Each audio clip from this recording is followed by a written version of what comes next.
What to do, my loves? This your girl, Empress Goddess, the Georgia Peach. Hope all is well with the family. Everyone's feeling good, feeling great. We're gonna get into a little bit of this. This is Legends of History. How the sons of fallen angels destroyed the world. The Book of Giants, which is the Book of Enoch. Uh, Warning: this is my copyright disclaimer.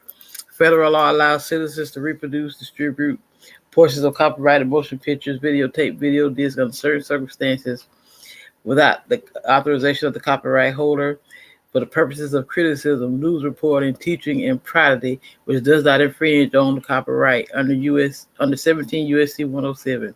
I repeat, this is fair use.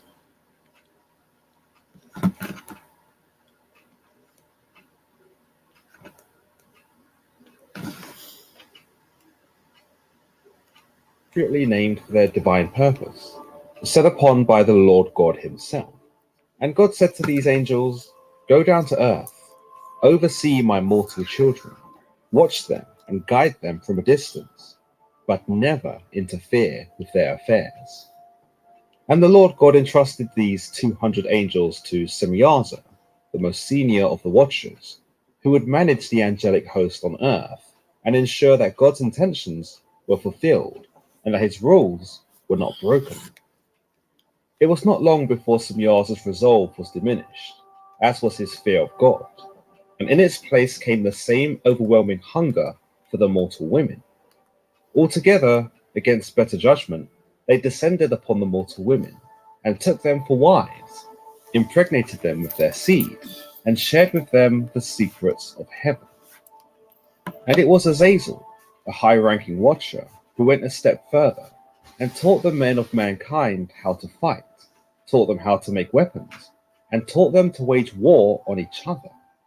Magic was disseminated from the lips of the watchers, as was the forbidden knowledge of the heavens and the untold wisdom of the angels. With such an intervention, the world turned to chaos. Wars were waged, rapes were committed, and the appetite of the watchers overthrew the societal balance that mankind had so carefully cultivated. But this was only the beginning. From the wombs of the women taken by the watchers burst forth violent, hideous, giant beings, those that were ravenous and insatiable. They were bulbous creatures with mismatched eyes and angry snarls. Their bodies were heavy-set, muscular, some with arms as big as logs and legs as firm as trunks. They were cold to hold, yet none could deny the fire inside, hateful, chaotic, evil. Quickly did they grow, with appetites that knew no bounds. They ate the harvest first, then the grass, then the trees, then the forest itself, picking the landscape clean as they fed and fed and fed. And when the landscape was done, they turned to the birds, the cattle, the fish, and even the wild beasts, emptying the land of life so that they might fill their bellies instead. And when the animals were all but vanquished, they turned to mankind itself, snatching them up like snacks on a platter and devouring them without a second thought. And when the giants ran out of humans for which to terrorize and feast on, they turned on each other, cannibalizing one another. In a matter of weeks, the humans were scattered, their homes destroyed, and their lives ruined. The giants had quickly established dominance upon the earth, but with nothing left to consume and nothing left to lay waste to, some began to develop what could only be described as a conscience. They formed packs of reasonably calm companionship, not unlike the camps formed by the mortal men, long before civilization, tribes, if you will, a band of allies knit together in the face of earthly desolation. It was in one particular group that the giants began to exhibit some rather human tendencies, where each member began to experience a strange array of emotions: doubt, guilt, regret, fear, feelings that were otherwise alien to such violent monsters, and feelings that they could not possibly understand. They became troubled by visions, plagued by images in their sleep, and haunted by the prospect that something wasn't quite right. For one giant, known simply as Mawe, these dreams and visions were particularly intense. Brothers, he declared one night by the campfire, we've all been troubled by the things we've seen behind our own eyes, but I fear I've seen something that warrants our concern. What is it? They asked, sharing his concern. I saw myself with a stone tablet that I'd immersed in water, but when I retrieved it, 4 names were etched into its surface. What names? They asked, gripped by his story. I did not recognize them, Mawe sighed, as he listed off their names. Noah, Shem, Japheth, Ham. The giants looked to each other, hoping at least one amongst them had the answers, but like Mawe, they too could not recall such names. Do you think it is a bad omen for us? They asked, sheepishly for once, a sight that none of them were used to seeing in each other. Mawe lowered his head. I think it's so. Another giant made himself known as he stood before the fire, and with his rise, the others seemed to shy away. For he was named Oya, and along with his brother Haya, they were the sons of the Watcher Simyaza, the angel who had led their fathers down to earth. Who told you how to interpret this dream? Oya shot at Mawe. There was an uncomfortable pause before Mawe stood up. It was my father, Barakel. Oya snarled at that, his twin brother lurking behind him, just as bitter. At least Barakel had the decency to check up on his offspring. Many of the other angels, including Oya and Haya's father, had fled the moment they sprang forth from their mothers. All nonsense, Oya barked at them, his brother Haya echoing his sentiment. You dream of tablets with names appearing and disappearing. I dreamt of a virgin woman who gave birth to a son. Such wonders we have all seen in our dreams, yet in the end, it means nothing.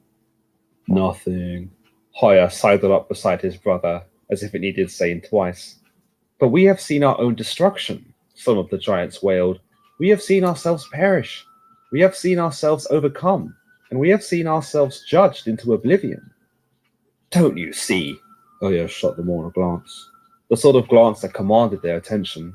These visions aren't for us. They're for Azazel, the Watcher who taught the men how to fight, who gave them weapons and incited war amongst them. All of these judgments are for him, not us. Why would we suffer when we did not even ask to be born? No, these sentences that you envision are for our fathers, not for us. For our fathers, Haya seconded with a thump as his fist landed in his palm. I remain uncertain, Mawe admitted. Though he wished to believe in Oya's words, it almost seemed too good to be true. Could they really be exempt from the consequences of what they had all contributed to? Was it really their fathers who would pay the price for their actions? And if it was, why did that feel so wrong? Here, Oya pointed at one of the giants, one who sat furthest from the fire. One side of him cast orange by the flames, and the other side sheathed in the darkness. Ask Gilgamesh what he thinks. And Gilgamesh sat there, working his mouth, almost like there was something stuck in there that he didn't quite like the taste of. You all know of my strength, he started, dark eyes fixed on the fire, like it always was. You've seen me vanquish even the strongest of the mortals with no more than a punch. But the ones in the heavens, they are not so easy to slay. The one who presides over the heavenly realm and all the realms is God, and him I cannot slay. Oya rolled his eyes. No one asked you to fight him. Just tell Mawe what you think of the visions we've been having. Gilgamesh looked up at Oya then, eyes poised and lip curling with menace. For a moment, Mawe thought there would be a brawl, and they'd have to spend the rest of the evening separating these two. But instead, Gilgamesh turned to look up at him, and the grave look in his face turned to one of somber defeat. The time of the ravenous wild beast has come to an end, he said, with a low rumbling in his throat, as the time of the wild man, that I am known. So you think we're going to die as well now, do you? Oya shook his head, scoffing to himself. Listen to how foolish you all sound. Here, I'll tell you another dream I had to make it clear that these dreams are not to be taken seriously. I had a dream that a tree was uprooted, except for 3 of its roots. Beings came down from heaven and took all the other roots up to the skies, but these 3 roots were left behind. What do you make of this? Are we the 3 roots? One of the giants asked, trembling. Are we going to get left behind? Another asked, just as uncertain. No! Oya made a fist and held it up to all of them. If anything, the roots are the mortal men, the temporal rulers of this realm, who have wronged the earth and each other long before we even arrived. Remember, they are the ones who fell for Azazel's deceptions, not us. Not us, came higher again, asserting his brother's words and towering over the others, as if it was at all necessary. Still, the other giants seemed mollified by Oya's words, some letting out sighs of relief, others lowering their shoulders and easing back into their seats as if the matter was settled. Some were laughing to themselves now, poking fun at each other for worrying, even though they all shared the same anxiety just moments ago. For Marwe, though, he remained on the edge of his seat, fighting back the trembling of his lip as he pondered on the visions. Through the flames of the fire, he caught the grave look of the giant Gilgamesh and couldn't help but feel utterly helpless. That same night, the giants had more dreams and visions that reignited their anxiety. Some awoke with a start, drenched in a coat of sweat. Others woke screaming, striking at the air as they struggled up to their feet.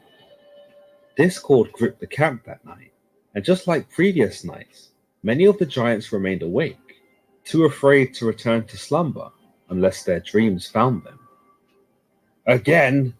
Oya flapped his hands around, as irritated as could be, though Marwe sensed he too had seen something in his sleep.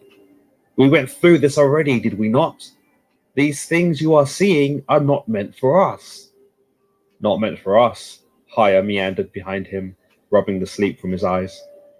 But the garden, one of the giants was blubbering. The garden, it was real. Garden, Oya snapped. What are you speaking of? The garden, another giant said, tears strolling from his eyes as he stared about in shock. The garden. Marwe had seen it too, of course. A luscious garden more beautiful than the ones mankind had tended to, stretched out as far as the eye could see. There in this green paradise were 200 trees that stood uniformly, tended to by angels that watered them. But as peaceful as this image was, it changed for the worse in the mere blink of an eye. Soon the garden was on fire, the trees were consumed in an inferno, and all that was left of the green space was a red monstrosity. Those trees are obviously our fathers, Oya was saying. Don't you see? There were 200 of them, just like there were 200 watchers. So you dreamt it too, Marwe couldn't help himself. Oya gritted his teeth. Didn't much like being in the wrong. Liked it even less when it was in front of everyone else. What is it I have to say to you that will make you realize that these dreams aren't for us? Oya said out loud for everyone, but his gaze was reserved for Marwe. What is it I have to do before you all realize that I speak the truth? There was silence for a moment, the sort of silence that was always a prelude to something much bigger, the sort of silence that promised an outburst from Oya, the sort of silence that had Marwe clenching everything he had. But then it was diffused by the squeak of a giant somewhere amongst them. We should ask Enoch. Oya's head turned on him so fast that Marwe was sure he heard something click in his neck. You value the word of this scribe over me, Oya started. It wasn't exactly a question, but more of a way to get the speaker to take back what he had said, before things got ugly. He is wise, came another voice, much to Oya's surprise, whose shoulders now lost a bit of their height as others began to talk. Enoch will know what to say, said someone else. He can understand the things that haunt us, came another. We should seek out Enoch immediately. Soon a chorus of Enoch's name broke out amongst the giants, hushed at first, but then louder, until the whole pack were alive with conversation, where they otherwise might have been sleeping. Enough! Oya bellowed over them, driving them back into instant silence. Enough! Haya followed lamely behind and gave a self-assured nod, as if congratulating himself for the effort. Oya started pacing around the campfire in that way only he could, stamping his big feet into the dirt as deliberately as he could, as if these were words that needed hearing. Sometimes, Marway thought he did it just to make sure everyone was listening. So you want this mortal Enoch to interpret these dreams, do you? He swaggered about, swinging his head like an axe, this way and that. You trust his word over mine, do you? Will his words settle your stomachs more than mine will it? There was no reply, just the awkward, unsettled faces of a dozen giants who weren't sure whether to say yes and get what they wanted, or no to keep Oya from getting mad. But Marway knew something had to be done, lest they be plagued by visions for the rest of their days. If it truly was a bad omen for them, he wanted to know so as to face it head on, not cower from the potentiality of it. As far as he knew, Enoch was a wise man, one who convened with the Almighty God himself, who created the world and the mortals, who created their mothers and their fathers, who created everything, arguably even them. I will find Enoch. Marway stood up and found Oya's gaze on him sooner than he would have liked. You? Oya spat, caught spit between his teeth and had to wipe it from his bulbous lips. Why? Marway shrugged, trying to make it look like he wasn't fussed either way. Someone has to put an end to this madness, and if Enoch can determine the visions we see, then at least we'll know for sure. Oya scowled at him, looked around at the others for support, and realized it wasn't coming. He deflated a slight. Even Haya had taken a step back, feigning interest in the dirt under his fingernails. Fine, Oya mumbled and turned away. Go see your precious Enoch. And so Marway took to the skies like a bird. He soared through the air until he came across Enoch in the land of desolation, a great barren desert that boasted no life except for the scribe. When Enoch saw him approaching, he held the giant down, but there was nothing that Enoch had seen by now that could surprise him. Scribe, Marway knelt before him, uncertain as to why he was kneeling before a man of all things, uncertain as to why he was kneeling at all. I have need of you. Please, listen. And so Marway spoke of the dreams they had, the stone tablet in the water, the roots of the trees, the garden on fire. Marway told him of everything they had seen and how they wished to learn what these dreams meant, if anything. And Enoch, despite his reservations of the giants, listened to everything Marway had to say, but there was nothing he could say in regards to the dreams. These dreams were given to you by the Lord God, he told Marway. Therefore, it would not only be wrong, but also impossible for me to interpret without his guidance. Marway was deflated. So there's nothing you can do? Enoch pondered on the giant for a moment, but despite the destruction he had seen at their hands, this one at least seemed polite enough. I will speak to the Lord God on your behalf and learn of what your visions mean and what he has prepared for you. Go back now to where you have come, and I will send word to you once I have answers for you.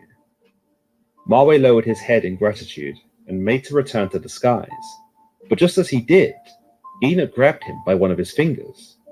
Wait, he beckoned. If you mean to fly, giant, beware of the sun. If you fly too close, you will be scorched and obliterated. Marway nodded slowly before turning to look at the sun, bright and furious. He supposed it should have been obvious that flying anywhere near that ball of fury was asking for trouble. Still, he was grateful for Enoch's advice and decided that despite his humanity, perhaps he could be at least half trusted. So when he left Enoch, he had no doubt that he would hear from him again. Oya was less convinced. So he just sent you packing? Oya sneered when Marway returned. Empty-handed, no less. He did give me some advice about the sun, Marway shrugged. Oya frowned. The sun? Yes, the sun, he said, and walked his way over to the fire. Oya followed him. Well, what did he say? Marway shrugged again, not to go near it. Oya bunched up his fists and shook. Idiots! I'm surrounded by idiots! Days went by, and it seemed as if Marway's trust was misplaced. Enoch had not reached out, but with the continuation of dreams and visions, it seemed even less likely that the scribe was going to remain true to his word. But eventually, Enoch did show himself amongst the giants, but he brought with him some less well-received news. Though I did petition to God to let me know of your fate, Enoch started, the Lord God refused me. However, he did give me this tablet, which I used to deliver to your fathers, the Watchers. Herein it is detailed that Semyaza, Azazel, and all his companions will not escape judgment for all the things they have done, and that their wives who succumb to your father's whims, your mothers that is, will not escape judgment, and that their sons, that is you, will not escape judgment. The land is crying and complaining about the terrors you have committed, but soon the archangels will arrive to destroy you, and those who are left will face the great flood, which will destroy all living things. But pray now, giants, and pray truly for forgiveness, and perhaps in such a gesture you might yet be saved. Preposterous! Oya stormed forward towards Enoch. You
Divine Masculine and Divine Feminine, because I know it's mostly you up in here. Booski.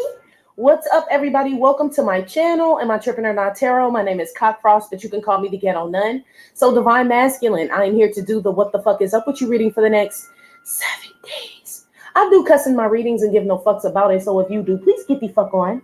I do start all of my cards upright in my deck. I don't believe in starting out. Damn, your shit going on already. I don't believe in starting out with reversals because that's some bullshit. Exactly. Also, I did pre-shuffle, but I did not lay any cards down just yet. We're going to do it together. Please keep in mind this may or may not resonate with every single Divine Masculine. Get no fit nucks. Info for private readings will be below the video. Please take the time to check out our community board. It's like the farmer's market for all the nuns and high priests, where they have their businesses, purposes, gifts, etc., posted. If you'd like to submit your business for the bulletin board, please check the info in the description box below the video. If you find that the convent is not for you, please look for the nearest exit mark. Get the fuck on. Watch ahead on the way out. Hit the alley. You'll be back in Tureland.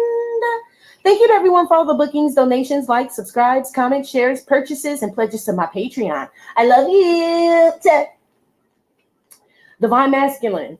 I did have a intuitive message for you, and it wasn't like all right. It wasn't like that. But right when I got ready to push record, they said that somebody out there, it's either you have a lot of children or you have a lot of siblings, some of you, and they said it's hard for the dad to remember their name.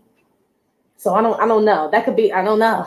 Okay. It could be like it's a lot of y'all, like 17. And the daddy like Jimmy, John, Joe, Lou, Mike, whatever the fuck your name is. Get over here, boy. Right? It could be something like that. I don't know what that has to do with anything, but somebody has so many children that they forget their names. Okay. I don't feel like it's grandmama, papa, and all them suffering with dementia and Alzheimer's and all that. Because, you know, as they get older, you just answer to whatever name they call you. You know they talking to you. Like my great-grandma used to say, you know I'm talking to you, little girl. Shit, whether it's your name or not, you see me looking at you, don't you? Is what she would say. Okay? But I ain't talking about them. This is somebody who literally has so many children, G, or so many, it could be so many girlfriends. Somebody has so much of something that they can't keep up with it, G. Like there may not be any room for it. I'm seeing tennis shoes for some of y'all. Okay. They're showing me Coach jerseys, all types of shit. Like, so some of you guys could be collectors of something. Collectors items is what I'm hearing. Divine masculine. I don't know how they got to that from the other part, but let's just roll with it, brother. But I was seeing you pick something. So maybe it's hard to pick something, but they were showing me someone that was looking at like swatches or tiles, or you could be listening to tracks, instrumentals, trying to figure out, you know what I mean, which beat do I want to, you know what I mean, rock over on this one, you know, something like that. Some of you guys are picking something. It's not big though. It can turn into something big, but whatever it is a part of it. It's small. So like if you were picking tile, it would be for the bathroom. That's not for the whole fucking house. You know what I mean? It's for the bathroom. You know, it's something like that. Okay. This could be a watch or socks or some shit, but it's like you have a lot to choose from. It could be women, boy. I don't know. Okay. They were telling me more so kids. Okay. Not that you have a lot to choose from which kid, but like, I don't know. Let's move before I get myself any more. Yeah, let me stop. Okay. Look what's at the bottom though. Like, I don't know that one name. I just call it beautiful. You know what I mean? It's like some of y'all forget people's names and y'all just like, hey, love. Everybody named Love. Everybody's name is beautiful. Everybody's name is darling, dear, boo, bae, something like that. But it's because you have a lot of it. Okay, it feels like people. So it could be women, children. I don't feel like you're like that with friends or anything. It's got to be one of the other. G. That's what they had said. In the next 7 days. Yeah, somebody gonna get offended too. The women, for sure. Okay, they still come over, but just tell them to wear tags. Shit, I don't know. Hello, my name is. Yeah. Hi, my name is. Yeah, somebody shady as fuck. Slim Shady. Hi, kids. Yeah, do you like violence? Yeah, some of y'all need to be careful what your kids are watching.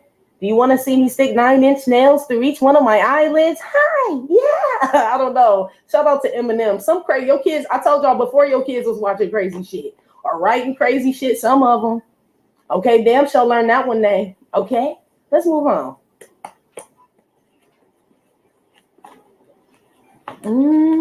As I'm shuffling, it's shady. Told you.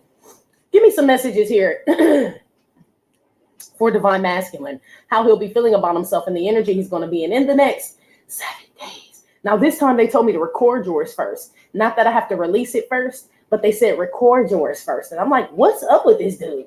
What's up with all this? Something's changing in your life, Divine Masculine. Okay? I don't know what it is, Booski. Let's go. Shoot. This baby steps. This is my like ultrasound sonogram picture. Like if you're going to, well, not you specifically having a baby, but you are set to have a child. And it's also what I said. Okay. Hey, son. Some of y'all be like, hey, son. And I mean, it's one of your sons. It is. But it's just like, that's what you call them. Some of you guys have a toddler or something like that. That's also slow to build, slow to bring something together, slow heading somewhere. Or this is like an accessory, G, like I said. Something small, like a cufflink and shit, you know? Y'all are picking out something. Yeah, it's something about Chilron. This is a really good school, but it's something about Chilron here, G, okay? Yeah, you go to the school. Okay, this was you slowly get on and come up the steps and get on the bus is what this is. But it does say that you go here reluctantly, though, you know? So I don't know what that's about. Maybe some of you guys are, this is your welcome to the school. One of the nuns will show you around. You could be a freshman. Yeah. Freshman. Okay, freshman. Give me another one.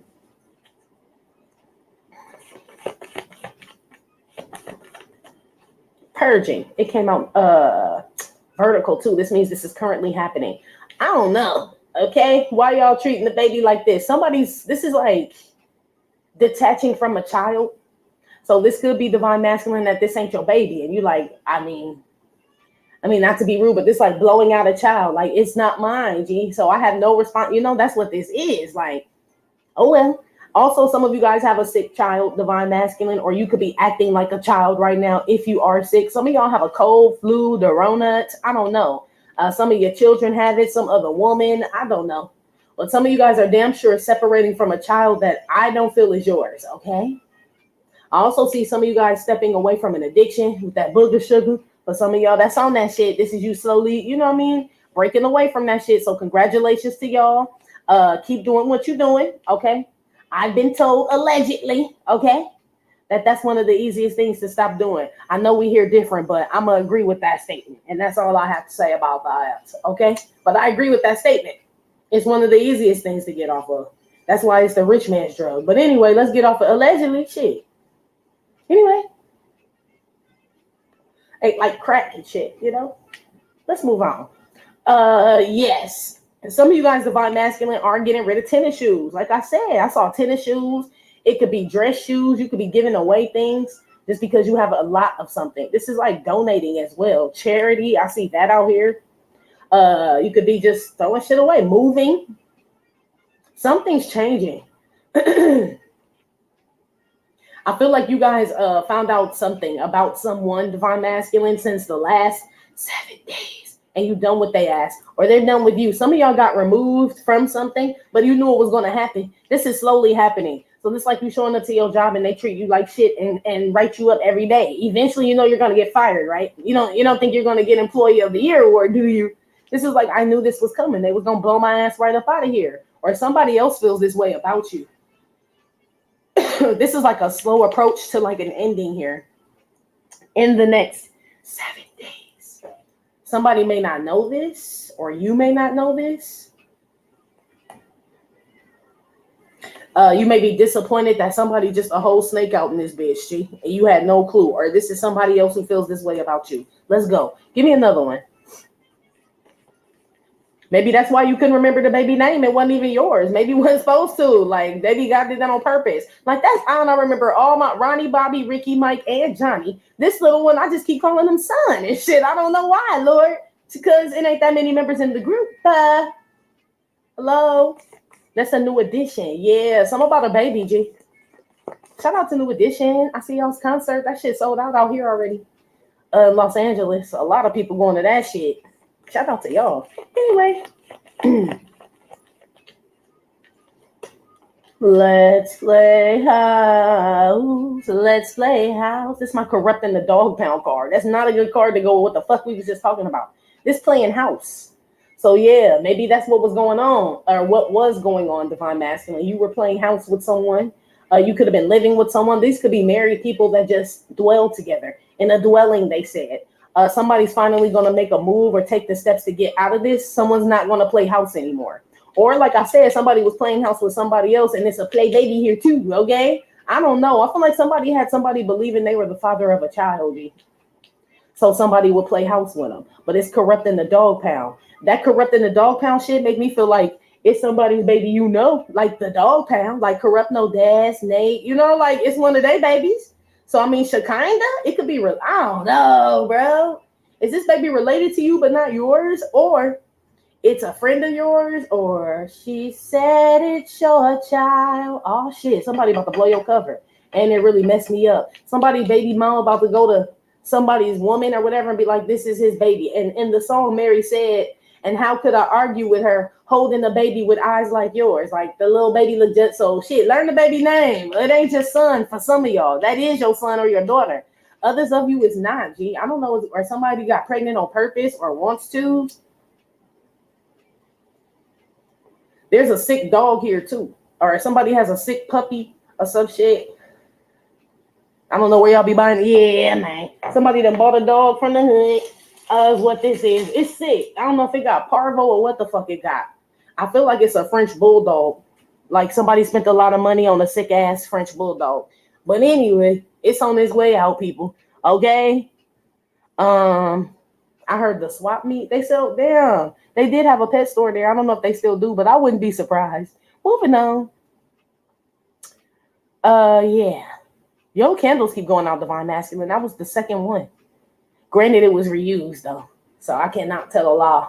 I can't. But something about a friendship, a connection, that you keep trying. You could have tried to reconcile. Like I tried to relight the shit and it wouldn't stay. Like something's over, or maybe you forgave somebody. Maybe you forgave. Using this as an example, say you forgave some woman, but put this whatever scenario it goes with. Say you forgave some woman, and it wasn't your baby, but you got attached to the woman and the baby and shit. And it's like, like I really did try. Like I can't play house. Like it's literally making me sick to sit here and just think about you smashing somebody else and having a baby, then pretending for it to be mine, to only find out it's not, and me to still be here and play house. Like I'm damn sure inching about this shit, girl.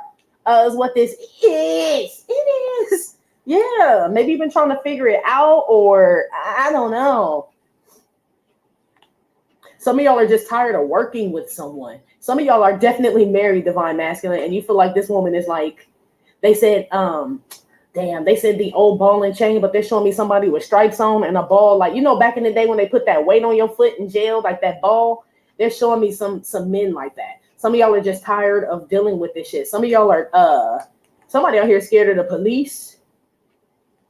Scared the police are watching your job. If they are, it's because some stupid ass woman that you fuck with got a big ass motherfucking mouth. She do. Yeah, she do. Or she did something. It's some woman's fault if your job being watched by the feds. It is. Okay. Somebody you didn't invite it in. Or something that you don't want. I don't know. Let me move on, my friend. Okay. Some of y'all are separating, divorcing from someone. You could have children with this person. Some of y'all felt stuck with this person. But you're tired of working on something. You're like, fuck it, I'll just go to court. I'll do the child support, whatever they say. I just want out this bitch. This could be a contract of some sort. Doesn't have to be with a feminine energy, but it's damn show. This could be a lease. Let's play house. You could be a roommate. This could be you live with someone. Something ain't working here. Like you tried, G. It's not happening. Okay, it's not. Some of y'all trying to get somebody up out your house. Somebody y'all let live there. You want that motherfucker gone, or they want you gone. This is like, I'm slowly purging this motherfucker out my house, is what this is. Okay? So like every day you come, one of your drawers out your dresser missing. Like where? I swear there's a whole drawer. Like it ain't missing, motherfucker. I'm helping you move day by day is what this is. Somebody could be slowly moving out or being moved out. I don't know if they know though. Ooh, okay.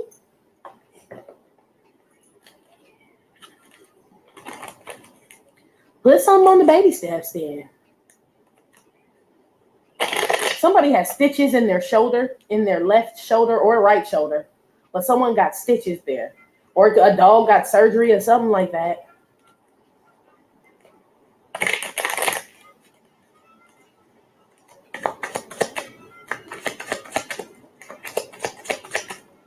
Or stitches in their nose. Somebody got a nose. I don't know where the nose bleed from. I already told you, okay?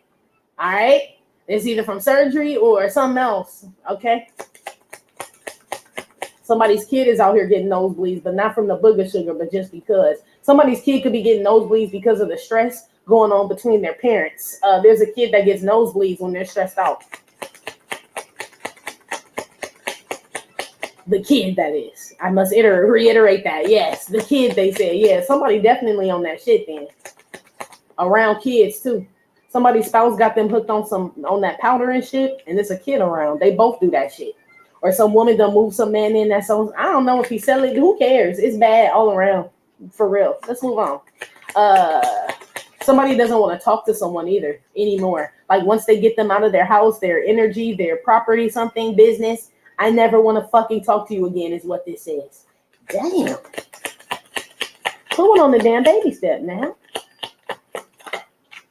Morning dew girl. This is like I got to get up hella early to get this bread, okay? This the early bird gets the worm. It's dew drops. That's what she's collecting for water. But as the day progresses, there's no more dew on the grass. So this has to be early in the morning.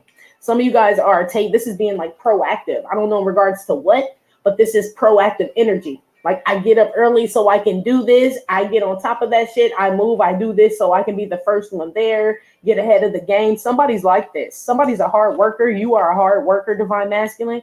I see some of you guys, your kids have jobs, or you've been working since you were a kid. This, you've been working since a youngster, G. A lot of us have. Shit, we ain't no stranger to work, okay? And then have to go to school the next morning. That's probably why you like, Mom, I can't do both. One of y'all kids gonna start bitching, okay? Like, I can't do school and work. Yeah, something gonna suffer in regard. It could be a sports that they play. Something is suffering as a result of a kid having too much on them. So they can have a job, play sports, and in school, taking care of a sick mother. There's a kid overwhelmed, or this is you, divine masculine. It's not a kid, but maybe you've been taking on the energy of taking care of people since you were a fucking kid. You sick of that shit, man. That's what this says. Something like that. Or somebody sick of you, okay? They feel like they do all the laundry, all the cleaning up, and look how they look at you when they walk in, and say you just sitting on the couch playing games and she lugging in groceries and shit. Like, this motherfucker just really go, you know, you ever feel like that, divine feminine? You just staring at the motherfucker like they gonna watch me just struggle with the motherfucking groceries, huh? Asshole. And then she just keep on, you know, this type of shit. Some of you guys, divine masculine, need to be more attentive to someone, or someone needs to be more attentive to you. But I feel like whoever this is that's not paying attention, you know, to someone, they really don't care. They're on their way out. So somebody's expecting someone to behave a certain way, but they don't feel that way about that person. So someone's expecting someone, I mean, you can help somebody with the trash and the groceries for sure if they're struggling. But this is like somebody like wanting someone to hold their hand when they're out in public. And it's like, we ain't together like that. You know what I mean? Like, it's already heavy for me to even be here with you. It's just because it's the kid's birthday. It's something like that. Somebody's like, I can't do it anymore. I can't pretend that I care. I want to be anything. But I feel like you tried, divine masculine. Okay, so gold star for Marcus. Dinner was fucking yummy. Okay, you did fucking try, G. This is like trying to, what do they say? Go along to get along. Yeah, you were going along to get along, and that shit ain't working. It's starting to affect your work too. Somebody's teared up. Somebody may be crying a lot out here. Or they have allergies, or something's going on with someone's like eyes or nose. You could be sick, divine masculine. Somebody's going to wake up in the morning really sick. Okay? Like with the flu or a cold. I don't know. So bundle up. Shit, I don't know what to tell you. It's somebody you've been laying up with that gave it to you or some shit like that. I hope we just talking about influenza shit. For real. There may be someone out here that needs to consume more water. Someone out here is dehydrated. Okay. I see a baby crying, a mama, something about Asians, G. Okay. Again, I've been picking up that Asian culture for a while, but look, that ain't no coinka-dinky. Okay. Somebody may be having a child of Asian, I don't know, Asian babies being born. That's what I said. I mean, that's not what I said, but that's what I'm picking up in the next 7 days. Something about Asian children. So shout out to y'all. Shit, we need some babies born, period. Okay, whatever, little baby giraffes, baby rhinos, baby everything. Okay, I feel like the world needs to be replenished with like innocence or something like that. So who cares what color the baby is? Let's just bring the babies. I mean, and let's bring them in with love, of course. Let's create them with love too. Don't just be bringing them in, because that's how the fuck some of this shit started here with corrupting the fucking dog pound. But let's move on. Ooh, yeah, somebody damn show me some water. Dehydrated chick dehydrated. Yeah, somebody thirsty. Or somebody just really is dehydrated. Divine masculine, this could mean so you like it's because remember I was like, you may be picking, and I just see a lot of women as well. Some are, you know what I mean, very self-sufficient, hardworking women, and some are just very fucking thirsty. I don't know what this has to do with the ones you're picking and purging, but I have a feeling you're picking you're going towards the hardworking one or the independent women, right? Probably divine feminine, right? Empress energy, and purging out the dehydrated chicks that you were playing house with, okay? Or people. Yeah, somebody just real snotty and like I don't know, somebody's sick out here or getting sicker for sure in the next 7 days. Okay, I don't know what that's about.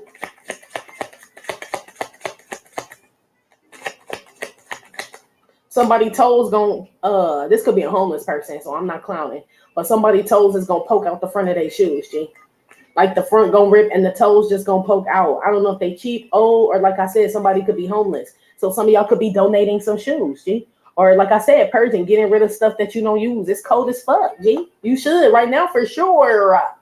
Some of my DU beanies that I have on my website, right? The first batch I got, they fucking embroidered the shit on the inside, right? So obviously I couldn't sell those. And I'm like, I was so pissed off. My mom was like, give them away. It's about to get cold. I'm like, girl, you're so fucking smart.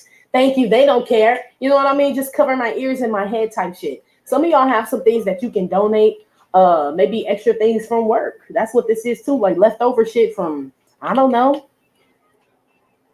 You know how jobs are and shit. You know, this could be leftover food from a job or a restaurant you work. You pass that shit out or you give it to the homeless or something like that. I've been picking up on y'all being very charitable lately, Convict, for sure.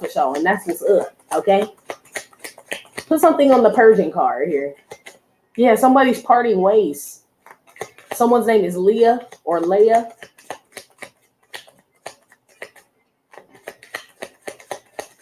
You may have just had a baby, Leah or Leia.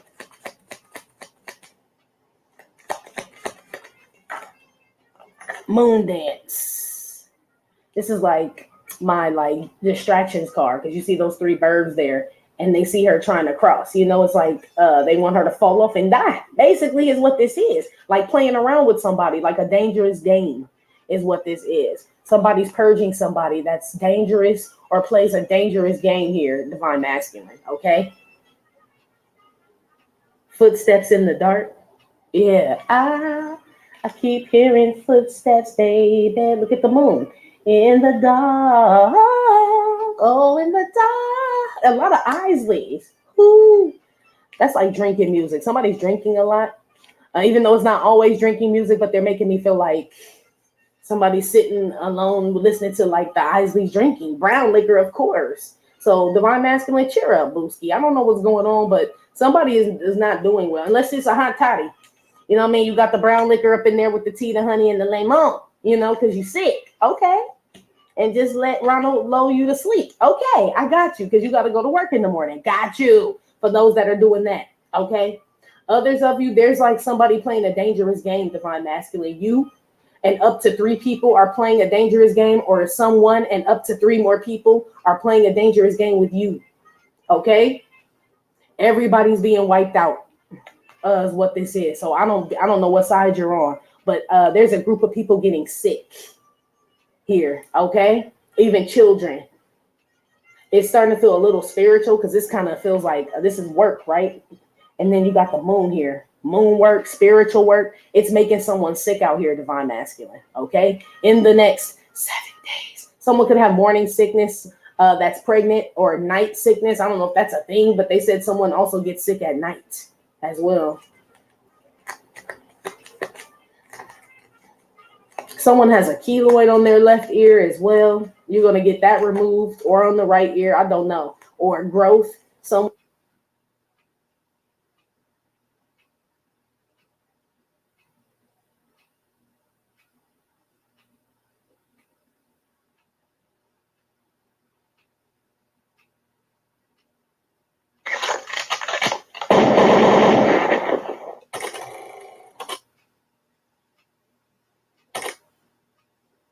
Okay. This is hatching. So someone's about to give birth to a seed, and it's gonna be a lot of work, G. That's what this is. This baby gonna keep this woman up all fucking morning, all fucking night. Okay? This woman's immune system is gonna get low because she gets, you need sleep for your body to repair itself to, somebody's not even allowed to get rest, so they will be sick. But they wanted to manifest a house, or let's play house, or a man, or you, divine masculine, or some woman or something so bad. They got this shit. Or it's just some dark energy somebody's sending out. But I feel like somebody tried to change something in someone's life and keep something for themselves, and they got it. This is like money corrupting someone, They got all the money and shit, but it's like now nobody wants to hang out with them and shit. You know what I mean? Like it's rotting them from the inside out. Someone may become a recluse. I don't know, G. Okay? In the next 7 days. Oh, wait. I got Aries out here, Cancer, Pisces, Gemini, Leo, Aries, Sagittarius here. is what I have so far. It could be Scorpio as well, but really Cancer, Pisces, okay? For the signs I have so far. Damn. Yeah, somebody's done with this magic shit or whatever the fuck it is they were doing. It's some spirituality. Something is fucking somebody's life up. So this is like people, when they hit the surface level of spirituality. We see it all the time in tarot land where they don't dig deep into the shit. Like, so you'll hear some people say, I don't like to do dark things on my channel. That's these people. I don't like to do dark things on my channel. Hold back from dark things, right? So they don't put it out there and shit. These people having a hard time with work in regards to tarot and shit. Because, I mean, shit, that's your fucking job. You know what I mean? Like, so, I mean, that's what's going on. Children need to know. So yeah, just because you don't deal with fentanyl and all this other fuck shit and shit doesn't mean that you shouldn't be putting that shit out there to save somebody's life and shit. These people are being removed as well. People doing a horrible fucking job. Let's play house. So this is all divine masculine, divine feminine love readings. This is what this is. People making shit real sweet. These people, it's about to get worse too, y'all. It's about to get worse. They're telling me the crazier the world gets, some of these readings get more sweeter. And you're going to be like, what the fuck? Like, let's just say you had a really bad day, right? Convent AP class, right? And sometimes you'll turn on tarot and you'll turn on that one reader. Like, I know that they'll say something. You know what I mean? That'll just like explain what the fuck is going on. So you turn on your sign and shit. And it's talking about some motherfucking man and his bitch. And you're like, what? Look at you. Like, you're like, what the fuck is this? I don't care about this. Yeah, let's play house, abracadabra. I don't know if they don't see the shit or nah. I feel like they do. This is them just pulling back the reins on that shit. You know what I mean? Because these are probably things they need to purge themselves as well. Okay? It's hard for people to talk about shit, dark shit, and they're still doing dark shit or involved in dark shit. So pay attention to that shit. I feel like that's what they're trying to say for a lot of these tarot readers that can't touch in the dark. It's because they're still in the dark. I keep hearing footsteps in the dark. Yeah, somebody trying to lead you and they damn in the dark. So be aware in the next 7 days. Divine masculine, divine feminine here. Okay? Yeah, I almost forgot. I thought I was doing divine feminine. I'm like, this bitch know better. I was just about to say something, but they reminded me whose reading I was doing. Yes, you may not know better, divine masculine. And you may be looking for real answers and you keep finding fluff. Divine feminine been separated from that shit, but they're drawing more divine masculines into tarot land. More masculine energy is coming, and they are getting hooked on this fluffy shit is what this is.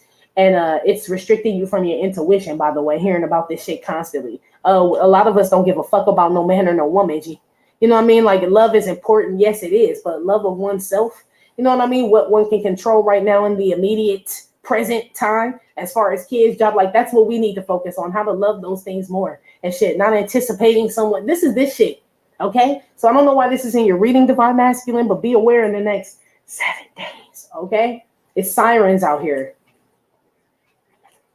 Yeah, as in mermaids, but be careful, yes. Luring people in, but it's you. Some of y'all can't even focus at work or do something because you watch so much fucking tarot, G, okay? I definitely feel like they're talking about you for some reason, okay? Some of y'all are artists as well. It's a lot of musicians, entertainers, celebrities in this reading for some reason. Y'all are out here. Young ones too. Be careful of not following your intuition and letting tarot just guide your whole fucking life. Find some ones you trust, yes, but let your intuition guide you and shit. Because some of y'all, this is fucking with your creativity on some real shit. You're being drained. When you watch this shit, they're draining you. That's why I don't watch a lot of them, G. You could tell. Like, they need that shit. That's what clickbait is. That's just basically like a pork chop hanging out for bulldogs and shit. You click on, you gave them the view, the money, and everything. You just gave them your energy. And you wonder why you can't write a fucking song, but this bitch keep putting out video, or somebody else putting out songs. This could be something where two people beefing and shit. You know what I mean? Two rappers, two athletes. I don't know. And one is watching way more than the other. They're giving that motherfucker all their energy. That's why they keep dunking on their ass. Or every time they drop a song and shit, that shit just blow the fuck up. Because they are being given free energy here. Basically in the next 7 days. That's why somebody look pissed off. Like, I'm doing all this motherfucking work for baby fucking steps. Yeah. Yeah. That's making somebody sick too. Somebody's finding out. That's why I said whoever this is may be dabbling in spirituality and doesn't realize how energy harvesting and all that shit works. So somebody keeps coming to someone's channel, they're giving them energy, G. Some of y'all are, that's why I said, some of y'all are not watching tarot, or you're very selective about who you watch, or you will be divine masculine in the next 7 days, especially if the shit ain't happening, G. That'd be the crazy shit to me. That's how you know it's a mermaid or a siren and shit. Because I'm like, okay, if this is true, the reading, we've been hearing this shit for years. Where the fuck is this nigga, G? Where the fuck is this bitch? You know what I mean? How come it's the same reading and shit every time? What the fuck? It's to lure you in. It's the mermaid siren. I'm telling you. Now it may not just be tarot because I picked up on hoes, housewives. Something is like beautiful. I don't know if it can sing, dance, strip. I don't know what it does, but it will lure you in and destroy you, G. Okay, so be careful in the next 7 days. I feel like for a lot of you, you already have it in your home because let's play houses out here, or you've impregnated it, or hired it, or worked with it, or something with it. I feel like you've already engaged with this. Okay. There's somebody hitting the subscribe button. Let's play house. Yeah. Ooh wee. Be careful, brother. I ain't trying to get in nobody tarot bag or nothing, but that's the message that's coming out. Okay. Or hold back from that real dark shit that just make you feel bad when you click off and shit. Like, damn. Like, you know. I mean, I know, but that it's like all dark or all light. You know, the world is full of both. So just be careful of just the shit, the extremism, they said. With anything. It doesn't have to be tarot, but shit that's just really extreme. You ever eat something that's way too sweet? And some people can eat that shit and you taste it. You like, that shit way too sweet. Like that icing. You ever eat those cakes? It's that buttercream icing. Like, I can't eat that shit. I'm a whipped cream icing type of person. Like, I need it to be light and fluffy, and somebody will eat that whole fucking cake, and it just make you thirsty watching them eat this shit. Like, I don't know how you eating that, G. It's like this type of energy. Some of y'all are gonna realize this shit. Like, I don't know how you're watching that, fucking that, dating that, living with that, working there, some shit like that. Or someone's looking at you like this, okay? Someone's been like bedazzled, is what they said. Somebody could be under a spell, I guess, you know? I know people, I mean, shit. I'll put it to you this way, because y'all know how I feel about the black magic thing. And I know people throw shit at me every day, constantly. They do. But it's what I believe about what can affect me. You know what I mean? So I don't choose to subscribe to that shit. You know what I mean? That's why I'm able to just kind of keep going like I do. Because I'm like, this is God's work. You know what I mean? Nothing can fade him. That's just the way I think. And that mentality keeps me fucking working. This type of shit. Somebody else, it's like,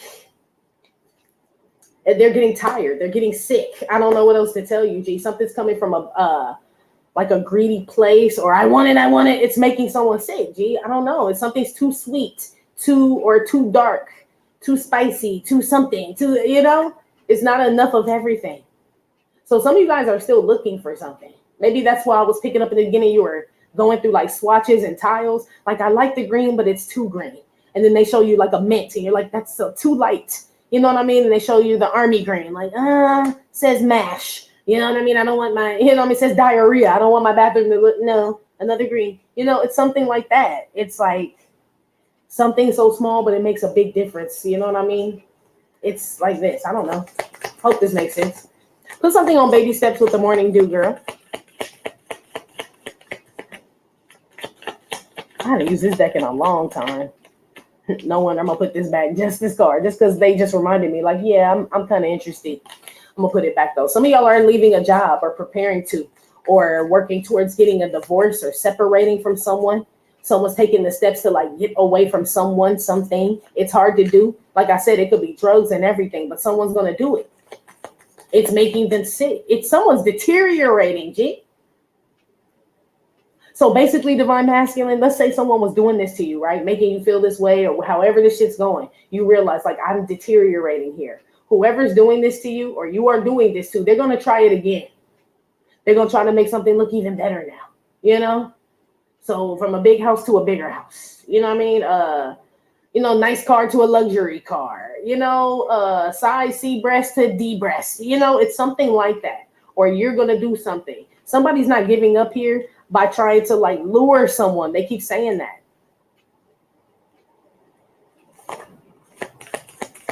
Yeah, they said it's salt water though. You can't get fresh spring water and salt water from the same spout, they said. You know? Yeah. So if you are the high vibing person, you can't get uh like information from a low vibing person. You can't find love, you know what I mean, from a low vibing person. Like it doesn't go together. You would have to find a high vibing person to love. You know what I mean? To be with, to work with, to drink water from. You understand? It's like it doesn't fit. Something's off here. But somebody gonna try to act like they fresh Avion and shit. Okay, you're gonna be like, this shit don't taste salty to you. Somebody's gonna be questioning something in the next 7 days. That's what this is. Like this shit don't, like it don't taste funny, and somebody may be drinking literally salt water to prove to you, like, no, it tastes like refreshing spring water. Killing themselves, G. Killing themselves just to prove that it's spring water, so you drink it and fuck yourself up. And you're like, I don't know. Drink, you drink more. And you know, it's like you're making someone drink whatever poison they're trying to give you to prove that it's not poison, and they keep doing it. So it's like someone taking a lie to the grave and shit, or you know what I mean, keep denying something and shit to where the guilt is eating them up. They said they're rotting from the inside out, G. Damn. That's why it's so important to confess your sins, G, or apologize to people, or hold yourself accountable and shit like that. Not confess your sins to the world, like I am it. Not none of that shit, right? But I mean, whatever God asks you to do, He may ask you to do some shit like that. I don't know, you know. But 9 times out of 10, that's between you and Him, and you know He's working on you privately. You know, this is somebody that hasn't done this, and they'll lie to your face, knowing they're being convicted by God. You know what I mean? To do the right thing, and they still won't. This is killing this person, G. It's killing them. But abracadabra, let's play house. This is a motherfucker that be hunched over holding their stomach like, no, I feel fine. Like, are you sure? Because you like doubled over your green, okay? Not the army green or the mint green, okay? Like, you're a weird green color. Like, you may be seeing this in someone that keeps denying, like, no, I'm not sick. Like, are you sure? Like, your flesh is rotting. Like, someone's denying something that's obvious here. Divine masculine. So somebody may be lying to your face and they cannot do it anymore. This is you. Something is so apparent, like it's like bam, you know. But somebody's still gonna try to spin some shit. I don't know. I heard a spinoff. I don't know. Somebody's a dancer out here though. Put something on the baby steps with. I've been shuffling this damn deck forever, huh? Put something. Okay, green. This one flew on the ground. What is this? The star came out reverse. Yeah, somebody's a dancer, but you don't want to do this shit no more. Or you sing something with entertainment. It's not the same though. You know? So this could be somebody like, man, I was doing it for the art. You know what I mean? Because I love to sing, dance, and now all this crazy dark ass shit going on. Like I had to pull back and like, you know what I mean? Like step away from the shit. Could be someone saying that, right? Now someone's going to come to you and offer you a record deal. Let's play house, abracadabra. You know, right when you pull back from something divine masculine or you don't want it anymore, now it wants to come to you, but it's not real, G. It's still Toon Land. It is. Or Toon Town, they said. Yeah, they're showing me Who Framed Roger Rabbit. Yeah, somebody get titties and ass. Jessica Rabbit. Or somebody gets a whole body done to keep somebody in shit. But someone knows that's why they did it. This person's going to be like, no, I did it because I model and I'm on Instagram and I do this and my body is my job and all that. No, you're right. They did that shit for you. Or they had a baby by you and then you didn't come around and they feel like they done fucked their body up for you. And so they're going to get that to make you jealous. This BBL or SWV or BMW or whatever the fuck they call them now. Okay. They're going to get this shit and they're going to say, I hope you're very well. My name is Diane and this is Madam Butterfly Tarot, and we're going to do a reading for January. But you know, it's a timeless reading, so whenever you happen to find this is when you were meant to see it. You're very, very welcome here, Capricorn. Thank you so much for being here with me. I really appreciate it. And, you know, hopefully the reading will resonate with you. And you'll enjoy it and all that good stuff. And, you know, if it does, and you do, and you feel like liking and subscribing for me, I would appreciate that a lot as well. Apologies if my throat's a little gone still, and I'm still a little choked up for some reason, so apologies. Let's see who is coming towards you. Who is coming towards Capricorn? You have the tall whites. Uncertainty, distrust, guarded. Okay. Let's see, who is this person coming towards Capricorn? You have the Arcturians, feeling safe. Wisdom Keepers, concern. That's interesting. Because they seem to be conflicting cards. And you have the Alpha Draconians, corrupt, unethical cults. Interesting. Okay.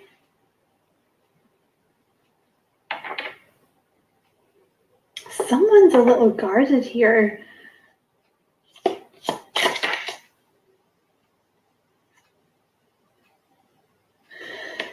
There's someone coming in who I think you're a little guarded against this person, or you might just be a little uncertain or a little distrustful of them. You might just be a little uncertain. But you have the Alpha Centurions, foresight, planning, strategy. I feel like this is someone who they're kind of planning.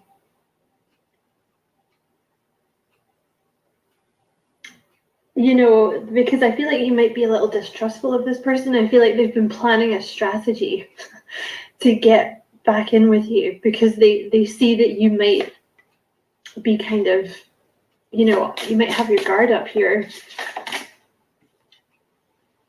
The Mantis beings, enigma, elusive, sensitive. So this may be someone that's been like a little out of your life. I feel like they ghosted you. I feel like that's what you're dealing with here, because you have the enigma and the elusive, which screams ghosting to me. So you might be dealing with someone here that ghosted you. So they're trying to plan, like they've been thinking kind of how to get back in with you. Why is this Alpha Draconians here? Those are literally the two most different cards. You have the Alpha Draconians and you have the Pleiadians. Unconditional love, excitement, laughter. I think there's been a little bit of a misunderstanding here with this person. Because I think you've been thinking for a long time that this person is like scheming, you know, or they had, like, they were kind of corrupt or unethical or something. I mean, not that strongly, but, you know, maybe you thought this person was kind of playing you or they were always scheming. But I actually think this person just has unconditional love for you. And I think you have this Arcturians card in the middle here. I think this is someone. There's been a lot of drama with this person for some reason, and I do feel this person ghosted you, but I actually think that you feel like home to each other. Because, yeah, I just feel like you're both quite, there's something here about knowledge. Like, I think you both have quite knowledge, you're both quite knowledgeable and you have quite, like, involved conversations about things. And that's really what the attraction here is. It's like this kind of mental, like, compatibility that you feel like both of you kind of feel like you don't get anywhere else. And it kind of makes you feel both, it's like you're at home. But I actually think this person has like unconditional love for you. It's just that you're very suspicious of them. And I think it's because they ghosted you. There's a meeting coming in with this person. You have the Galactic Federation, collaboration, meetings, community. Like, they're going to want to meet up with you because they really are very in love with you. But I think, yeah, you have the Anunnaki here. Yeah.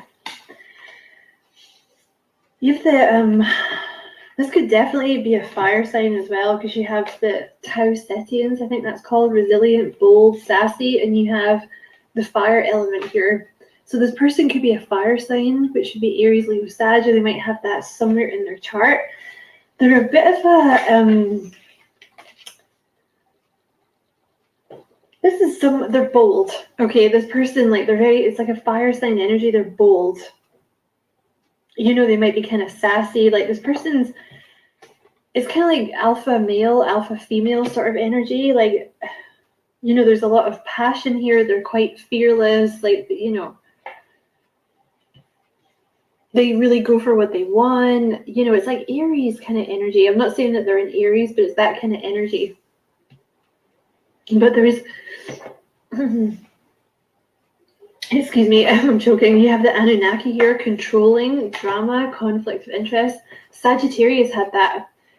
I just feel like there's been a lot of drama in this connection. But I feel like there's been a bit of a misunderstanding somehow. Because honestly, with this card here, like this person has like unconditional love for you.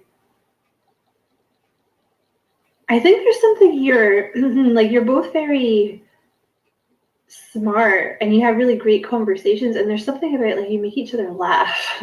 Like I think you both have a really good sense of humor. I have to say I love the Capricorn sense of humor. Like I think Capricorns and Geminis have a very similar, like kind of, I don't know, darker sense of humor sometimes. I don't know, but it's something like I think you guys laugh together a lot. And I think, you know, it's like having a meeting with this person is going to sort of reignite this unconditional love, because I feel like you have it for each other. There's just been, yeah, like you don't, I think because they ghosted you. It's something to do with that. But I think it was, you know, I said this to Sag as well, like you have the yin yang kind of energy here with the sun and the moon, and it's like, it's almost like your other half, but you may have butted heads a little bit here. However, you also have the shadow self here, which is like shadow work. Denial, projecting, shame. I feel like there was like a little bit of denial going on here. And also, I think this may be one of those kind of journeys, like one of those connections here where it's like you kind of trigger each other. You know, it's like you kind of triggered shadow self, like shadow work in each other.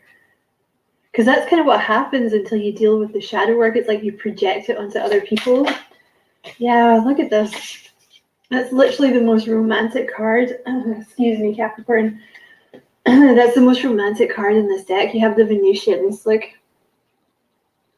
Isn't that a cute card? Romance, soulmate, empathy.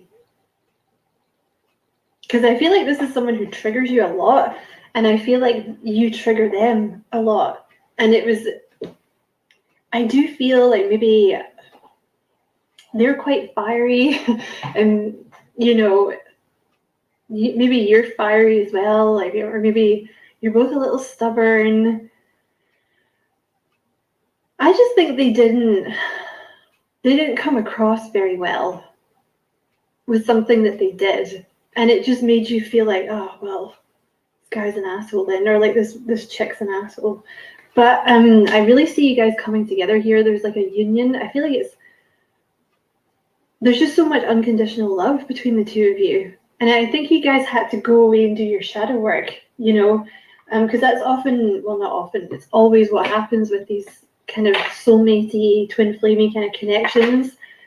Like, you spend a long time apart, like you trigger each other and then you go away and you do your work, and it can take years and years. Particularly a twin flame journey can take years, like 4 or 5 years. Yeah, there's definitely been, this may be more on their side. This may be more on their side.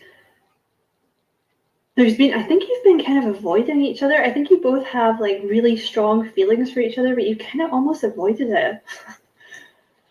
You know? And I think, I want to say it's them. I want to say it's the other person really just kind of didn't want to, like they ghosted you and they just kind of avoided it, you know? What else about this connection? Coming into Capricorn, you have hollow. I think that you're dealing with someone here who, yeah, because you have this, I feel like this is their side. I feel like this is their side, and I feel like this is your side. Like you might be more of the yin energy, like the softer, feminine kind of energy, regardless of your gender. Because you are Earth. The camera just went to 11:11. as well. And you have the sun here, which is like the yang energy. So this person may be more, like I said, like the fiery kind of energy. I feel like this person had a lot of shadow work to do, and it was like to avoid feelings, basically. Because they might be very good looking, this person, or like, you know, they know how to dress or whatever it is. But I feel like for a long time, this person was just kind of hollow. You know, they didn't really get involved in like deep relationships. They just had like hollow, sort of surface level, very shallow relationships. Yeah, you have intimacy in reverse here. I feel like this person just, they really struggled with like emotional intimacy. Maybe you both did, but I feel like this person struggled with it more than you. I do think they're a fire sign, or they've got it strongly in their chart somewhere. Okay. What else about this connection for Capricorn, please? What else about this connection for Capricorn? You have walk a mile. See, I think this is maybe someone that you walked away from. Like they may have ghosted you and left you on standby. And I feel like you walked away. I feel like you were just like, well, you know what then? See ya. That's what you want. See ya. No problem. Bye. I think it's been a while since you've seen this person. You have anniversary here. You have ex-lover and you have old-fashioned. What else about this person? For Capricorn, you have rejection.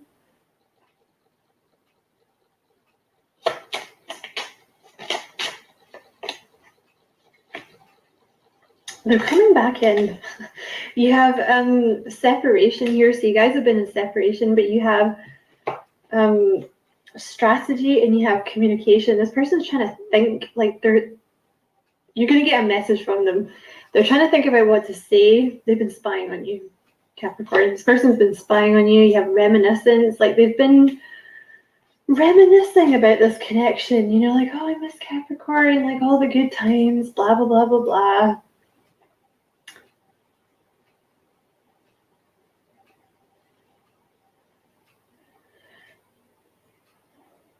Let's see what else here. What else about this connection for Capricorn? You have wait. This person wants you to wait for them. I don't know if you've been thinking about someone else. Like I don't know if you've been thinking about leaving this person, or you met someone else. But they're like, wait, wait for me, don't go. What would this person like to say to Capricorn? Passion. Magnetic and seductive qualities surround you at present. Enjoy it.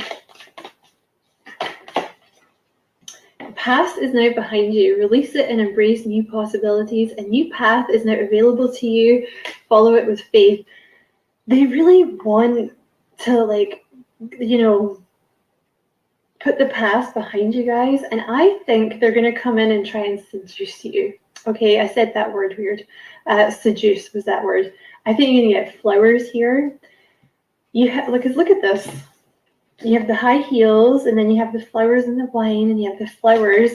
They're gonna come in and like take you out for some kind of nice dinner or something. Yeah, I would say like a dinner. Don't be surprised if this person walks up at your door with flowers. Like, I think they're going to try and wine you and dine you to sort of, you know, yeah, you have romance here. They're going to try and be all romantic and stuff, and that's how they're going to try and get you back, okay? Playfulness, yeah, they're going to come in and be playful and try and seduce you. I think, yeah, look, you have laughter here again. I think you guys have a lot of fun together. Like they're gonna. I think that's maybe what sucked you in here in the first place. Is like this person may have been really funny, and you guys like had a good back and forth kind of thing that you didn't really find with anyone else.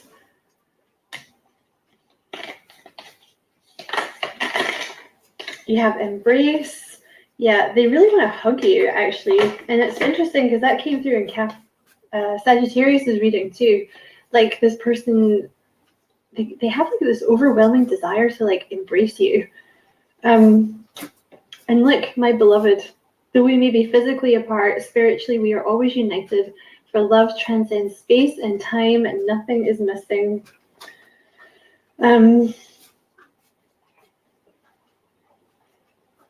Let's see what else. Let's see what action this person. Let's see. Let's get some tarot right here. There's always a bird that gets stuck in my kitchen. There's like a pipe that kind of sticks out that birds sit on, and they kind of like they try and sit on it, but because it's curvy, they can't sit. They're not stuck. It sounds scary though when you're in the house because it's really loud. You're like, what was that? Oh, it's just a bird.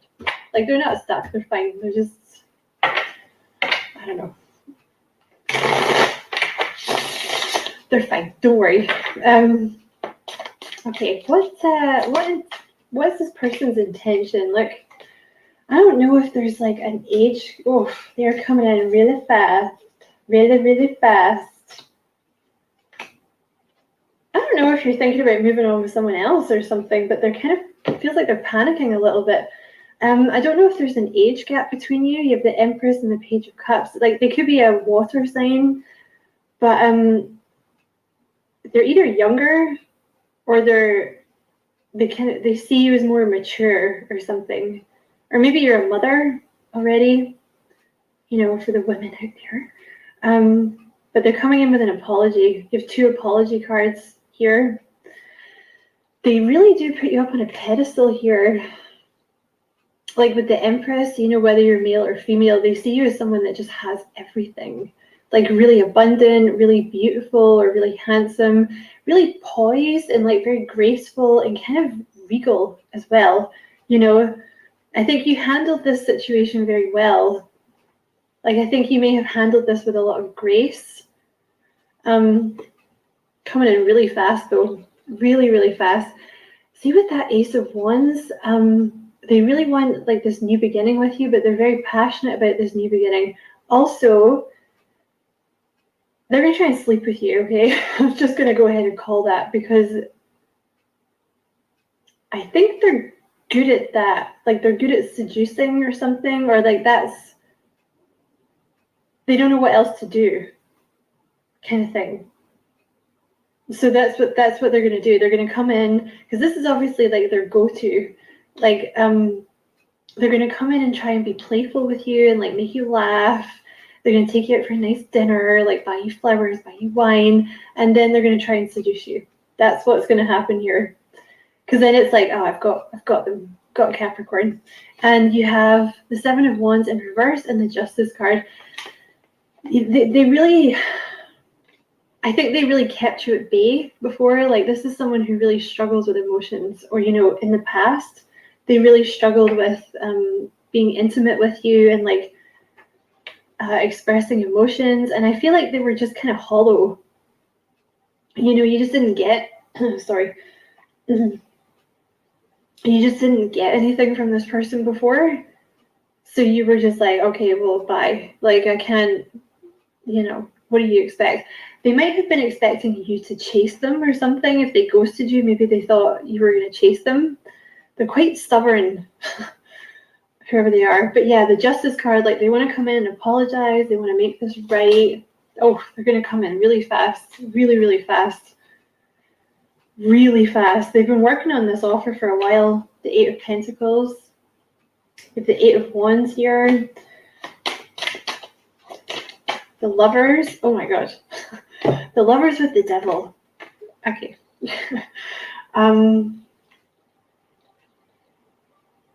Okay.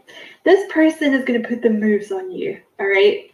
Like if you're not really interested in if you don't want that, then I wouldn't even meet up with this person, honestly.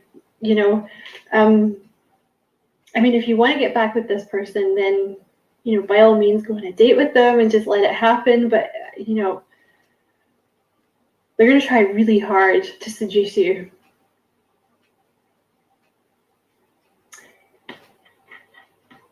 they're very, very, very attracted to you. Like very, very attracted to you. There's a little bit of an obsession with you, actually. A little bit obsessed with you. Yeah, because you're kind of their wish fulfillment here with the star. Like you have the sun and the star. Like you're basically everything this person's ever wanted. I think they just really had problems with intimacy before. And I kind of feel as well, this person, like they didn't really want you to know how much they liked you before. And I really honestly think this person was they thought you were gonna chase them, like coming back in as the emperor. So this is like a divine couple kind of thing. They weren't ready before. They weren't on your level. Maybe they didn't feel like they were on your level. Maybe they didn't, feel like they could keep up with you or whatever, but they've really done a lot of growing up and they're actually ready now. Like they're ready to be your partner now. Coming in with that offer, Page of Pentacles. Like there could definitely be an age difference here. Page of Pentacles and the Queen of Pentacles. It's either an age difference or they really, like you're more mature or they put you up on a pedestal or something. Something like that. Because you see how the wee page is holding out his pentacle and it's like, there you are. Like they want to give you this pentacle. They either really see you as someone that would be like a great mother or a great father, or you're already a mother. Or, a dad. What is this person's like? I was just literally about to ask, what is this person's long-term intentions? And the Ten of Pentacles is here. This person really wants to be with you, okay? Like long-term. You have the Queen of Wands and the Ten of Pentacles. Like they want to build a life with you. The thing is, though, they're also like crazy attracted to you. And honestly, I gotta say, like, yes, you're very gorgeous and you're hot and like all this kind of stuff, but it's more than that. I think you challenge this person kind of mentally. Like they really like this back and forth that you guys have. Like you make them laugh. You make this person laugh. And I think they make you laugh as well. Like you have a good, dynamic with this person, but they also think you're gorgeous, like really, really like gorgeous.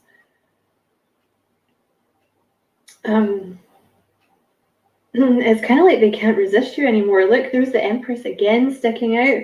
They really do see you as this Empress. And I think part of this is because I see weight here. Like you made them wait. Like I think for a lot of you, this may be someone that you've not even, sorry, Cat, my camera cut out. It's like you made them wait. Because you drew your energy back. Because I feel very much it got to a point where you were just like, oh, I'm not chasing you. See ya. You know what I mean? I got stuff to do. See ya around. Also, I do think, like, for my ladies out there, I think this person really sees you as someone that would make an excellent mother. Like, you're very nurturing and all this kind of stuff.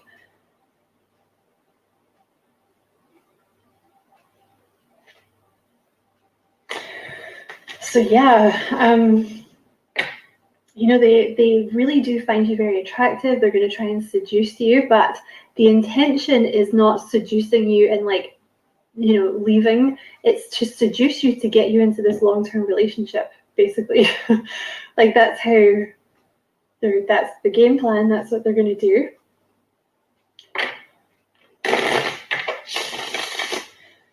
Tell me about this person's intentions for Capricorn long term. I mean, I feel like we've already answered that, but let's just get two more.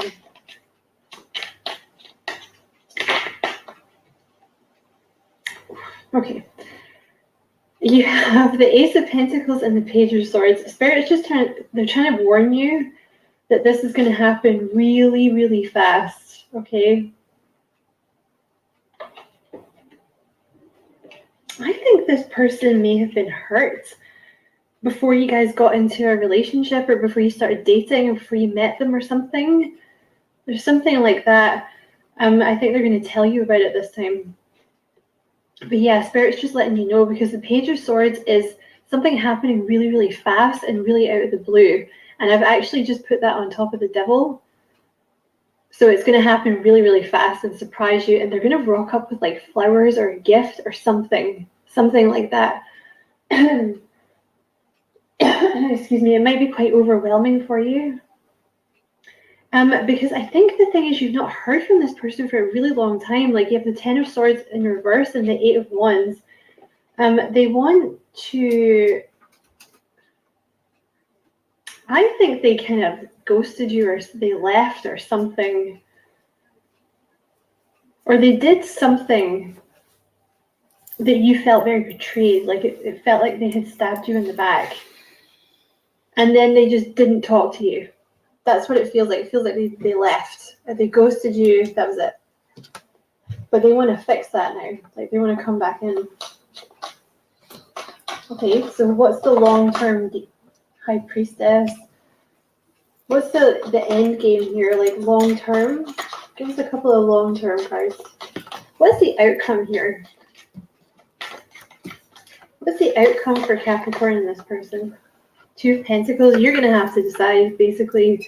There's like the ending is not really written yet, because I think you're going to have to decide if you want this person back in or not. Because maybe some of you have another option. Maybe that's why this person is panicking there. You know, they're like, oh my God, I've missed out with Capricorn. Like they moved on. Oh my God. Maybe you have.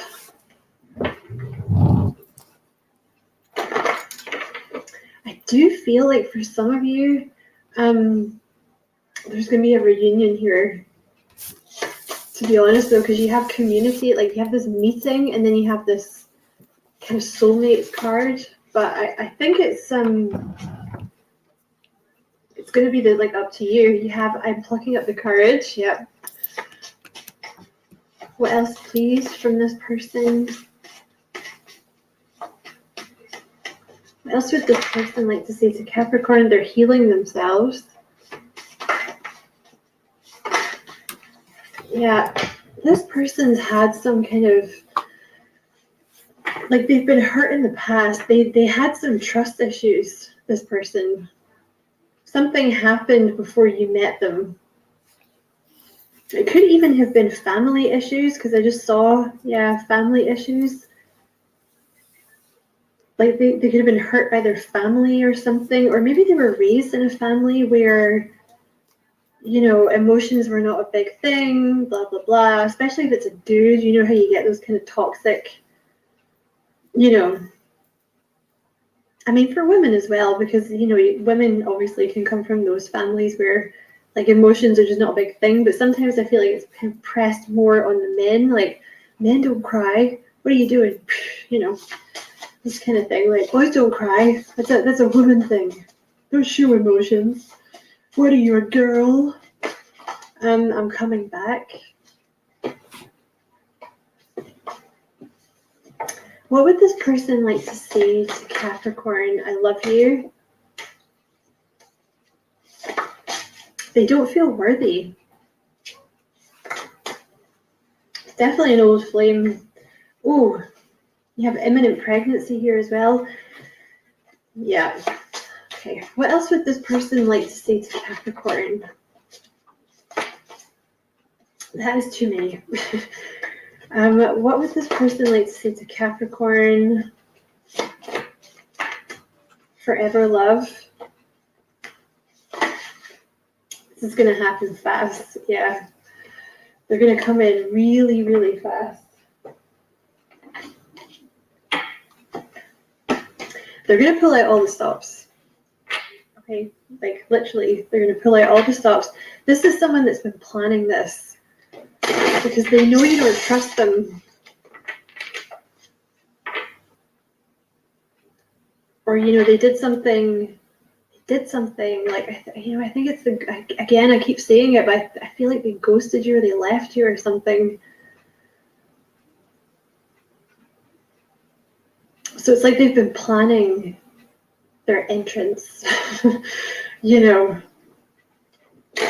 And like I said, I think they're going to pull out all the stops. It's like, let's go to a nice restaurant. You know, they're going to rock up with flowers. going to try and make you laugh and charm you and be playful, and then they're going to try and get you into bed. The Queen of Swords. I love that I can tell you anything, no holding back. Again, there's something here with they really love talking to you. I think there's something about your brain. Like, you guys, you're both very smart. And, you know, that's the thing. Like, smart people are funny, you know? Like, I think you make each other laugh. Or you at least have that kind of wit. Like, you're both witty. What else was this person? I mean, make no mistake though. Yeah, I was just about to say the 10 of Cups. They're not coming back in just to hump you and dump you. Like, this is, they want to settle down with you now. I actually think this person would quite like to have a child with you, because you have the Empress here twice. You know, I think this person's like ready to be a dad, or they're ready to be a mum, whatever. 10 of Cups, or family, means so much to me. See, again, you have family. And you have the Sun underneath that, which is commitment and marriage. You have the Hierophant and the Strength card. They could be like Taurus and Leo. What else would this person like to say to Capricorn?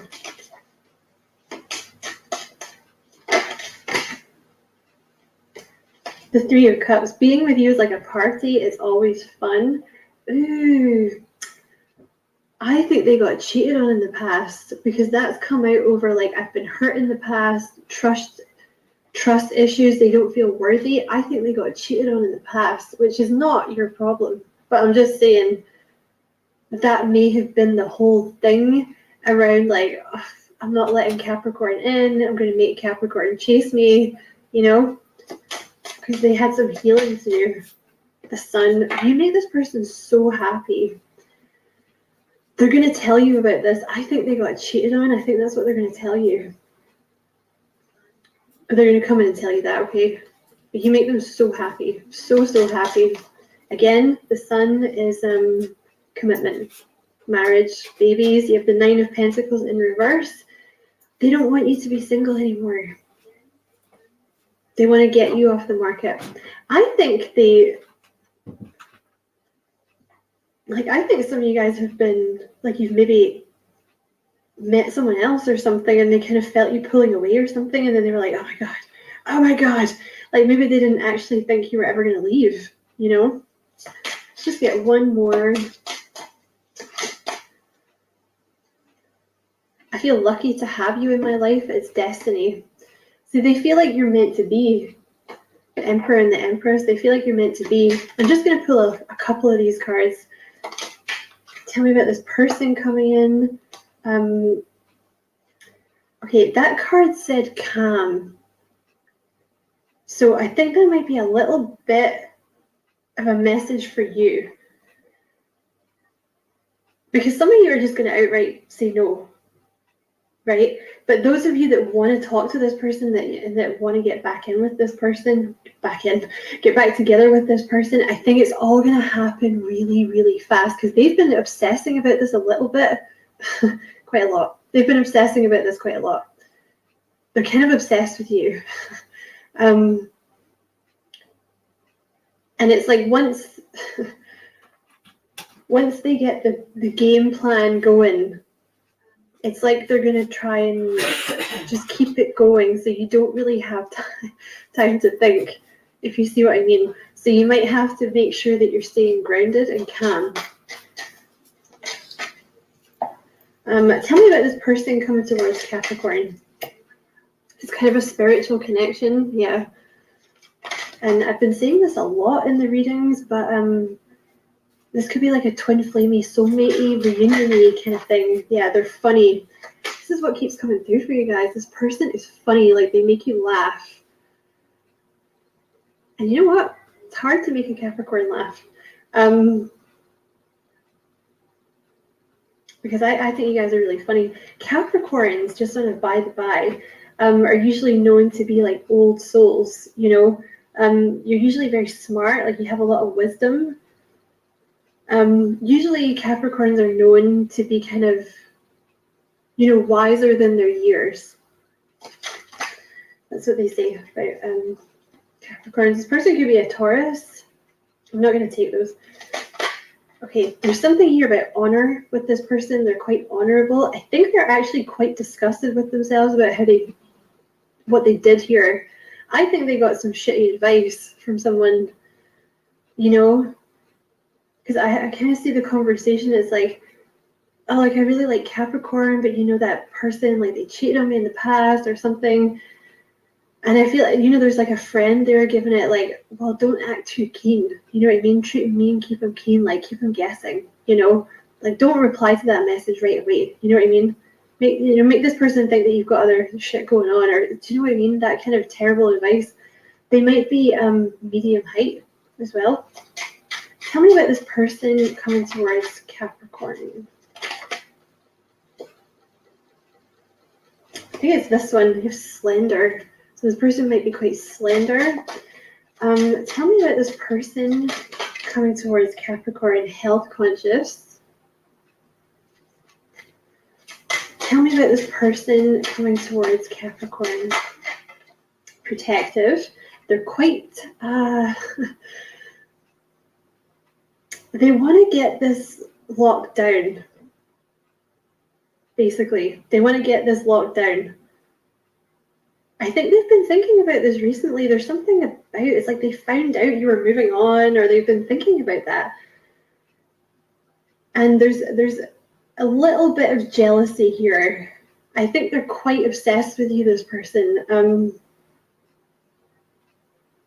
But it's like they just want you to be theirs, you know? They just want to lock this down now. It's like, no, you're mine, you're mine. You have Taurus here, so they could definitely be a Taurus. What else about this person coming in for Capricorn? I just feel like now this person has decided. It's just like all systems go. They're saying they're a good cook, which is very Taurus energy. No, I don't know which one that was. Tell me about this person coming towards Capricorn. Outdoorsy. So they might like sports and all that shit. You have nurturing and you have Libra. What else about this person coming towards Capricorn? Saucy. You know what? I can't even describe this, but there's so much like sexual energy in this reading. Because you have the devil, and you have the lovers next to each other, and you have saucy has just come out on top of that. Okay. So, yeah. Tell me about this person. Okay, you have faithful. There's someone was unfaithful to them before. Someone has been unfaithful to them in the past. Okay. That's part of the problem here. You have total babe. This person thinks you're a total babe. They think you are a total babe. They're a total babe as well, though. I think you're both very good looking. Let's get 3 more. Do you know what, though? That's not the thing that ticks the boxes here. It's the brain connection and the laughing, like the sense of humor. Because let's face it, it's pretty difficult to find someone with a sense of humor that matches your own. You have Sagittarius here, so they could have Sagittarius in their chart, which is interesting because it's kind of similar to the Sag reading. They could have Gemini in their chart. They could also have fire, Aries, Leo, Sag. They're a hard worker as well. Let's get 2 more. Aquarius. They could have Aquarius in their chart.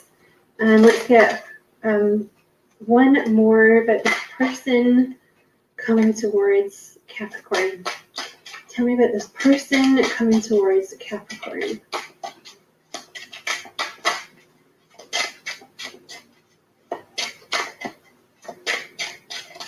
I really think it's taken this person a long time because I think they had, like I keep saying this, but I think somebody cheated on them. I'm not sure which one that was. Just give me 1, please. You're giving me a lot here. Okay. There we go. Libra. They could definitely have Libra in their chart somewhere as well. So I'm going to leave that there, Capricorn. I hope it was a useful reading. Thank you so much for watching. I do apologize for the super long reading. I don't know why it happens like that sometimes, but Hello, Capricorn. Welcome to your reading. Let's see what messages will show up for you, Capricorn. Capricorn, this is a collective message for your sign. Sun, Moon, Rising, Venus, and North Node. So please take what resonates and how it resonates for your overall situation. Okay.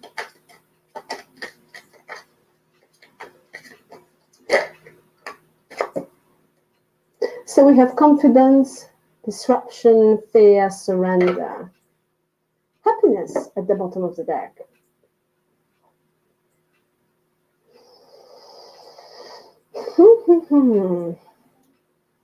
Very, very. Okay. So Capricorn, I feel that something happened. Okay. Something happened and it was unexpected. And it feels like a lightning from the sky. It was sudden, it was unexpected. It brought enormous amount of chaos with regards to a particular situation, maybe even to your life overall. And I'm getting very strongly that because of that interference of some sort, or that situation that might happen, there is a sense of surrender. It's like, well, there is nothing really I can do about it. It's kind of that kind of energy of it is what it is, but it doesn't mean that, it's not playing on your mind, because we have fear cards. So this is a card of an anxiety, stress, worry. I feel that something really kind of left a print, if I can say it that way. Something scary happened and it wasn't easy. And I feel that even if some time passed, you are still kind of thinking about it. Or maybe, it brought some sort of form of an anxiety. But Spirit wants you to know that you'll be very, very happy. Look, we have two cards that represent the smile, and we have a confidence with the glasses, sunglasses, like, I'm cool.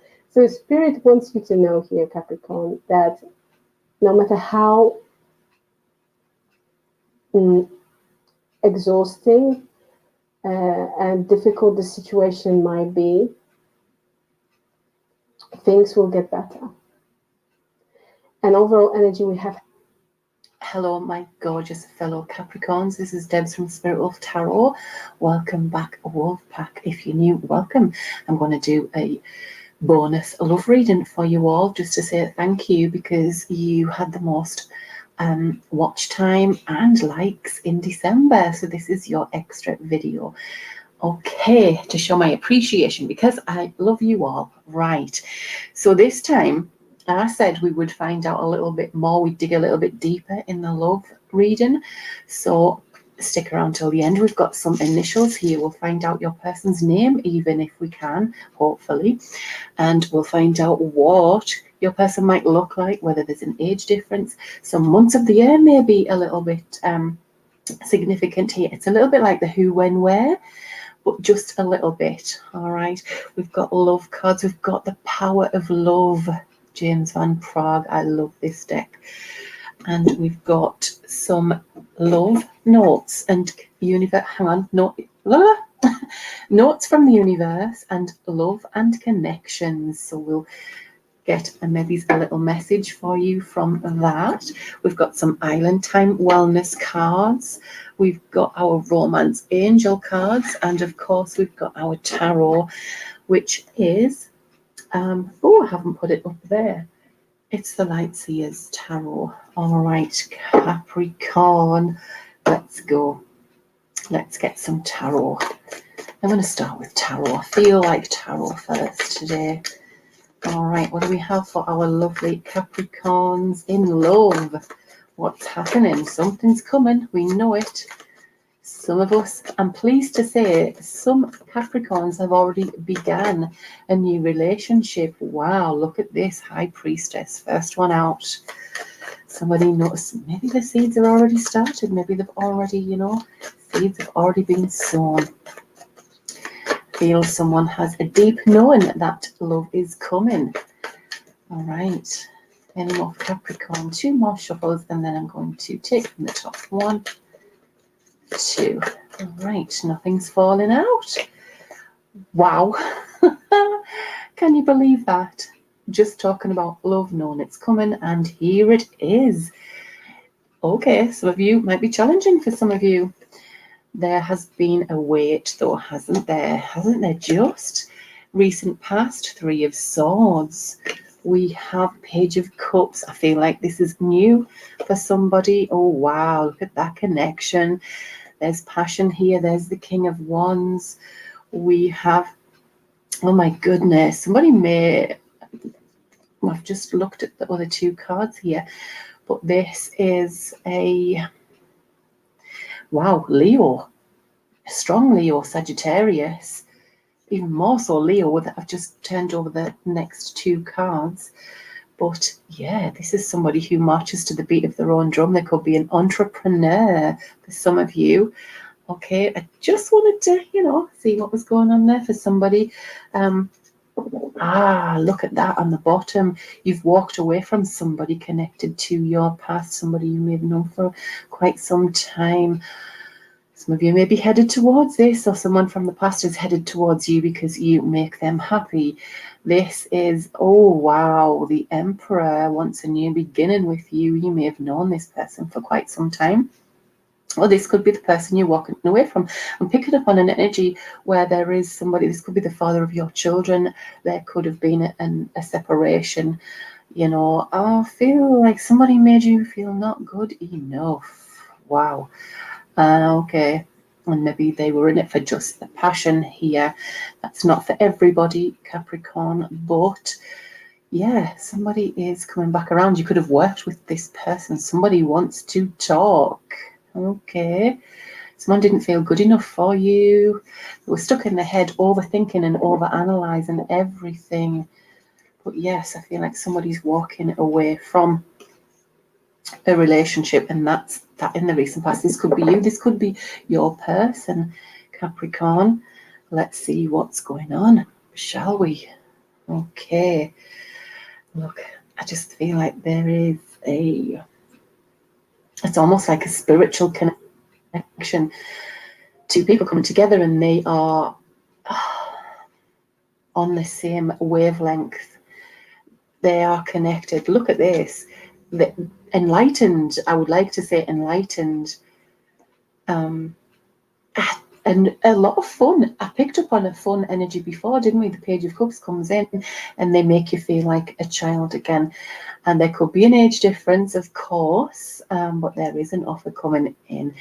And this one is very attractive. It's a very attractive offer. Let's see. I'm going to...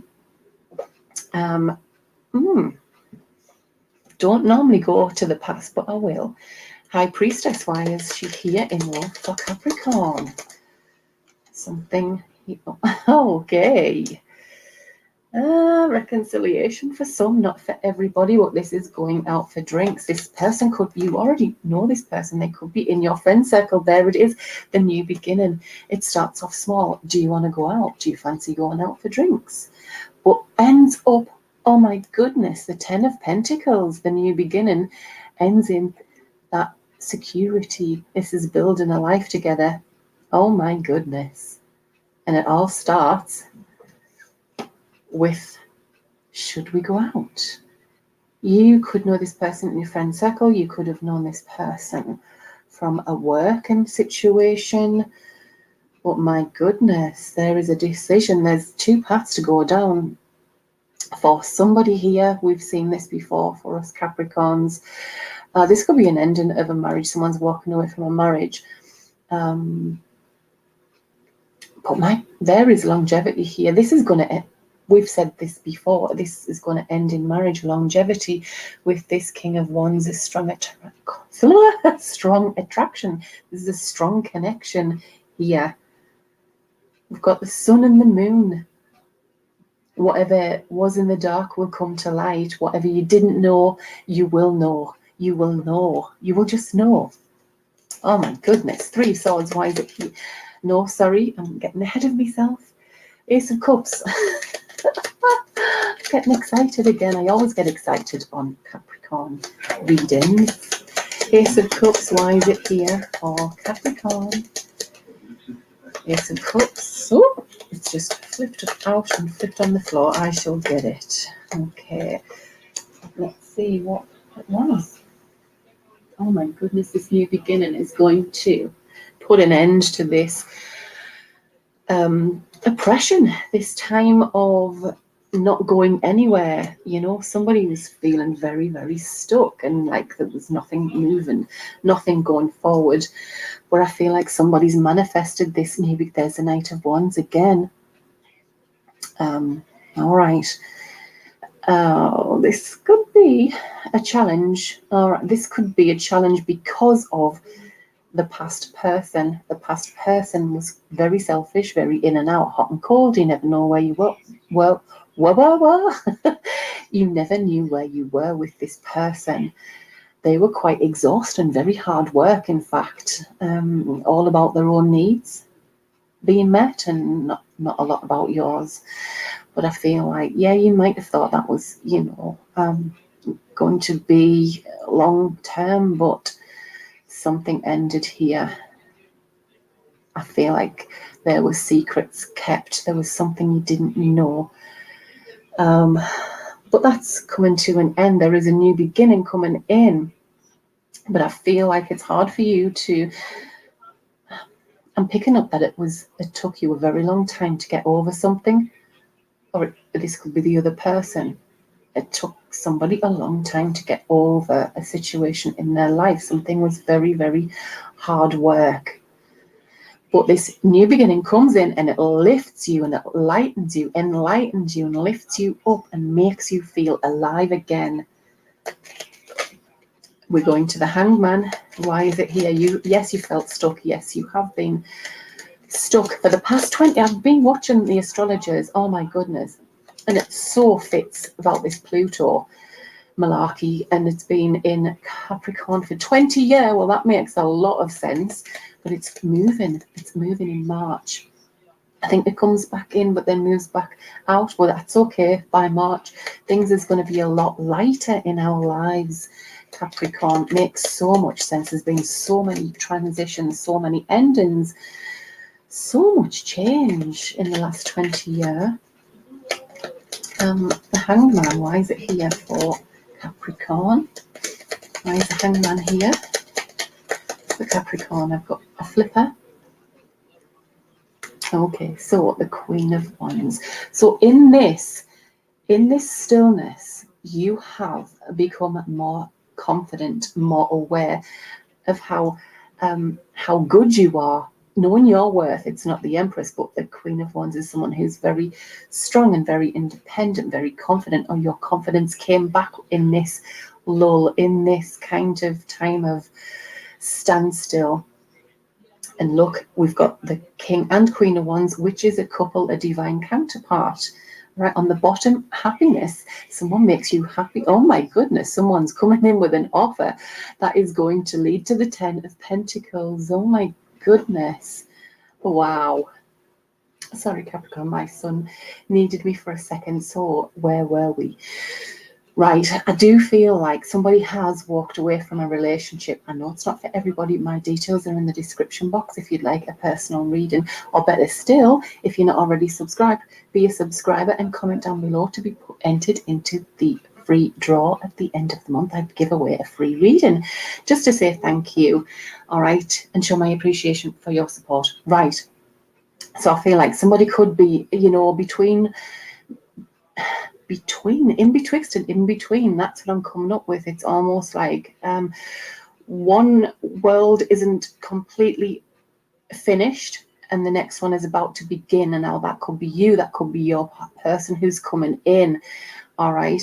But I do feel like there's a little bit of insecurity around this. Please don't self-sabotage, Capricorn. I know it's difficult, especially when you're in that kind of the beginnings of things and you don't know where it's going, if that's where you are.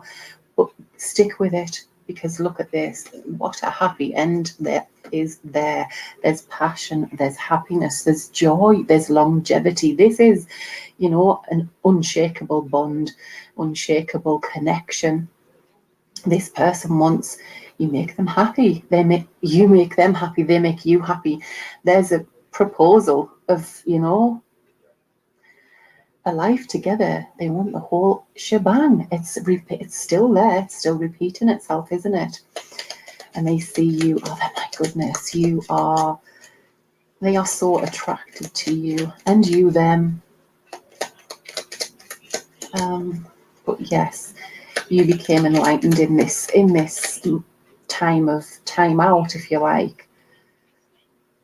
Something came to light for somebody here.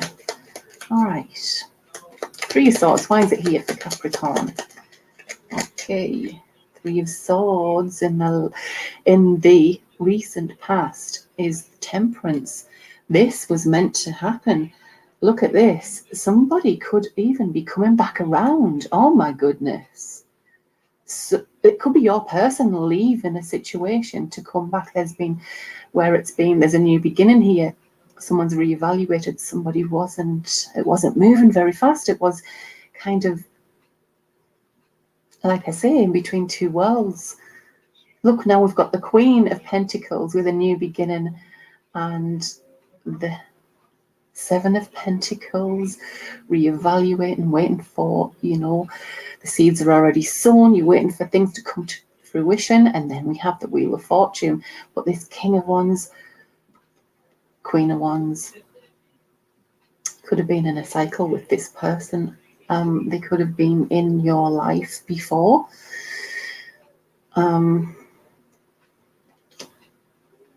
But it had to be the right time. I feel like I have to say the timing wasn't right before. That's for somebody.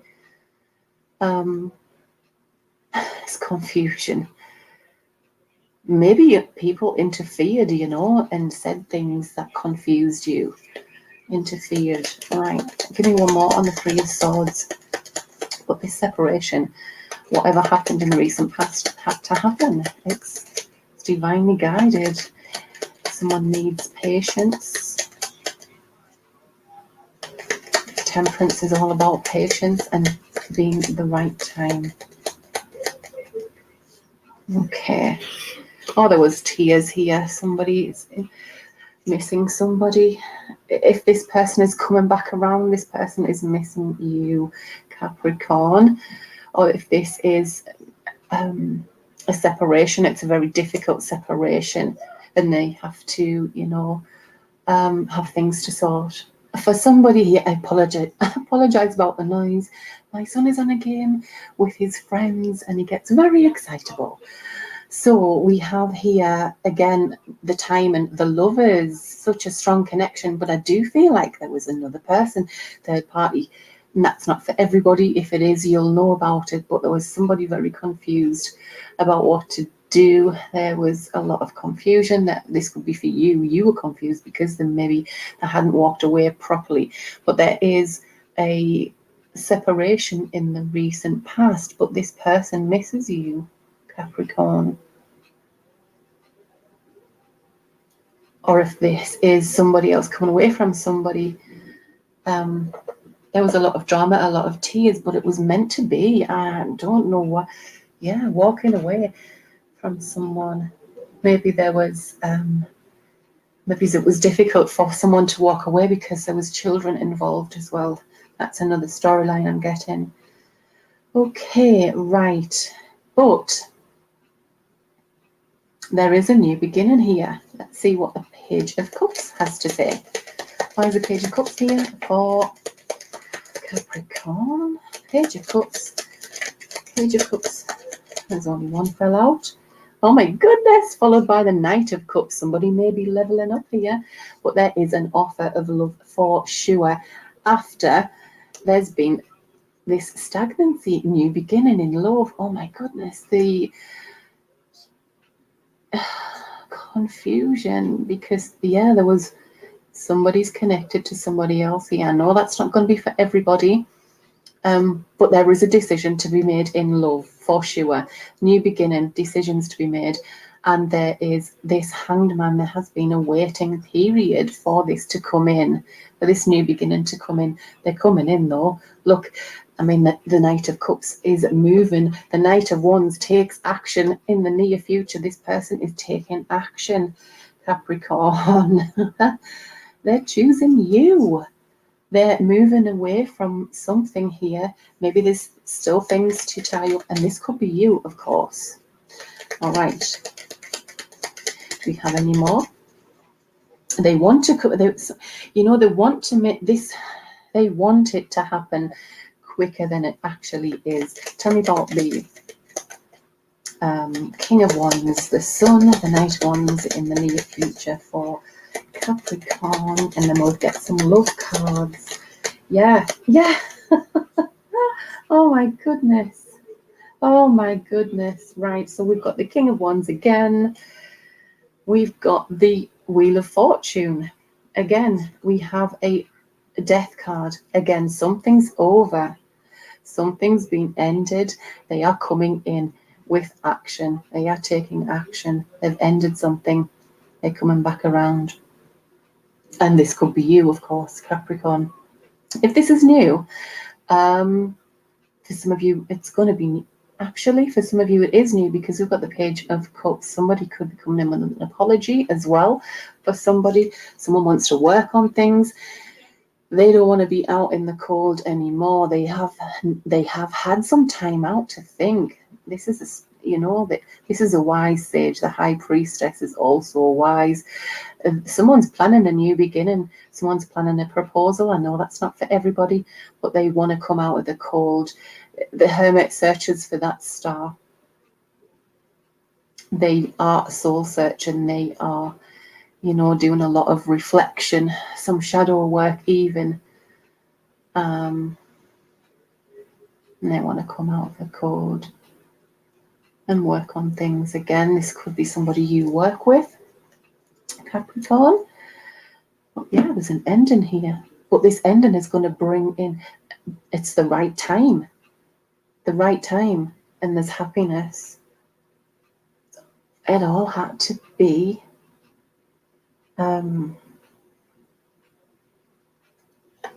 things needed to happen. It's synchronized.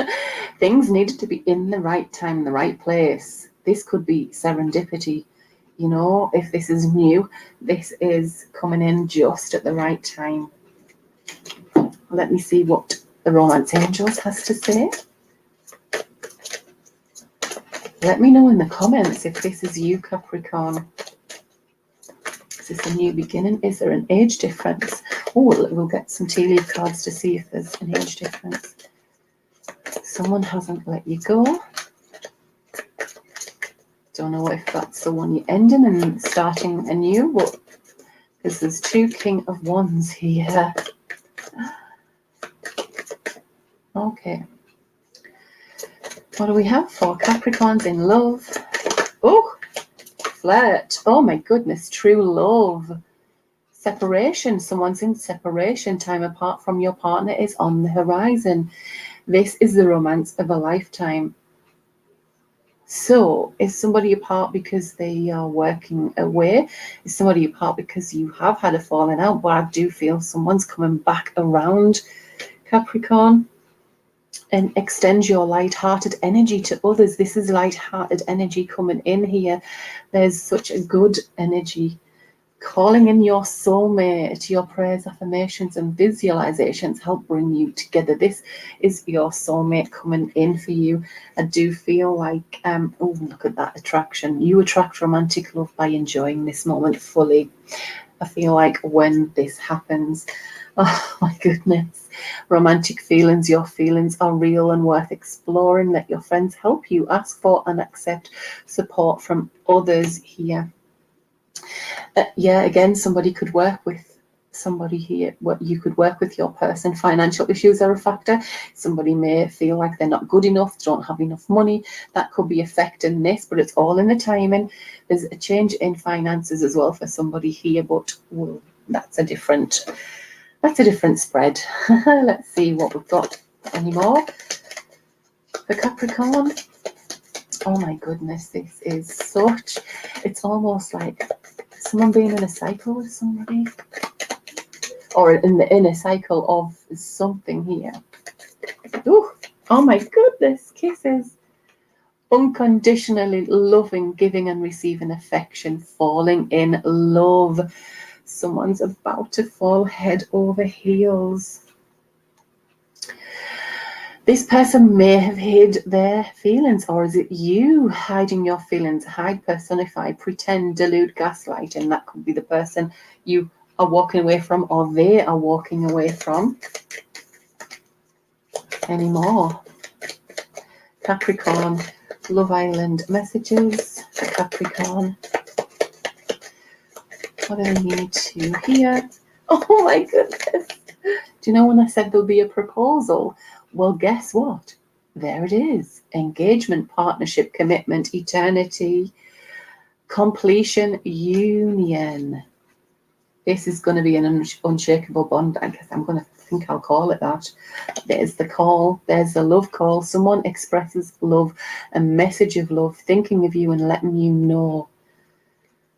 Oh my goodness, they're going to let you know that it's over. Something's ended. Somebody's ending something. Endings bring new beginnings, growth, change, liberation, transition. Somebody is transition. You're on the brink of transition, Capricorn. Whatever's coming in is going to be unshakable. This is beautiful. Let's see what they might look like, or what tea leaf cards we have. And then we'll get a love oracle and some initials, shall we? What's their person like? I know I usually save these till the who, when, where. I'm not sure if I'm going to do that. I might do something along those lines. What does their person look like? Capricorn. Tell me about Capricorn's person. We've got fair hair. Dealings or relationship with a woman with blonde, grey or white hair. A woman. Dealings or relationship with a woman. We have the month of April. That could be significant. And we have November. Maybe you've met this person already in November, or this could be their birth dates. April or November. November is Scorpio, Sagittarius, and King of Wands is a fire sign. We've got man, older man. There could be an age difference here. Whether you are the man or the woman, there could be an age difference. Doesn't have to be a lot. We also have dark woman here. Dealings or relationship with a woman with dark complexion or hair. These could be people who help you two out. You know, when you ask for help from your friends, or this could be, you know, the people because somebody was in a, you know, not quite finished and tying loose ends up as well. Fair hair on the bottom. This could be the older man because it's grey or white hair, or mature. This could be a mature couple who I'm talking to. Let's get some power of love cards. What message in love does Capricorn need? Well, that came out fast. Virtue. You acknowledge your loving spiritual attributes that encourage others to grow. I do feel like you are going to help somebody grow, and vice versa. I just see you being very spiritual together. Loyalty, your reliability demonstrates your loving sense of devotion and consistency of being. That is a true Capricorn there, right there. Okay, I'm going to get a universe, not from the universe. Oh, okay, I want this one. You were born with that it quality. Oh my goodness, that is so true, Capricorn. You have it. You've got the X factor. Do you want to know what's really beautiful? Confidence. Do you want to know what's really powerful? Persistence. Do you want to know what's really sexy? Please, I know about sexy. Not needing to be needed. And if they still if still they don't notice your good looks, your strength and your sachet, could you feel more sorry for them? Tally ho, the universe. If somebody doesn't see your worth, then they're not worth knowing, because this person who comes in knows you've got it. Lovely. You've just got it. Right, let's get some initials. We'll close it out with some initials.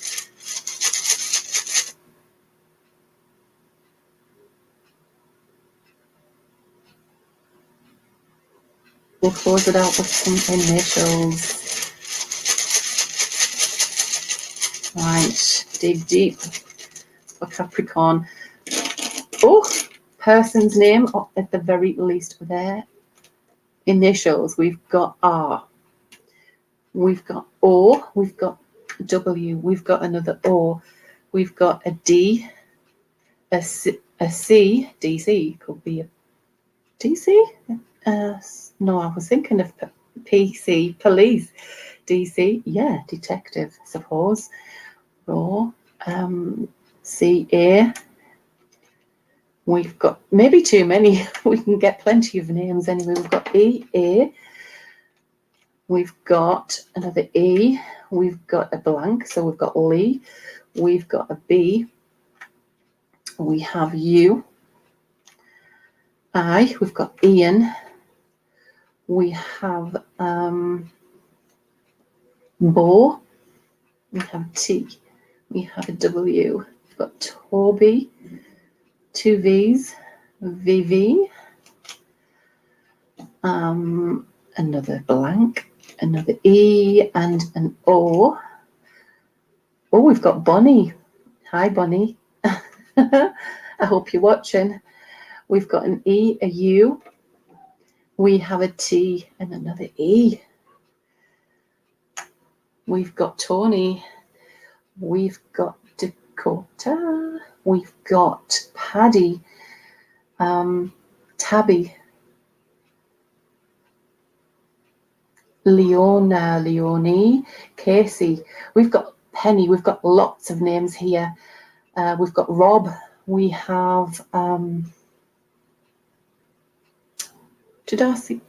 I don't have an L, but we've got blanks, haven't we? We've got Carl with a C. Pee-wee. Somebody gets Pee-wee. Kiwi. Boa. Bo. Coco. Toby. Tobias. Toby. Neone. Leonie. I did say that, didn't I? Nye. Nay. Anyway, I'm going to leave that. We've got David. I'm going to leave that with you. Okay. And if you see any more names, pop them in the comments below. I hope you enjoyed this reading, my lovely Capricorns, and I will see you soon. Modern sociologists have made some analysis of the function of secret societies in the development of man's modern culture. And while these findings are for the most part based entirely upon cultural factors, they give us some rather interesting information which we can enrich and enlarge through reference to a larger frame of research. First of all, a secret society is usually a group of persons divided from their contemporaries by certain obligations, private assembly, and addiction to a particular or special code of conduct. Such societies began, of course, in the primitive world. Early in the history of man's social experience, tribes, barbaric, primitive, savage, developed secret societies. These were particularly concerned with the over-concept of that time, namely the importance of certain rituals and ceremonies in connection with the building of the individual into his tribal life. All of the important periods of life were marked with ritual, ceremony, and symbol. And the most important of ancient ceremonies of this nature had to do with the concept of citizenship as it was then understood. By certain trials, obligations, and revelations, the person was prepared to become part of his social order. In tribal times, he received the wisdom of his tribe, and he proved that he was worthy of that wisdom by undergoing certain trials, real or psychological dangers, indicating his heroism, his patience, his willingness to self-sacrifice, his dedication to the same principles which govern his tribal life. After his initiation into the secret societies, he became a full-fledged member of his community. We may therefore say that in this respect, the secret society was also the school, the university, if we may say such, of primitive society. Here, the accumulated wisdom of the people was made available to each new generation through ritual and ceremony. At the same time, the secret society bound the person to his spiritual conviction. Through this association, he came to know the deities believed to govern his tribe. He was religiously obligated to the ideals and principles of the tribal faith. All of his political and social instruction suspended from his religious conviction. It was therefore incredible that anyone could pass through these tribal mysteries without becoming strongly convinced of the importance of the religion of his people. In addition to these important factors, the tribe and the tribal mysteries had to do with the genetic problems recognized at that time. Among our southwestern Indians, for example, each pueblo has two sides, and the members of these sides have certain religious obligations and certain tribal rites and ceremonies. Marriage must always be across the pueblo. In other words, marriage must always be into the opposite social group. This was important, as experience had taught that too close intermarriage might prove detrimental to the tribal life. Laws governing conduct were also measured across the pueblo. But in all important matters, the two sides met for conference, consultation, and contemplation of the vital needs of the whole people. Gradually, the secret societies became the virtual custodians of authority, causing the modern sociologists to advance the concept that they were highly autocratic groups. If this may be considered legitimate, it may be pointed out that all life at all times has been a curious blending of autocratic leadership and a democratic state. Any individual who assumes leadership, even with the consent of the governed, gains certain autocratic powers and prerogatives. It was the work of the old secret societies to so enrich the cultural, moral, and spiritual life of the leader that he might not be inclined to pervert his authority or to use his powers to exploit or enslave his peoples. Thus, the secret society educated the leader, not merely in the arts and sciences, as we generally consider them, but in the moral values and in the ethical overtones essential to proper government or any executive or responsible position. In the classical world, the secret society took a new form. It became more exclusively the custodian of learning. And we may say that through the classical world, particularly Greece, Egypt, and the Roman Empire, most secret societies were not basically political in their implications. It is true that no individual can refrain from some involvement in politics, especially if he is an informed and conscientious person.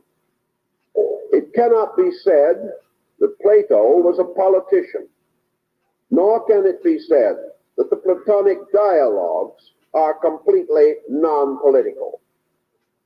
To the philosopher, politics represents enlightened leadership, and he contributes in every way that he can toward this end. And in periods of despotism or tyranny, his weight is naturally against vested authority which has perverted its privileges. For this reason, many prominent leaders in the religious, philosophical, and cultural life of mankind have been persecuted and even martyred because they have interfered with entrenched political beliefs. During the classical period also, we see the secret society moving behind nearly all forms of generalized education. In Rome, Greece, and Egypt, young people were tutored by professional teachers. After they had received what we might term a broad education, considering the opportunities and knowledge of their day, they were then, for the most part, presented for initiation into one of the secret societies, it being understood that it was the duty of such societies to integrate the person, to give him the associations, the dedication, the consecrations, by means of which his knowledge in any field might be clarified, deepened, and the danger of selfishness or perversion mitigated so far as was possible. This is the general story. And of course, even in the classical period, the overtones remained essentially religious. The secret societies were sanctuaries. Those who entered them were instructed in the true meaning of their faiths, were given certain keys or interior knowledge, and as in Oriental religious societies, they were given certain scientific methods for the advancement of their personal lives, particularly their internal development of resources. The secret society was psychologically symbolic of the internal life of every person. While we live in this world and to a measure of this world, nearly every person has a more or less secret world of his own. This secret world may be no more than a series of convictions, differing from or in advance of popular convictions. The individual who is thoughtful envisions a better world than the one in which he lives. He sees the possibility of man gaining a richer life, developing greater internal securities. And looking around him, he discovers that it is difficult for him to impress these broad convictions upon society. Society is highly dominated by conditioned reflexes, and is the individual attempting to live above or beyond his clan or class, tries to spread his convictions, he meets mostly with opposition. He finds, therefore, that it is inconvenient and injudicious merely to approach strangers with his thoughts. His natural instinct is to seek out others of his own kind, binding himself with them and finding in their association the opportunity for greater self-expression. Thus, clubs, groups arise today around certain principles which they feel need or require organized minorities to advance these principles through common effort.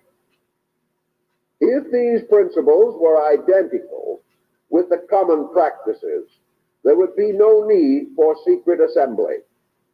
But if these principles are not identical, even though they may be entirely friendly, kindly, non-political, if they are not totally identical with the public mind, then those so interested and so dedicated inevitably form private groups.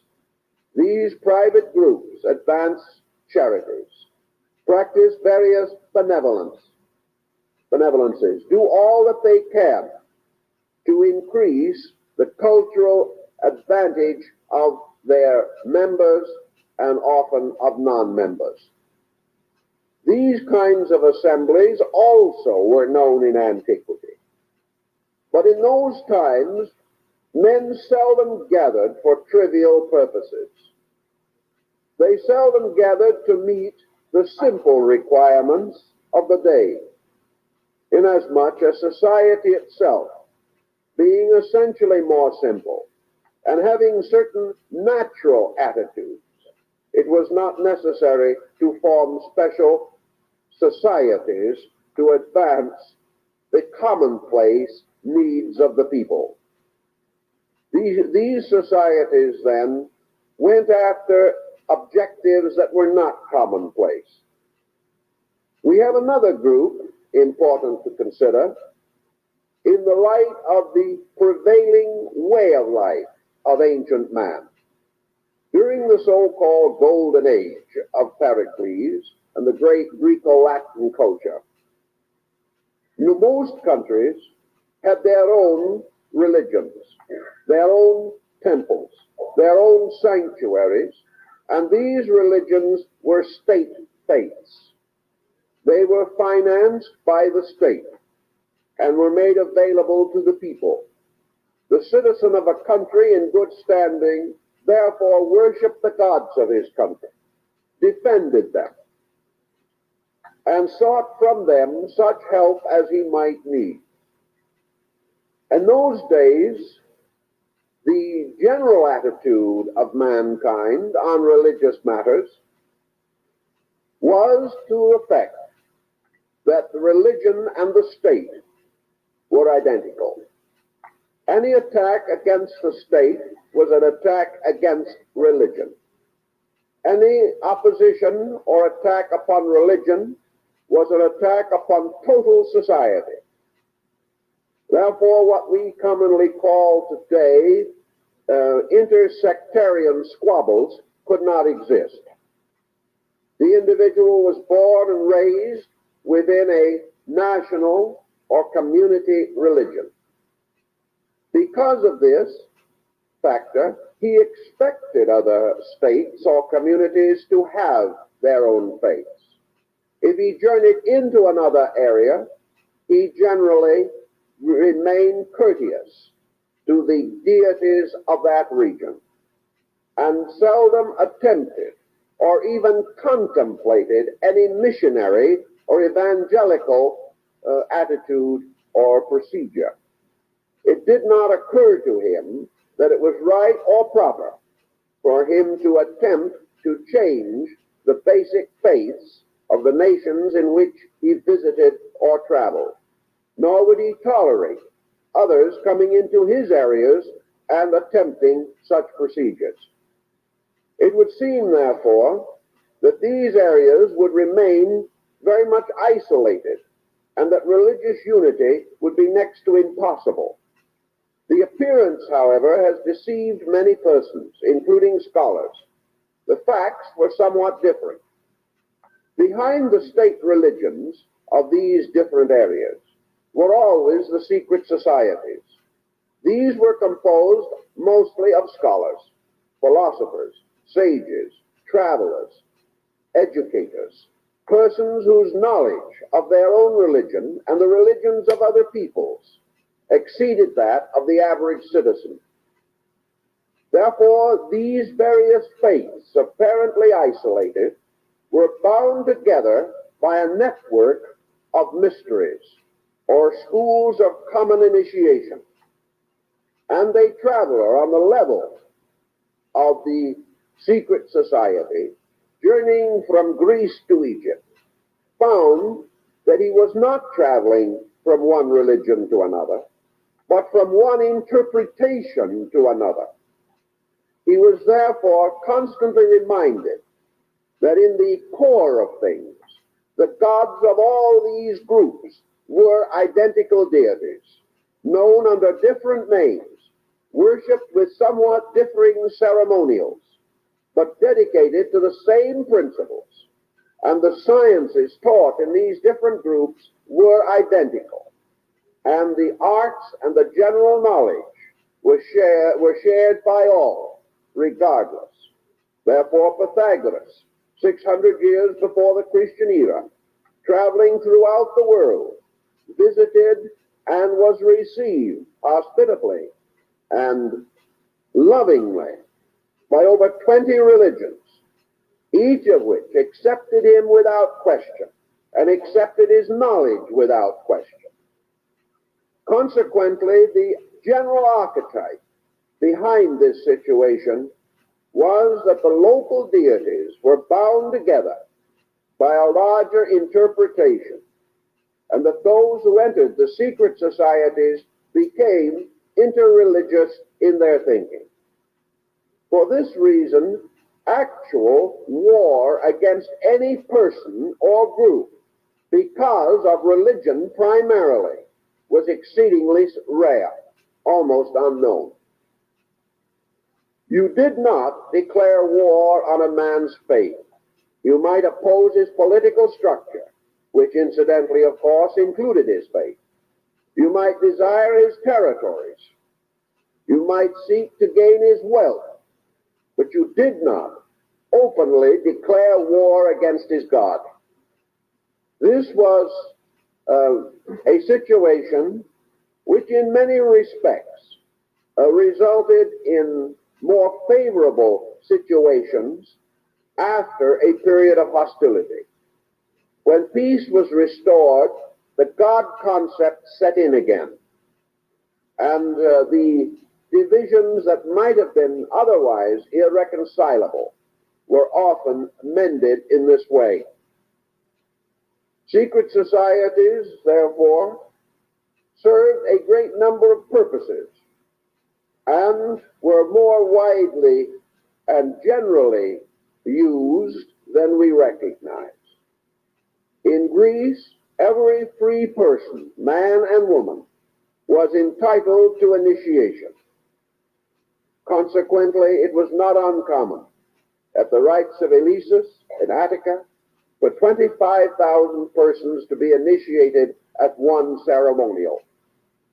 It was therefore not merely a small group, but the whole of the cultural pattern was invested in these principles. Naturally, there were smaller schools of specialized instruction, and by degrees, these schools became trade schools and union schools, protecting arts and crafts demanding apprenticeships, and our entire concept of the apprenticeship system as a means of advancing skill in an art or science or craft. This arose in the secret societies, for the most common things were so organized. In early England, the tailors had their own secret society. So did the plumbers. Secret societies were not left entirely to abstract speculation. Men had a certain pride in their own achievements and a certain sense of responsibility for the quality of their work. In those days, this responsibility was invested in guilds, and guilds were an outcome of classical secret societies.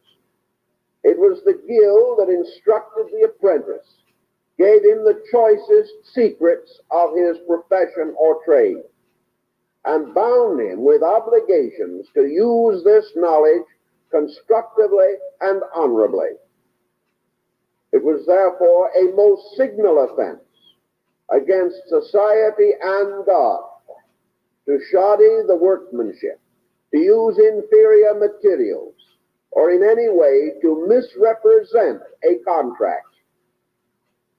The God concept still occupied the mind of the guild masters. Each meeting of the tailors and the plumbers and the shoemakers and the tinsmiths, each meeting was opened with religious ceremony. Each meeting was closed with prayer. And during the period of these meetings, when matters of common concern, of charity, of taking care of needy or impoverished brethren, whenever these matters were examined, it was in a sanctified atmosphere of dedication, and into each of these guilds, deity represented the peculiar guild master. In other words, of all the shoemakers, God was the great shoemaker. Of all the tinsmiths, God was the great tinsmith. Of all the architects, he was the sovereign architect of the world. To all the physicians, he was the master of healing. Each in his own way, therefore, developed a guild faith, a faith based upon performing his normal human activities, his trade, his profession, as a sacred service, as a dedicated recognition of his responsibility to society. And whatever he did that was useful and helpful to others was a form of religious sacrament. The development, therefore, of great projects with comparative smoothness of procedure marked that time. In a day when great mausoleums, temples, palaces, and tombs required from 50 years to 500 years for their completion, the work proceeded in an orderly manner. It was hardly necessary to inspect the work. The masters of the guilds inspected the work themselves and were more critical than any outsider could possibly have been. Also, they regulated the wages of the workmen. They held the various religious meetings that were necessary. And from this, we observe inevitably the rise of a religious spirit, a spirit not directly consistent with the general prevailing orthodoxies of those days, a religion which moved directly into action, a religion which was not drowned in theory, but was constantly vitalized by practice. Thus, religion itself passed through certain modifications. The guild masters did not leave their faiths. Very often they met in the chapels, temples, cathedrals, and churches of their religions. But at the same time, they brought to their religion something previously not so well emphasized. and that was the importance of applying your faith and its principles to the works of your hands, so that each task that was performed was sanctified by the integrity with which it was performed. This type of condition has also drifted down to us in the form of trade unions, in the form of various labor organizations. But little by little, the religious factor has diminished, and these organizations have become protective, essentially, rather than almost completely idealistic. In the religious pattern also, we gradually discover that the decline of the so-called Greco-Latin culture brought with it a gradual motion toward the unification of religion. And of secret societies, we should point out those in which religious rites in areas apart from the natural home of a faith came to be emphasized. The secret societies of early Christendom are at point, and also we should mention the secret societies of the wandering and exiled Jewish minorities. Both of these groups, finding themselves in mostly unfriendly regions, united more and more among themselves in the effort to preserve and maintain their faiths. The secret meetings of Christians in the catacombs under Rome and other such organizations naturally led to the rise of religious societies, where only persons trusted, tested, and tried could be permitted to join the group, for a traitor might have resulted in the death of them all. Thus, the secret society that had originally initiated merely to improve society in general, now initiated to preserve itself, to maintain its own concepts, doctrines, or ideals in a hostile environment. From these rootings, a number of other modifications gradually appeared.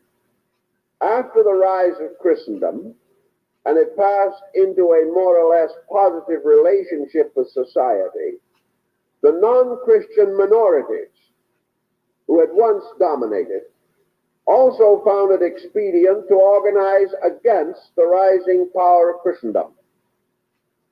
Thus, we have a number of fringe organizations preserving their non-Christian identities for centuries after the rise of the church. They accomplished this by the use of the greatest secrecy and with due caution against the possibility of their true projects being discovered. Most of the non-Christian secret societies did not, however, contemplate the overthrow of Christendom. They had no such grandiose idea. What they believed was that they possessed certain knowledge which was not commonly possessed by the members of the new faith, and they therefore united to protect and preserve this knowledge in order that it might not be extinguished. Thus, these societies became protective of certain beliefs or certain attitudes or certain ideas, usually against what they regarded to be the inadequacies of the generally regarded interpretations and procedures. Naturally, these became the heretical sects and were gradually cast off into the darkness and into the wilderness, many of them taking up their refuge in the Near East, particularly in the rising Arabian culture. Here also secret societies arose. And these societies give us another cross-section of our problem. Most religions and abstract philosophical systems that have had broad spheres of influence found it expedient to divide within themselves, or division was more or less pressed upon them by their own members. If society has a majority of conformists who are perfectly content to follow in prevailing patterns, or to worship in an orthodox manner the dominant creeds and faiths of their times, there are always others, mystics, idealists, dreamers, scholars, scientists, philosophers, to whom the prevailing explanations are not sufficient. These persons inevitably seek for greater meaning, and as this meaning approaches the mystical or seeks to substitute internal revelation for tradition, these groups may come in conflict with the prevailing faith. To meet this conflict, they retire into a measure of secrecy. This secrecy serves several ends. First, it prevents outward division in a religion. It prevents a faith from being constantly in the presence of its own heretical followers. Furthermore, it advances to a degree, and rather continuously, the moral and ethical values of a faith.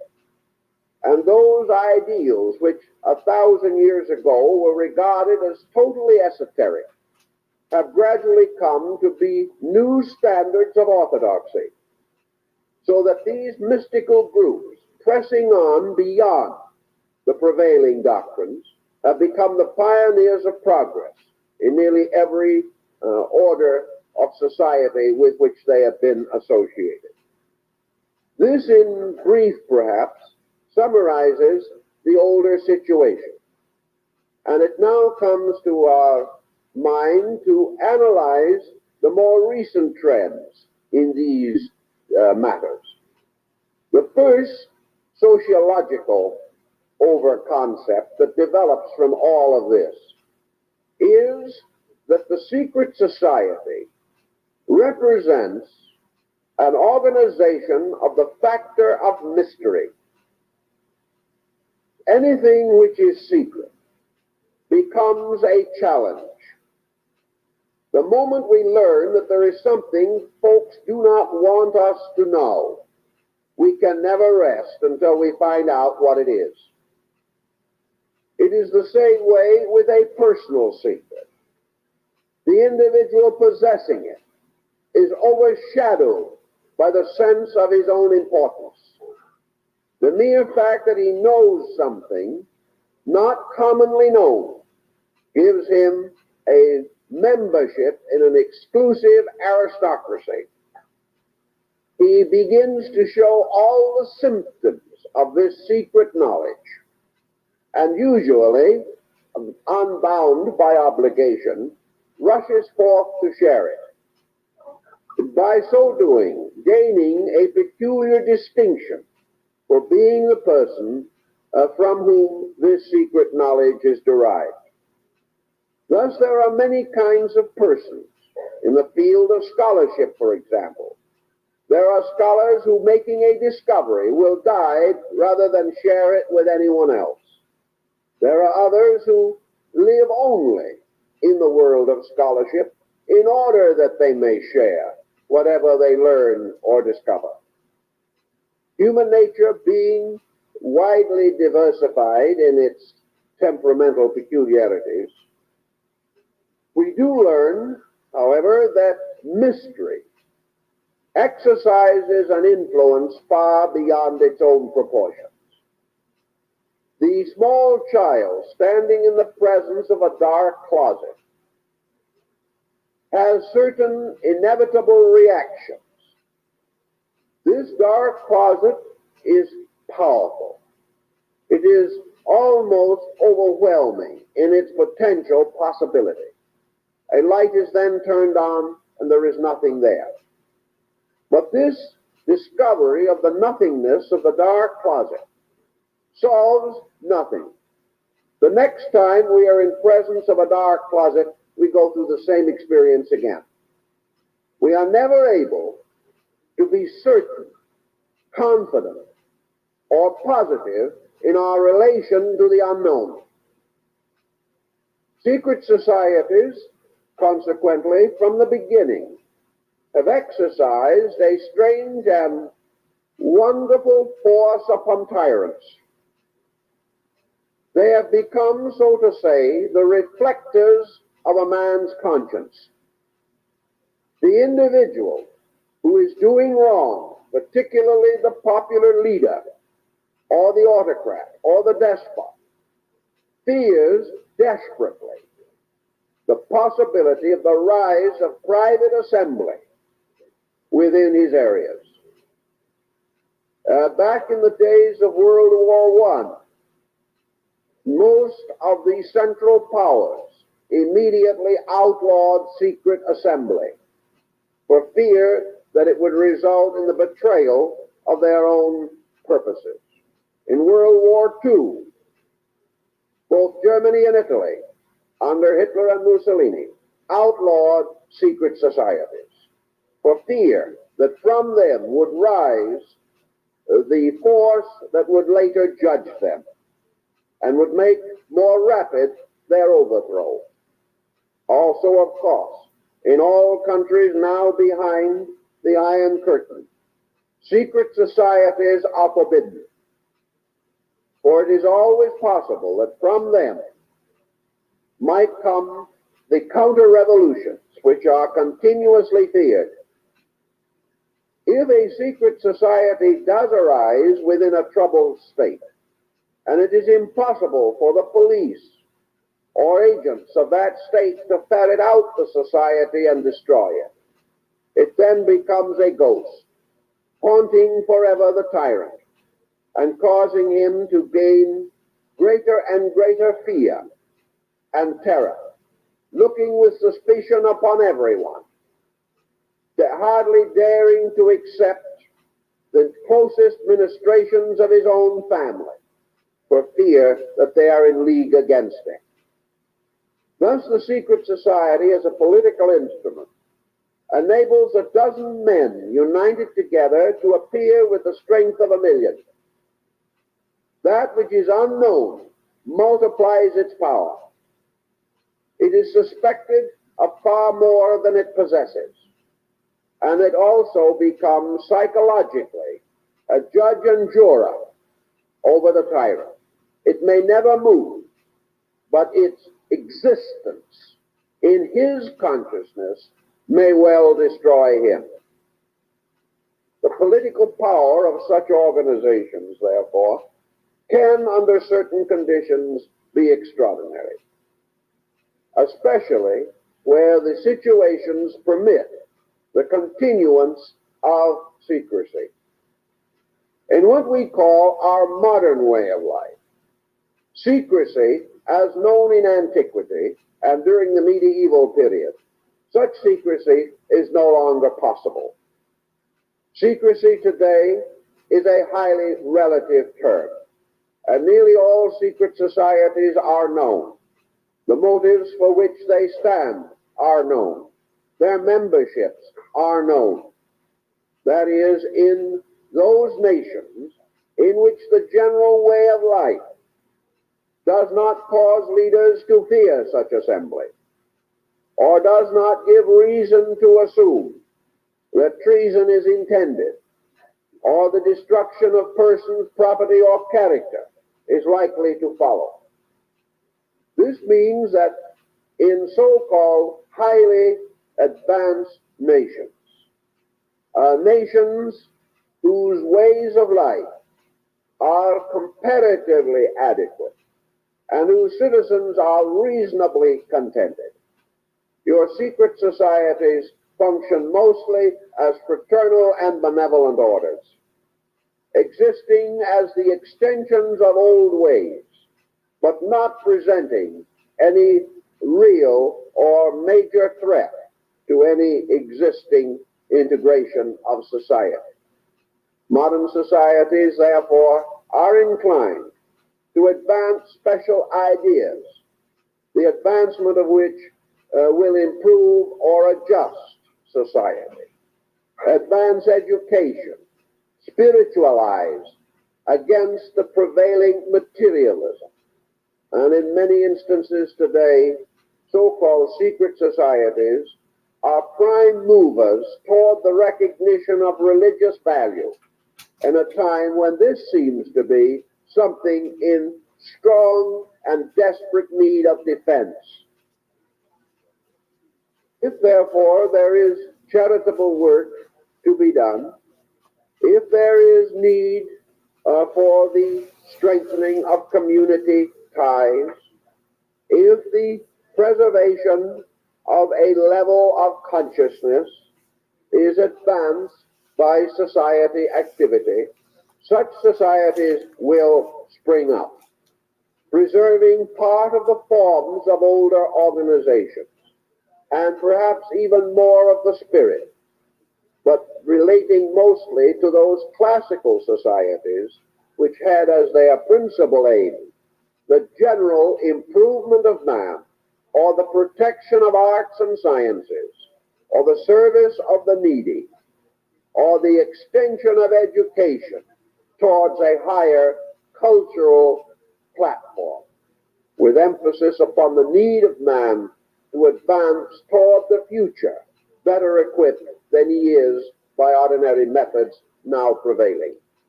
From such considerations, societies may be regarded as benevolent. This is the way we generally think of them today.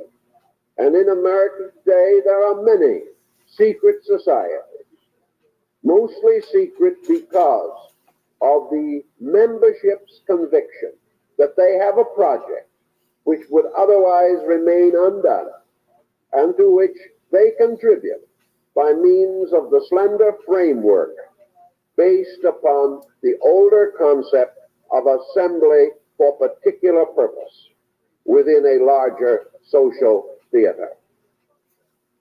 We think of this and we view the term secret society today as largely so meaning. But let us not forget that our way of life is not as yet the prevailing way of life for human beings. The civilization and culture of Western Europe and America has as yet not touched a comparatively large area of humankind. If, for instance, we may say that we have 2.5 or 2 3/4 billion human beings on Earth today, it is also safe to say that better than half of that vast group does not live our way of life, does not enjoy the temporal advantages which we enjoy, nor the personal security, nor the political representation, nor the religious tolerance. Therefore, it is certain that many motives which with us are no longer valid or are no longer sufficiently impressive to bring persons together in private assembly, that such motives do exist in other areas, and that secret societies today, outside of our own sphere of influence, are very powerful and very continuing, and that these societies are for the most part similar in their purposes and objectives as those of Western Europe and America of 300, 400, or 500 years ago. In our way of life, we are not struggling for liberty. We are struggling rather for private freedom. In many countries, however, the struggle for civil liberty goes on against very desperate odds. Many countries are burdened with incredible internal confusion. There are new countries rising up today to attempt their place in the sun with less than 1% literacy.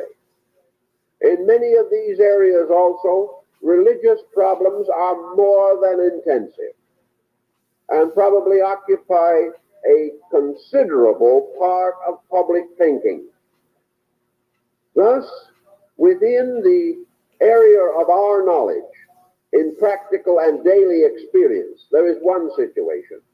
But outside of this area of our knowledge, there is another situation, extending over a very large part of the world and extending through many levels of society, from the surviving Aboriginal groups to those of cultural attainments perhaps equal to our own, but living under a less fortunate political or religious system.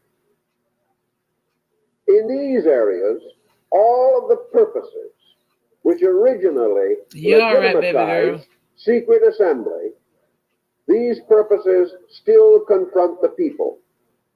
And a study of news, a study of our available sources of information, point out that secret assembly now exists in probably 3/4 of the nations of the world, on the level of a real and pressing social need, on the level of a desperate effort to preserve truth against error, on the level of a desperate desire to advance the common state of people On the level. from the tyranny, ignorance, superstition, and fear by which these people are now dominated. Wherever such condition exists, your secret society will exist and does exist. And we have records of it in many places, and we have records of the fear of it in many more places. Obviously, we should handle this problem in a general manner, for we certainly would have no desire to contribute in any way to the dangers which already beset those seeking by private assembly to rescue their peoples from prevailing injustices. But we may note in general that in the last 3 years, I have come in personal contact with representatives or persons associated with secret assembly in foreign nations. These persons have assured me of the continuing activities of their groups, the tremendous need of the expansion of this type of activity as the only possible way of keeping tyranny from completely enslaving entire social groups. And at this time we know of several rather despotic leaders who are in constant and mortal fear and terror, surrounding themselves with the most exaggerated methods of personal defense because of their fear of private assembly within their own regions, and also their knowledge that this exists and their inability to ferret it out. One of the reasons they cannot discover these groups is because these groups are protected by the people in general. The people may not have the courage to belong to them or to advance secret causes against prevailing pressures, but they are sympathetic to these groups, therefore cannot be induced to reveal them, and will usually simply decline to discuss it or insist that as far as they know, such assembly does not exist. It was private assembly which liberated Latin America, not more than 100 years ago. It was private assembly that resulted in the gradual rise of the rights of people throughout Europe 150, 200 years ago. It was private assembly that strongly advanced the cause of our own Revolutionary War. It was private assembly that created the Republic of China in 1912. It was private assembly that advanced the freedom of most of the Far Eastern nations that finally achieved constitutional government. This secret assembly must therefore continue, inasmuch as the need for it also continues. In our particular modern situation, we realize that there are large areas of the world today in which the ethical, spiritual, and moral needs of mankind are relatively ignored,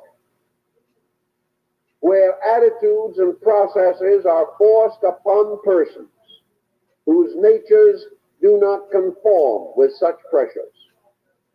There has been a considerable enslaving of intellectuals.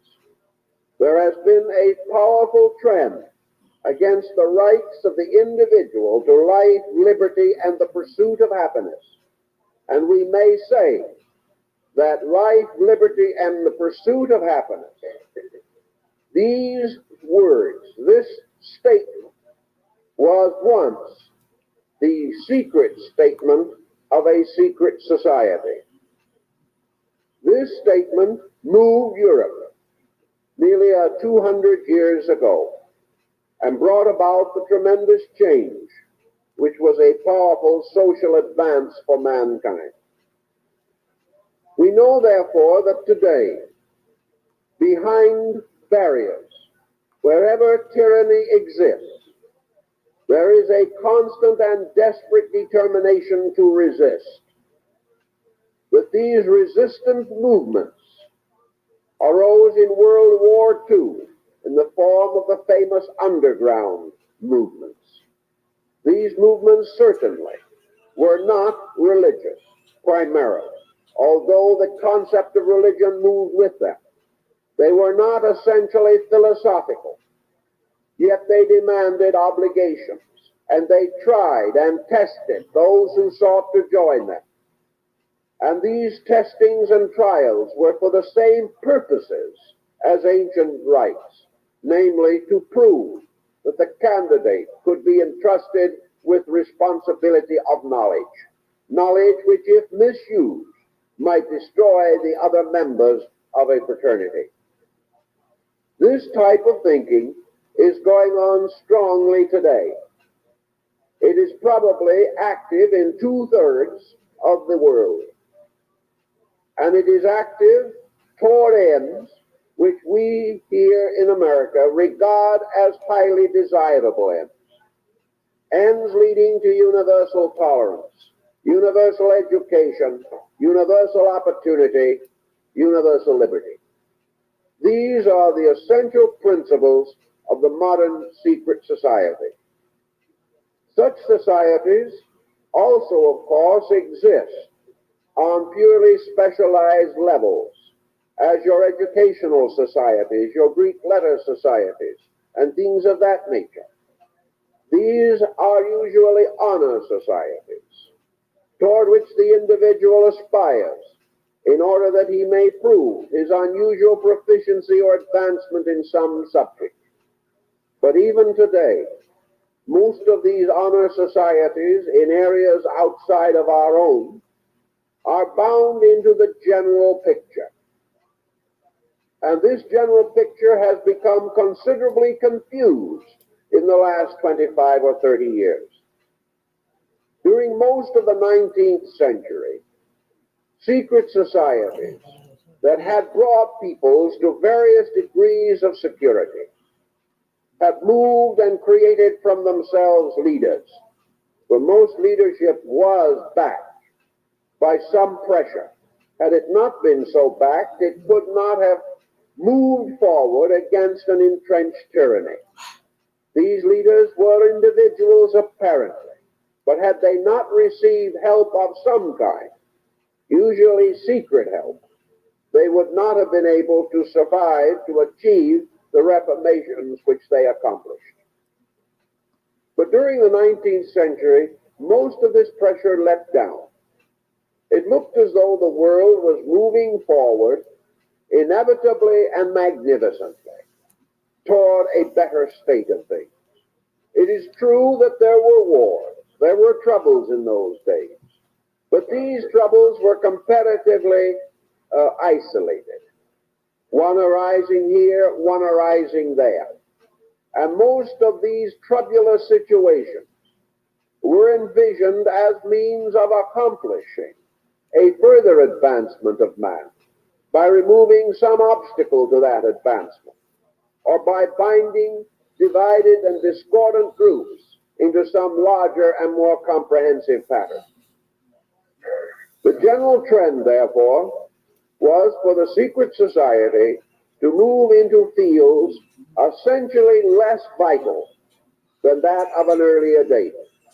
We find them, therefore, strongly advancing on the levels of trade unions and guilds. We find the rise of various movements intended to improve and protect various crafts and arts. We also find the rise of benevolent and fraternal orders, or the gradual transformation of earlier societies into these specializations.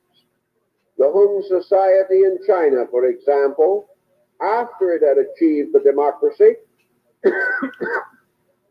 turned to labor situations and the internal protection and advancement of its underprivileged classes. There was a respite, and the individuals believed that the great work had been accomplished, that man would never again fall under the kind of tyranny from which it had emerged in the long and difficult period from the Dark Ages. In the last 25 years, the situation has been almost completely reversed.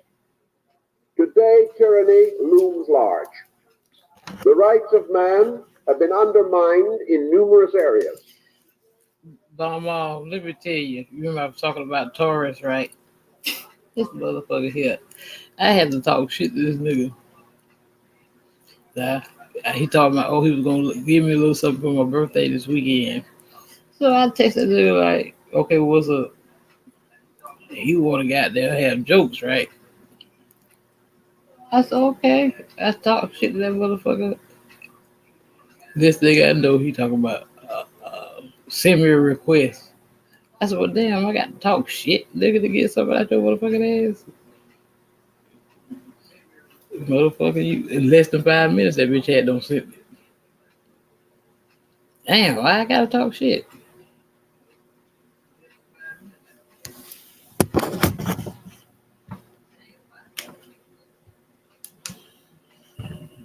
Most of all, materialism is rampant among groups on the ground that it is only by the extinction of ideals that slavery can be perpetuated. Materialism leads inevitably toward the acceptance of slavery.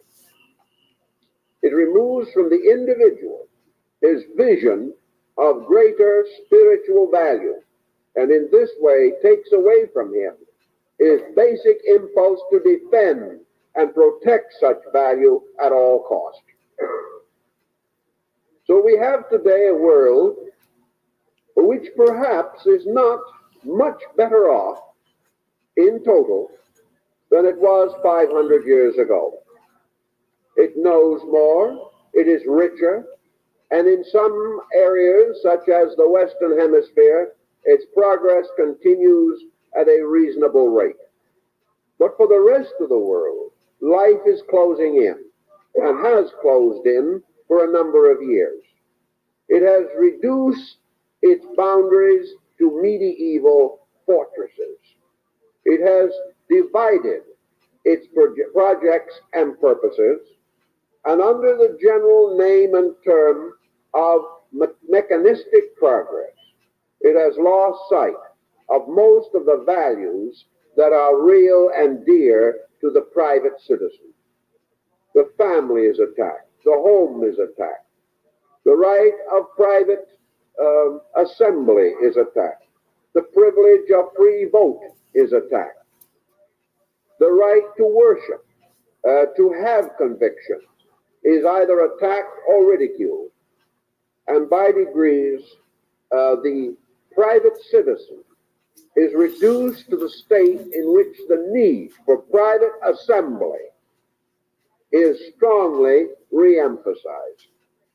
As a result of this condition, Such private assembly is rising throughout these areas. Private assembly, in some instances, for private worship. And there are countries today where worship is not very different from the way it was in the catacombs under Rome during the time of the pagan Caesars. It is necessary to meet secretly in cellar and attic, and to watch constantly for a traitor in your midst. It is hard for us to imagine that such things can exist today. But there are actually secret societies that have been created in certain parts of Eastern Europe for one purpose only: the circulation among the members of a Western newspaper. Something which could and might very likely cause the most terrible penalty if any one of that little circle should betray the others. It is a little hard for us to imagine all this, but it is true. Now, your secret society, moving into a situation, moves in with a tremendous traditional background. All through Eastern Europe, secret societies existed from before the beginning of the Christian era. These secret societies had long and illustrious histories of fighting for the right of these peoples to exist, to overcome the restrictions and limitations of arbitrary aristocracies. These secret societies struggled for freedom from serfdom, the establishment of citizenship, the right to possess property, the right to educate children, the right to pray, the right to read and write. These things were fought for with every ounce of courage that human beings possess. There were numerous martyrs toward these ends, and some very hideous and horrible things happened beyond almost the imagination of modern man. He cannot see how anyone could so persecute another for such reasonable and commendable objectives. These societies were and still are known to the peoples of these countries. They are part of the tradition of these peoples, like the famous Bogomils of the Balkans and other groups, constantly struggling until they attain a measure of achievement and made possible the glimpse of a better way of life. Then came an opening of Europe. Opportunity, travel brought visitors, education increased.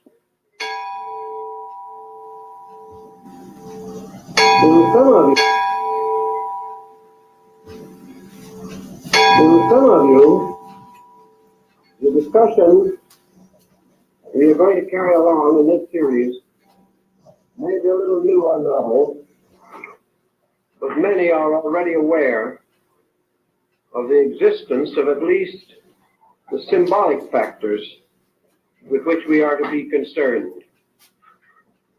The possible relationship between astronomy and religion has been so often discussed that nearly all Bible students, the students of comparative religion, are aware that such analogies or parallels do exist. We are interested, therefore, in determining, if possible, their validity and what they have contributed to our general knowledge of man's beliefs.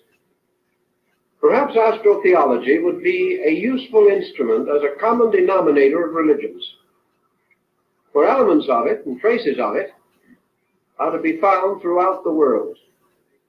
In some way, for some reason, and the origins are obscure, these concepts unfolded together with man's religious and philosophical ideas and became almost universal. Now, how does this happen? The most most obvious answer lies in the original unity of arts and sciences in the religious life of people. The first stargazers on their tall towers or ziggurats in the land of Babylon, these stargazers were astronomer priests. There was no differentiation between science and religion.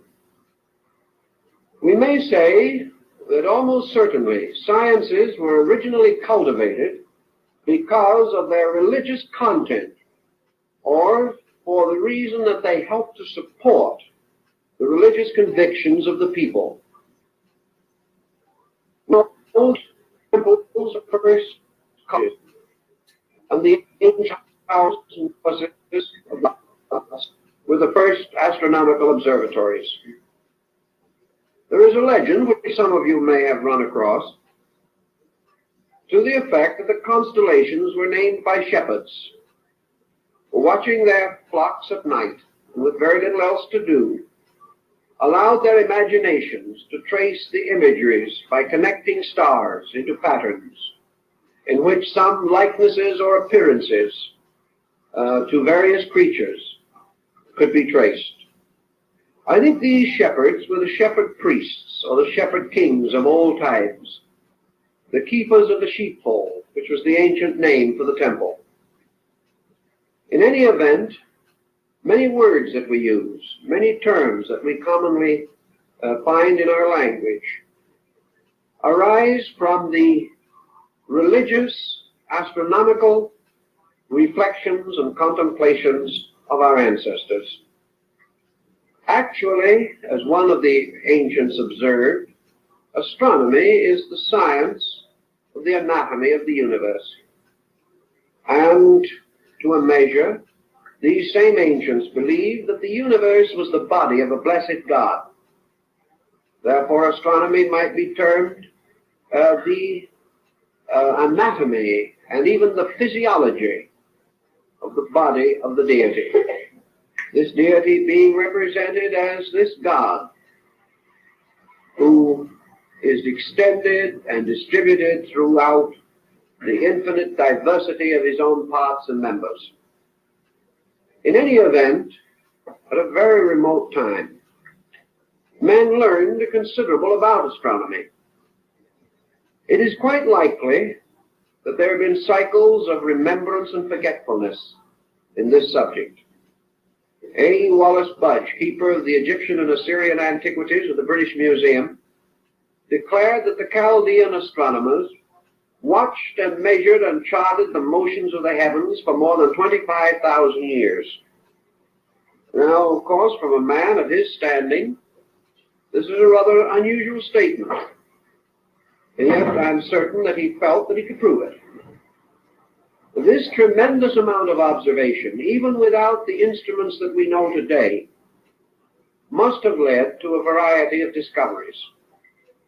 We feel, for example, that ancient man was greatly limited in his astronomical researches by his lack of a telescope. Yet we also have record that the ancients knew certain things about the solar system in particular, which it seems impossible they could have known without some kind of a telescopic equipment. Perhaps the Chinese have the answer. On the wall of the city of Peking, there is the remain of an ancient observatory. It was partly reconstructed by the early Jesuits, but the instruments are essentially Chinese, and they have a complete observatory without a telescope.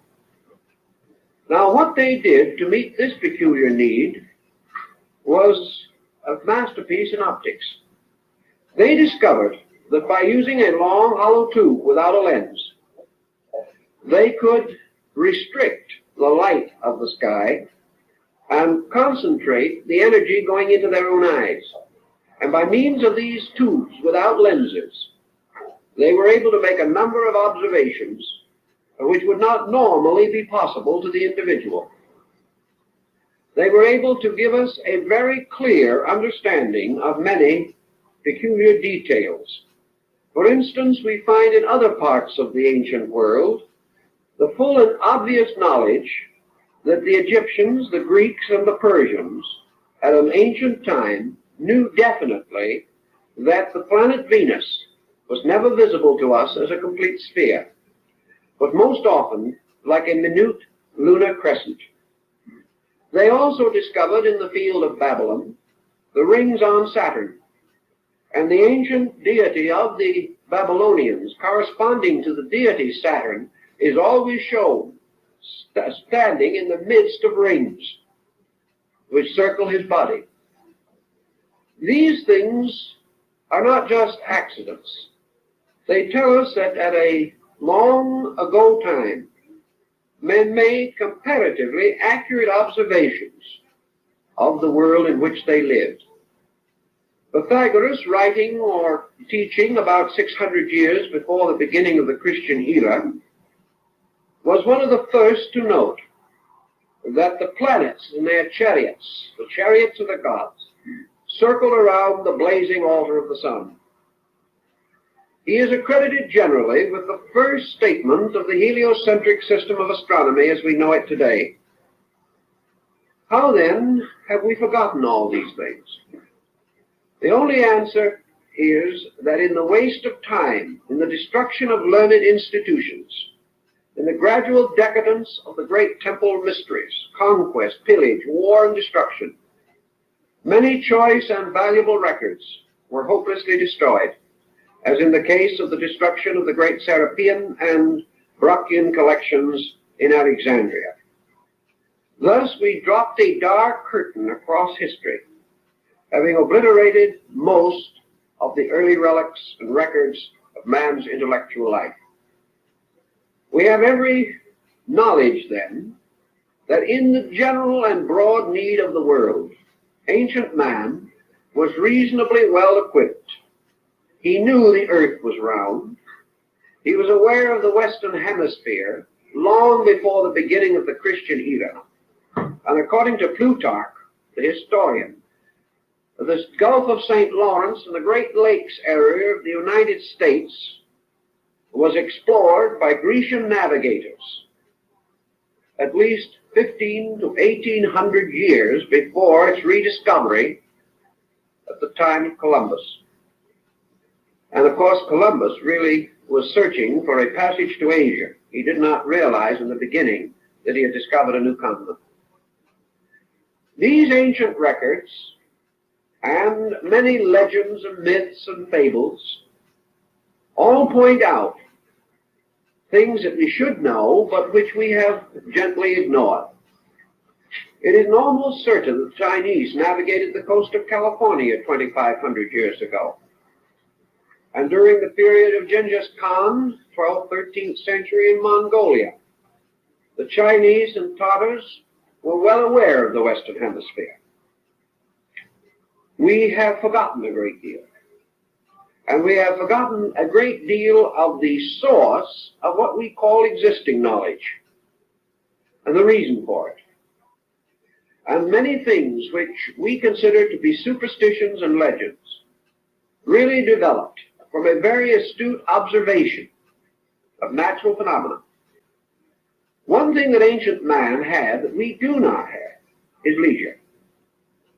Now, the common man of his day, whether he was a builder of pyramids or an agriculturist, probably did not have much leisure. But there was a very broad, deep, scholarly class, particularly the priesthood, then the custodians of all knowledge, who not only had leisure, but an infinite kind of patience, which also runs short with us.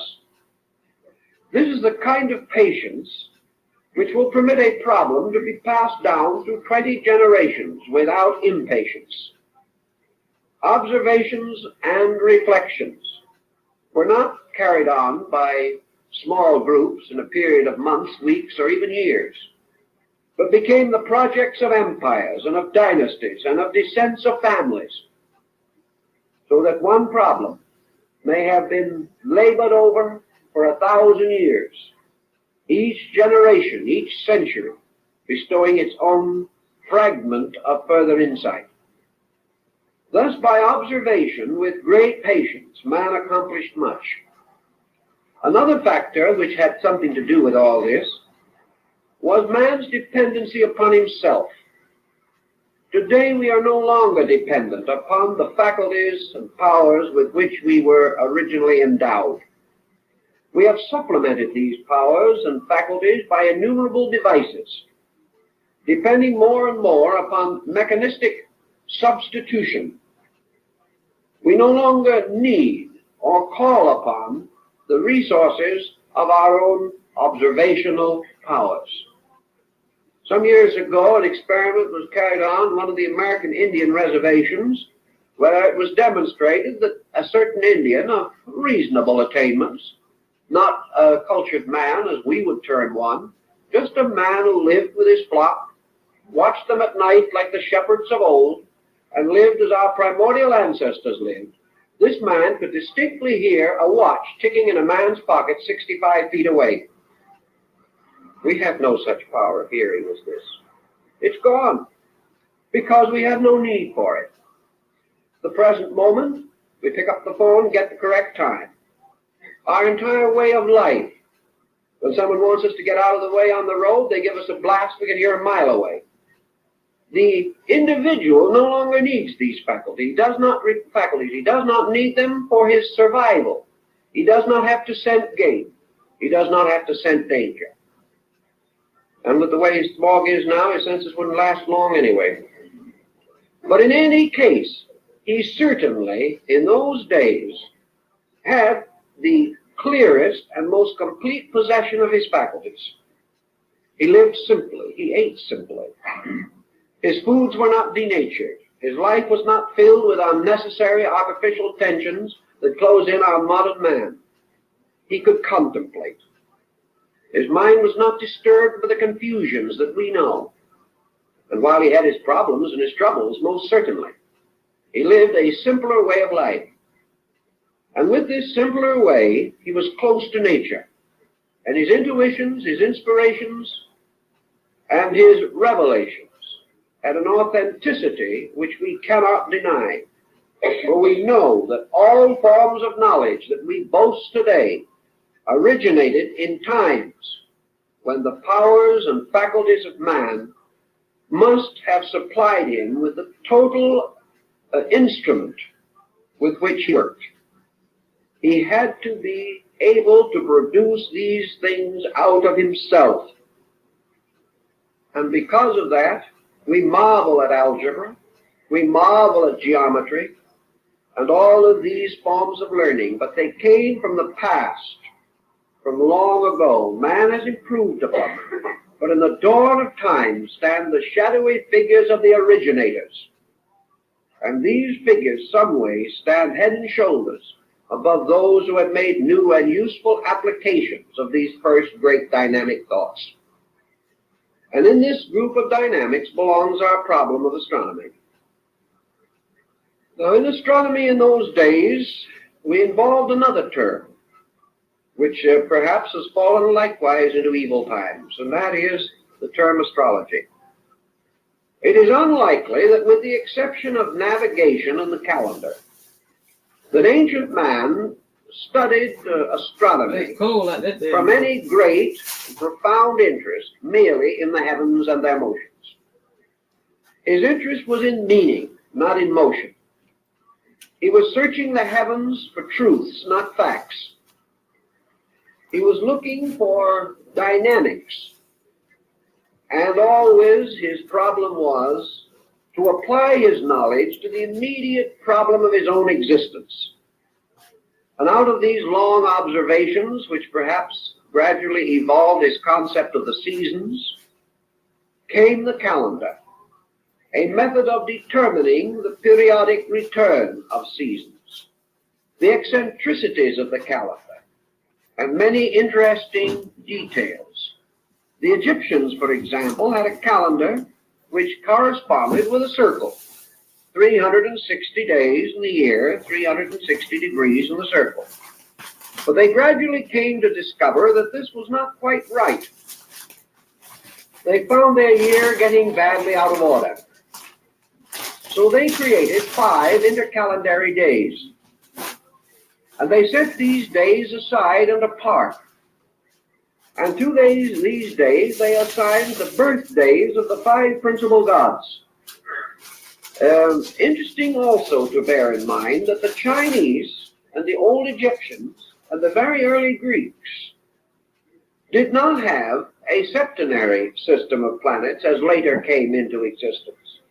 But as the Chinese call them, the 5 emperors, the 5 great sidereal emperors.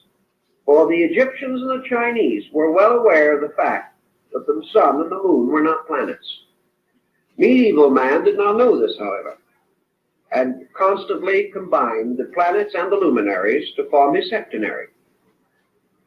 But the older people, like the Egyptians, decided that these 5 days should be the birthdays of the planets, and they set them aside. We are working now with a calendar reform project, and the only way we can make it work today is by the introduction of intercalendary days.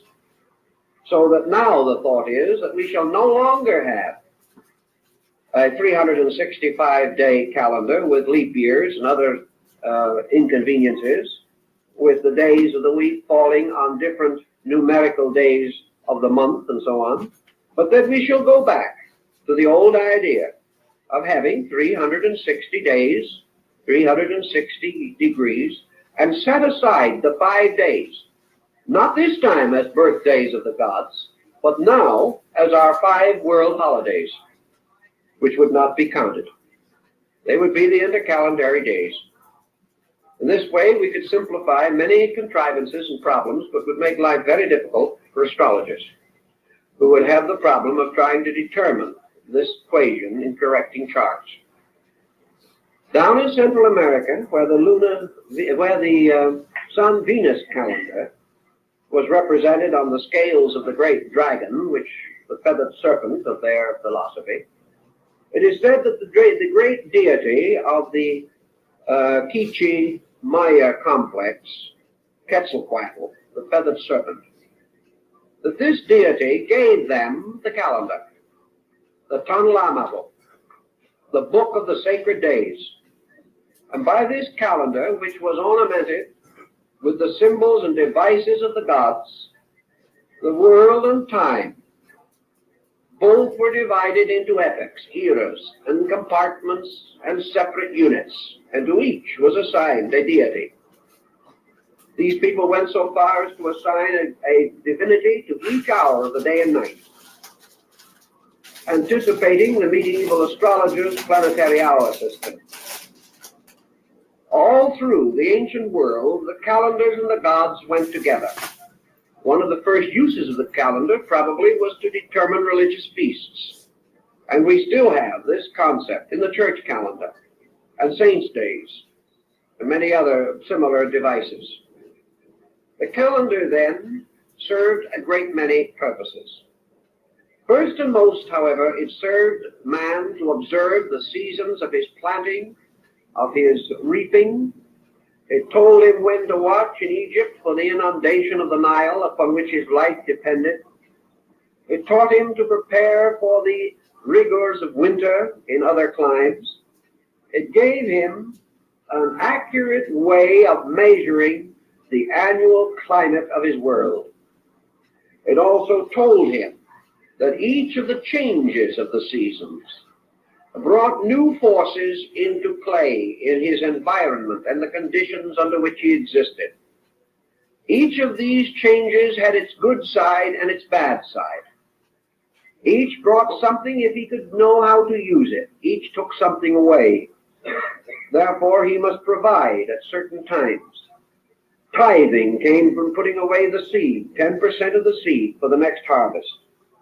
And gradually our agrarian ancestor found that the heavens in their motions regulated his crops, which the farmer of our own generation also has learned to know.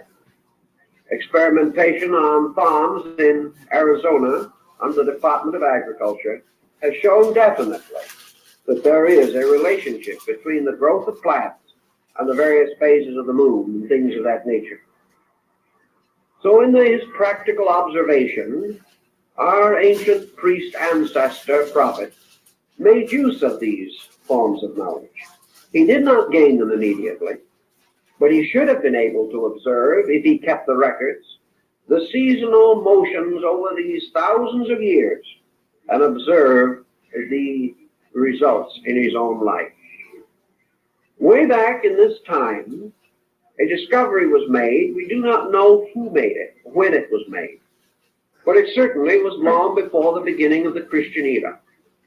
And it was probably made in that great philosophical complex of peoples that flourished in the Near East in the valley of the Euphrates from 3,000 to 4,000 years before the beginning of the Christian era. It may have been simultaneously discovered in India and China, for the records are to be found everywhere.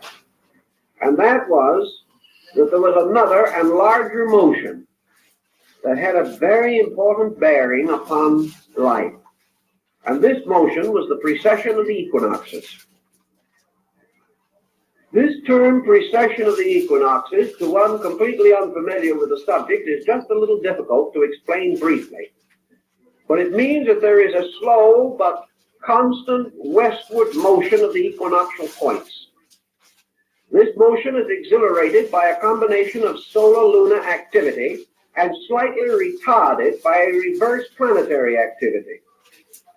As a result of these forces pulling in contrary or inconsistent manners, this precessional motion now means, and has meant as long as man can remember or learn, that each year the sun reaches the equinox slightly sooner than the year before.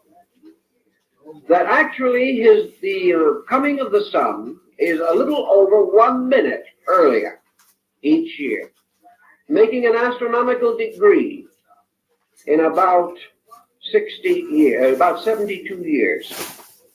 Thus, every 72 years, the sun seems to drop back at the equinox 1 degree. If it so does, it drops back approximately 30 degrees every 2,160 years.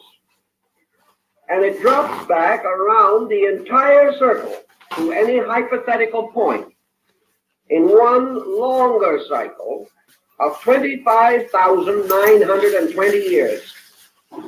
In this period of time, the sun seems, only by appearance, seems to drop back around the entire circle of the zodiac, falling backward or failing backward at the rate of 1 degree every 72 years. This has been a very important time pattern, and the complete precession of the equinoxes, requiring 25,920 years, is referred to as the Great Platonic Year. Plato was aware of it 300 years or more before the beginning of the Christian era. We know it today. No one has ever been able to shake the phenomenon. We have found new explanations for what caused it, but the fact that it happens is still beyond controversy. And this peculiar heavenly motion has significance in a very wonderful way, and is perhaps the most important link that we have between astronomy and religion in ancient times. The precession of the equinox, therefore, means that every 2,160 years, the sun reaches the equinoctial point in a different sign of the zodiac, each sign constituting 30 degrees. If this occurs, then, we see the appearance of the precession, in which the sun appears to enter each sign in its last degree, and by precession move backward through it to its first degree, and then pass into the next sign, entering that at its last degree and moving back to the first. So this motion appears to be in exact opposition to the rest of the motions of planets and other elements composing the solar family. This peculiar observation The study of the Platonic year has led to a great many wonderful symbols and philosophies. To get a further picture of this, we must now move to the story of the sun. I think we all know that it is reported that our very remote forebears were sun worshippers. We know that the Pythagoreans rose at dawn each day to meet with hymn and song the rising of the splendor of the day. We know also that the Hindus worship the sun god under the name of Surya and honored it, riding in its chariot across the sky. We know that the sun in China was the symbol of imperial heaven, and always the sun as the great symbol of light was held with extraordinary veneration. We also know that this experience of the sun was closely related to the agrarian cult, or the belief that religion was an experience of growth in nature. The farmer recognized his indebtedness to the sun. By degrees, men came to realize that only by the sun's power would the grain grow. Only by the power of the sun would light be given so that man could go out and labor. That if he was too long separated from the sun, man himself lost much of his vitality and power. And by degrees, the sun became a god symbol. The all-seeing eye of the ancients, the eye of Horus in Egypt, is actually a symbol of the sun, as is the pupil of the human eye. The sun was regarded as the eye of God, and it is said in the Bible that God made his tabernacle in the sun. All this sun worship was not merely a physical acceptance of the sun as a god. I've talked to a number of followers of very primitive faiths, known to be sun worshippers, and I've asked them if they actually worship the sun. They said, no, we worship or accept the sun as a symbol of a principle in the universe. It is not the visible sun, but light, the sense of consciousness, that light makes all things clear and plain and open. And we remember the Pythagorean definition of God as a being whose body is complete. In this sacred season, our thoughts certainly turn to the significance of our spiritual convictions as a strength and value in daily living. We remember how men have fought for their beliefs, have struggled for the rights of spiritual strength, just as they have struggled for the right of economic or political liberty. We also realize that from the earliest time, religion has not only been a dominant force in the life of people, it has also been under almost constant persecution in some form or other. In ages of disbelief or unbelief, it was persecuted by those seeking to discredit its values. In other periods, religion persecuted religion, and the faiths of men were locked in a terrible struggle for the dominance of theological concepts.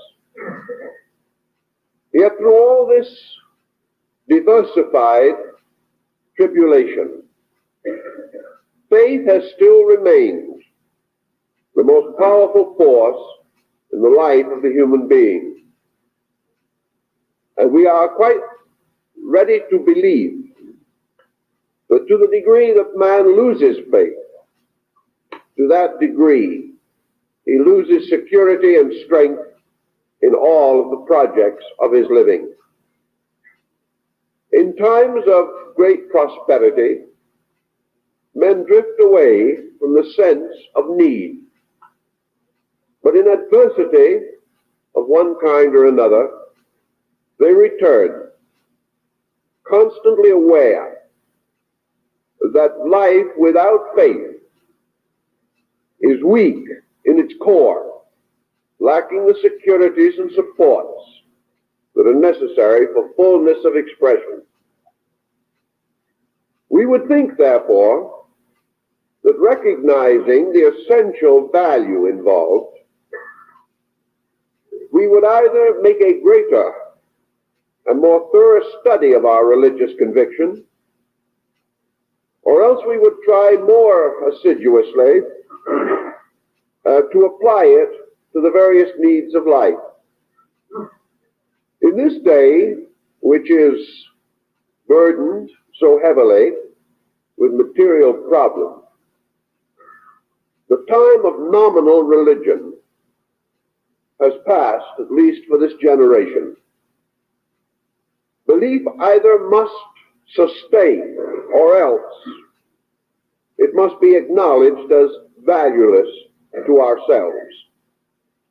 There is no point whatever in a mild, non-utilitarian approach to faith. Either we need it and must use it, or else it is meaningless to us. We therefore watch people constantly, and we observe that religious ignorance is comparatively rare. There are very few persons who have not some concept of the value of spiritual fact.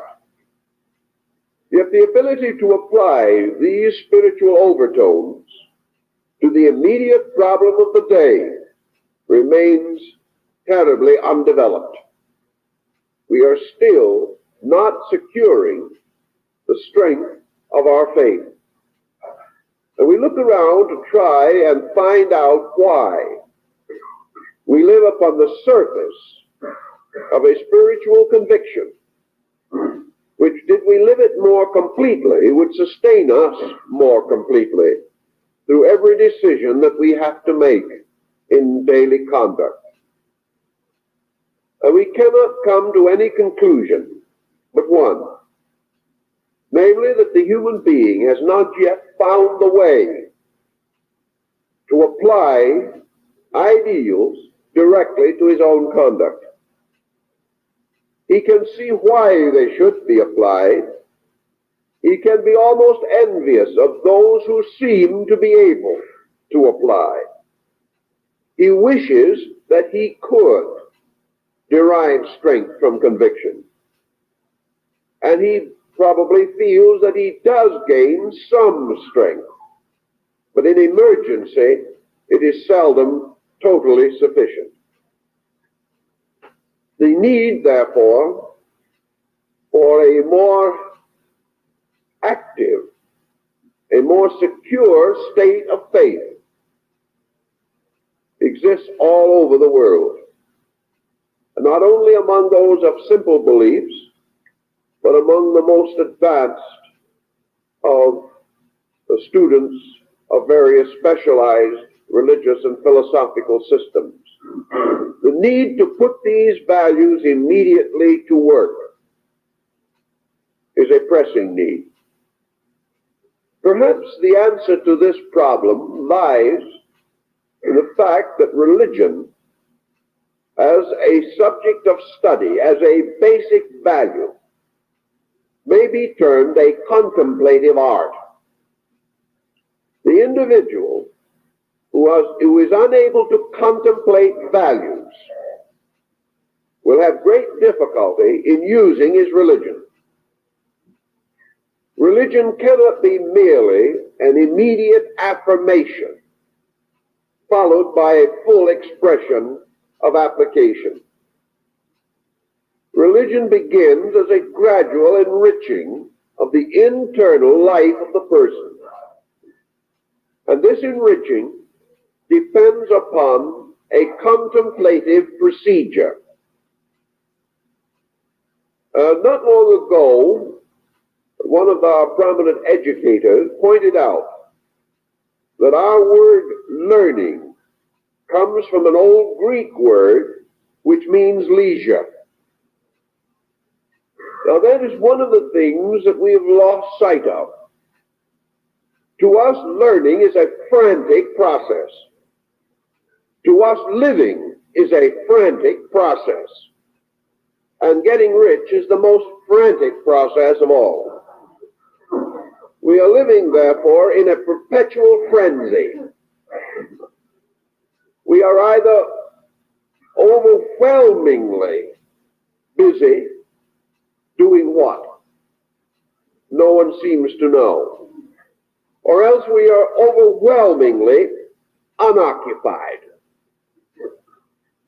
doing nothing so continuously that we are bored to distraction. But even in doing nothing, we proceed frantically. We do not accomplish negation gracefully, but with the same terrible insistency with which we do everything else. And because of the momentum, this peculiar vibratory pressure that is on us continuously, we waste more time than any other people in history. We waste by haste. We waste by overpressure. And we have come to mistake endless activity for accomplishment when it is not. The purpose of activity is to accomplish. An activity itself is no accomplishment in itself. It is exactly like learning also. To become learned is not important in itself. It is only the benefit of learning upon living that is important. The person who knows much and does little has gained. Wands for Capricorn. Page of Swords, ooh, with the moon on the bottom of the deck here, the moon and the stars. This person is a little immature. I don't want to say they're watching you, but it's definitely giving that vibe, like keeping tabs on you while you're sitting here. See that?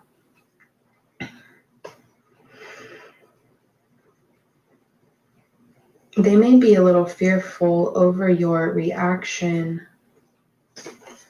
Tell me about this, Five of Wands. What happened? Why is the Five of Wands here for Capricorn, please? The Judgment. Wow, somebody feels guilty for something.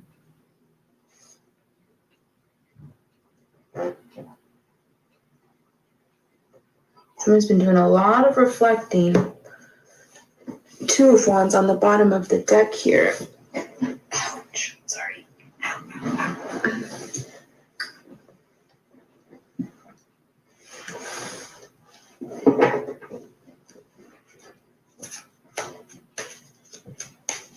Somebody wants to communicate and clear some things up.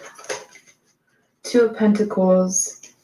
But there's some sort of back and forth. There's some sort of doubt. And I feel like it's on your end. You may be really unsure about this. Four of Wands. Clarify the Page of Pentacles. Clarify the Page of Pentacles, please. Yeah, Six of Cups. Oh my God, this person can't stop thinking about you. Look at that. Capricorn.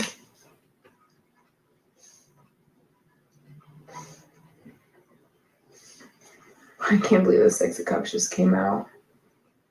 Yeah, this person really wants to communicate with you. They can't stop thinking about you. They can't stop thinking about something that has happened here between you and them.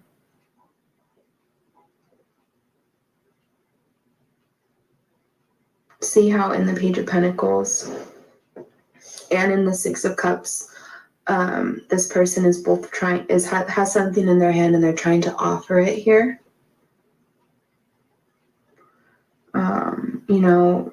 Page of Cups, Page of Swords, Page of Pentacles, Six of Cups. This is giving very innocent, very, I want to say immature, but not necessarily that it's immature, but somebody is approaching you in a very innocent way, and that may be causing you to hold back and kind of be doubtful over this situation here. So what's going on here? What's the outcome between Capricorn and whoever this person is? Because the Knights, they're just, like I said, it's immature. It's not, it's, you know, they're on this horse, they're get up and go type of energy. And that might just be not what you want. What's the outcome here for Capricorn? 3 of Wands in the reverse. You might not respond to this message.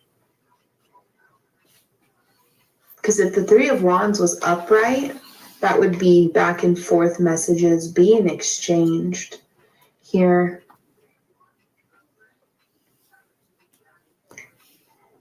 Three of Pentacles, 7 of Swords. I almost want to say this person's going to try to tell you that they've changed, that they're not, not that they're not going to continue to be. Tell me about this. Yeah, 2 of Swords.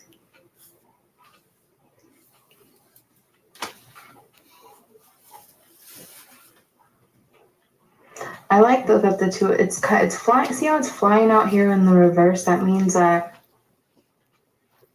a decision is going to be made.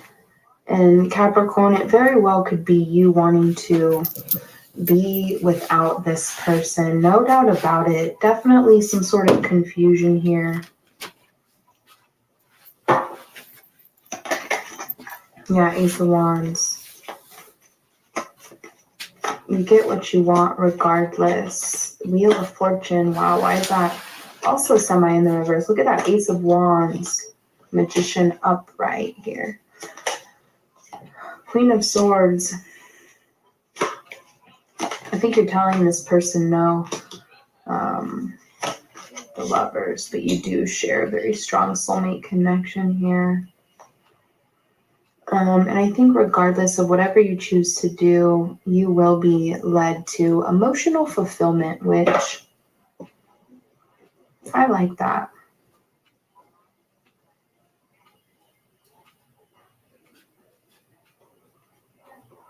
Okay, Capricorn. I hope that you enjoyed your reading. Be on the lookout for another reading. I feel like this was a very specific message that somebody needed to hear. So I'm going to end up doing another reading for you. And it will have all signs included. Capricorn dealing with all signs in the next reading that I upload for you. I just feel like this was a very specific message that somebody out there needed to hear. So it's, yeah, so there's another one that needs to be done for Capricorn. Thank you.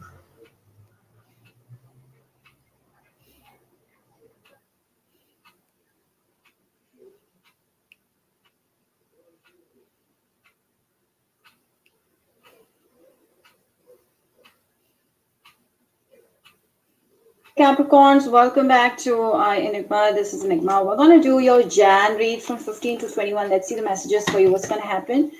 Since this is a general reading, I'm about to keep it rolling. It don't make no sense to end it and then come back. And for personals, I am on WhatsApp, Instagram, and email, also by previous guys, and we have crystals, manifestation crystals. For example, currently we're selling out fast. Beautiful, natural amethyst crystal bracelet, which is energized with high vibrations and pure intentions. To check out Jan free predictions in short, come to my Instagram, come on my Instagram, and do subscribe to this channel for more videos on your sign. Rest of the details you can find down below in the description box. Sun, Moon, Rising, Venus sign, and Capricorn. Let's see, 15 to 21. Okay, what's happening? Someone is like unsure about the decision they need to make regarding you, Capricorn. I feel you're on someone's mind, but they keep on changing their mind, okay, about reaching out to you. They may also be trying to get answers through their own means, like, for example, if they know tarot or any other occult medium. I feel like they're making a decision because they have been like closely there's someone that has been closely watching you. Pisces, Aries, Sagittarius, Leo. You're on someone's mind for sure, Capricorn. They're trying to read you. I feel like this is someone that tries to read between the lines too much rather than taking action fast. Or this person just wants to be sure that this is not this time they're not being betrayed by someone, or this is not deceptive. Let's see. Okay, Capricorn, please. Whoa. You're so attractive, Capricorn. These days, like, you're actually attracting potential mate towards you because you appear so good. There's something about your personality that attracts this person a lot. So fast communication, despite of being confused, I feel like in the end of the day, they're going to reach out to you, send you a message and tell you, okay, something. Let's see what it is. They're definitely attracted to you. Okay. All right. So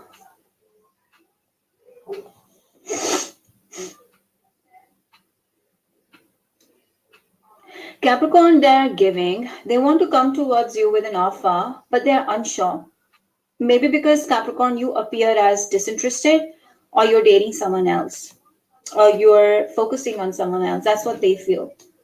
So they want to reach out to you, but there's a challenge around you. You must be knowing better than me. I feel like they also see you as someone that's a manifester, that's a powerful manifester. They think that you have it all, okay? And you're so lucky to get whatever you want in your life. You're not someone that like struggles hard to get things done. So they see you as someone that's very, very lucky, okay? Libra, Gemini, Aquarius energy. You might have these air sign energies in your chart very strong. You have the capability to do something of your own, or I was just about to say run a whole empire. There's something that you're doing related to your business. If you're already having a goal in your mind, you will definitely succeed. There's success coming in. With the 7 of Cups. Okay. Let me see one more card. This person is confused. They want to, like, I feel like you're taking someone's heart away, but they're confused of taking action. They think you have other options, or they think that you're doing so well in your life, or you have other things going on. And that bottom of the deck is 2 of Swords. They're definitely confused. Someone you have met related to like shopping, during shopping, or this is an owner in a shop. Okay. Queen of Cups.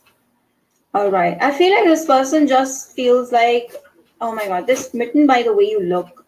It's something about you that appears as I am the best. I love myself. You appear as a person, as an example of self-love.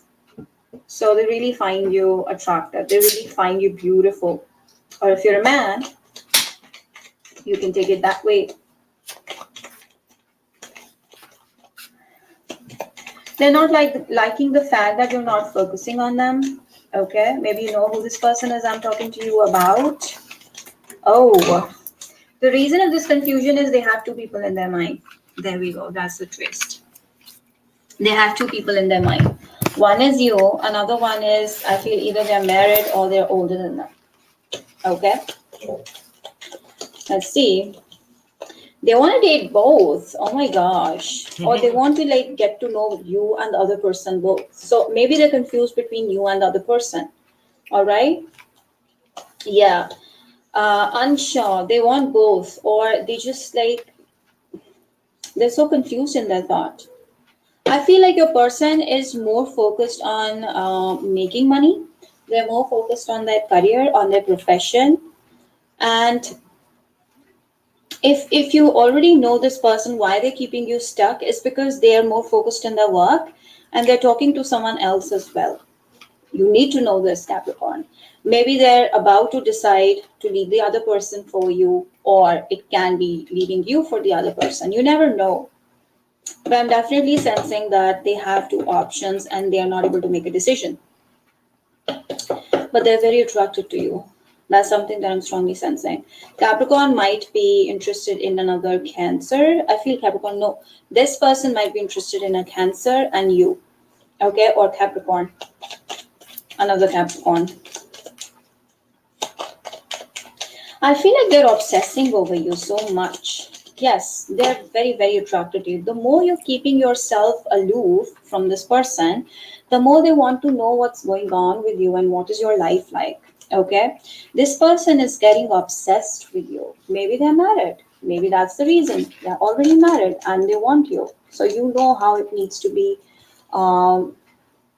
you know, fitted in this read. This could be a Leo.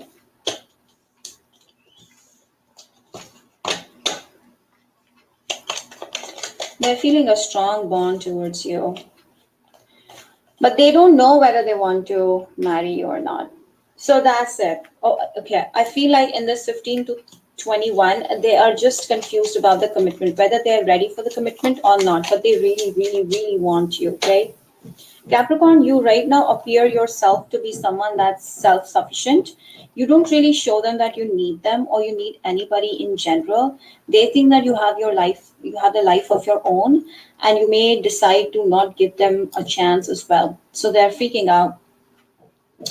They also think that I feel like they think you're having someone.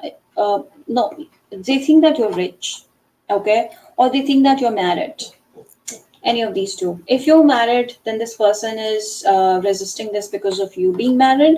And if you're single, I feel this person thinks that you might not choose them because you're someone that is beyond their status. And if this person is richer than you, they are very, very interested in you. They feel like you're their soulmate. But the problem is whether they really want to get married or whether they really want to be in a commitment with someone or not. So that's something I feel like your person is unable to decide. Okay. Yes, they do see you as their soulmate. They do see you as their soulmate. You're the one that they would, you're the last person or you're the first person that they would think about marriage with. Okay, they think you have a life of your own. You're rich, you're successful, and they also see themselves as being perfect for you. But the point is, am I ready to have kids and get married? I almost feel like if they're, hey there, Capricorn. Okay, this is a you versus them reading. You on this side, the person you think of, the person on your mind on this side, and then in the middle is a combination of the two of you. Okay, so let's see what's going on. What is going on with you guys? What is currently happening with Capricorn? Let's see. Okay, yeah, stuck energy a little bit. Okay, being a little left out in the cold here, feeling abandoned. We have Taurus energy with the Hierophant. And maybe someone's coming towards you at this time with an offer. They might want to offer a commitment or try to, I feel almost like they want to mend something with you. This is a commitment. This is Scorpio, Cancer, Pisces energy. The Page of Cups. They have a lot of love for you. Okay, so let's get a Page of Cups. All right. Bottom of deck, yes. Someone might be waiting for the right time, or maybe you're waiting for this person to come in. Okay, let's clarify. Why do we have, let's see, why do we have the Five of Pentacles here? Why is the Five of Pentacles here? Ooh. Knight of Wands. You might have a couple people on their way to you, or you might be dealing with a couple people right now. Knight of Wands, Aries, Leo, Sagittarius. Because this is your energy now. What is this?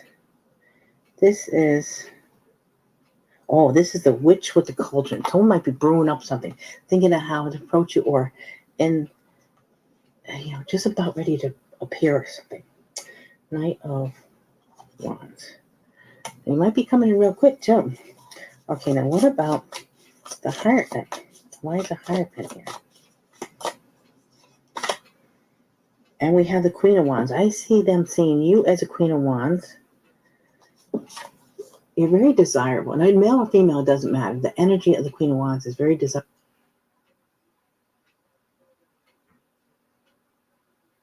Welcome to session 3.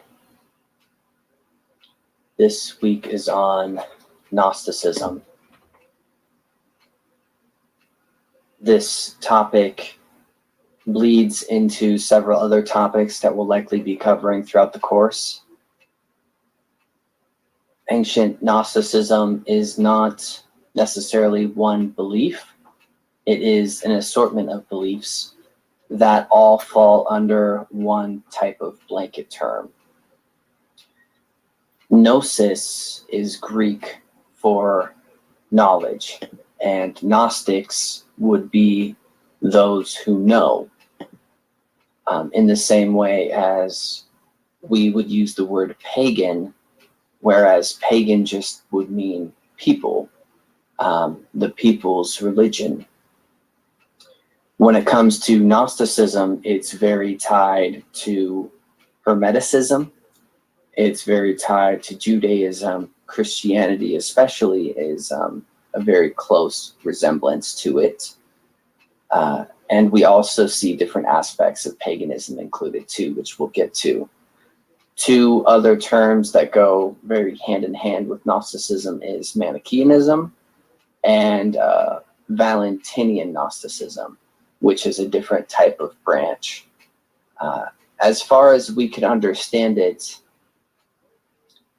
Gnostic before this century was basically was only known to us as a heretical religion. We would only really know about it based off of commentary of old church fathers that would quite understandably speak very ill of them. And only by grace of what is referred to as the Nag Hammadi Library did scholars or anybody really learn anything more about it. This library was found in 1945, which it's not much of a library it is now, but what it was 13 leather-bound papyrus codices. They were buried in a jar. On one moment. They were buried in a jar in Egypt and were discovered and subsequently passed through the black market in several hands. These were the Gnostic treatises, which would also be belonging to what is referred to as the Corpus Hermeticum. So we could find both Gnostic literature and even other things like an alteration and a different translation of the Plato's Republic. So this is what is referred to as the Nag Hammadi Library. So in regards to Gnosticism, we find, one moment please, we find some specific texts pertinent to understanding this actual religion, as they call it. The Apocryphon of John is one that we're going to be focusing on a lot. Another called On the Origin of the World, the Apocalypse of Adam, and another being Genesis and Gnosis, which there are a few more that I'm not mentioning. Other ones that are not as deep knit, but are kind of related to Gnosticism would be different texts, one of them called the Gospel of Truth, the Treatise of Resurrection, the second treatise of the great Seth, and Seth is going to be a very important figure here, and the Testimony of Truth.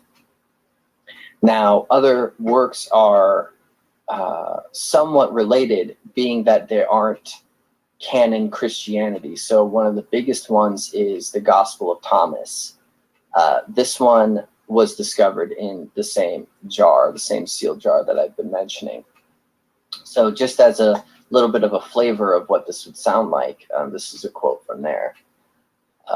The disciples said to Jesus, "Tell us how our end will be."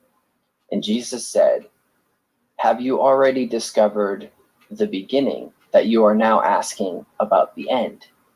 For where the beginning is, there the end will be too.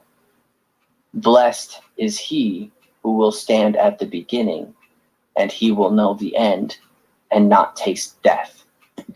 So this isn't a necessarily heretical text. This would be one of the closest ones to being accepted in Greater Canon, but that's a whole nother discussion.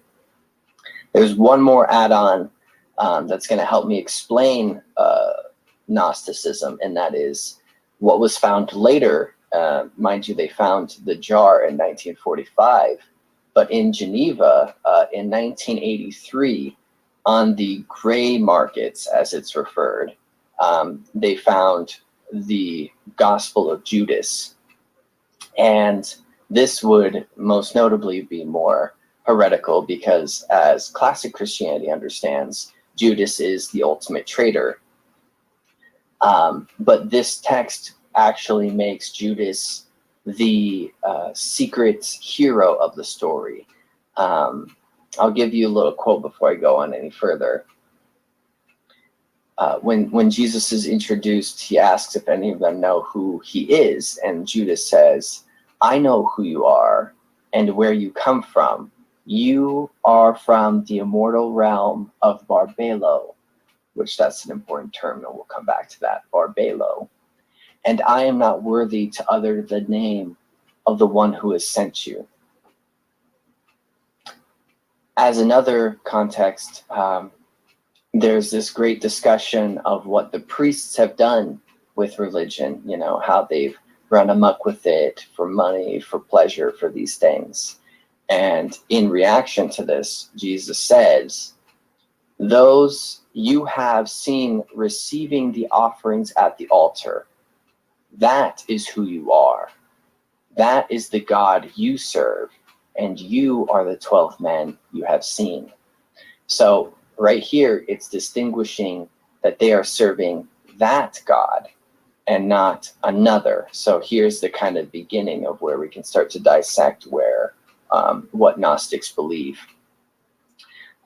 In this case, it was seemingly that Judas knew who Jesus was and was willing to make the sacrifice of being made into the traitor in order to help him along, which at the end of this, I'll talk a little bit more about. But before we dive into the cosmology of Gnosticism,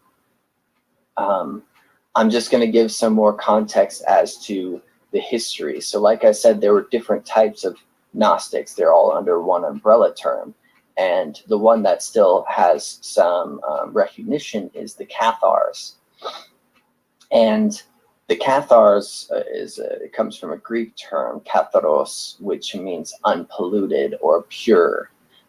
They were essentially Gnostic, but they were a specific type. They believed in two gods. One was malevolent, always had a hard time with that word, evil, and one was good.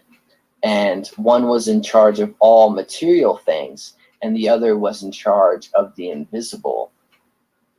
And so the atrocities that the God did in the Old Testament would have been at the hand of this evil God or the material God, whereas the Cathars only worshipped the benevolent God and the invisible God, which we'll explain that some more later as well.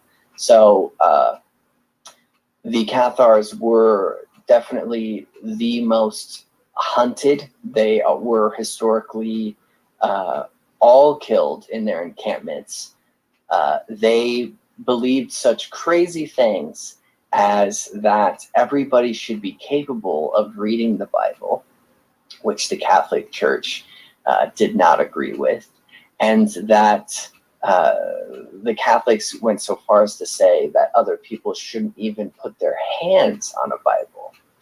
And so the Cathars were much more secular in this way, but they were all eventually, through a series of time, eventually were completely done away with through torture.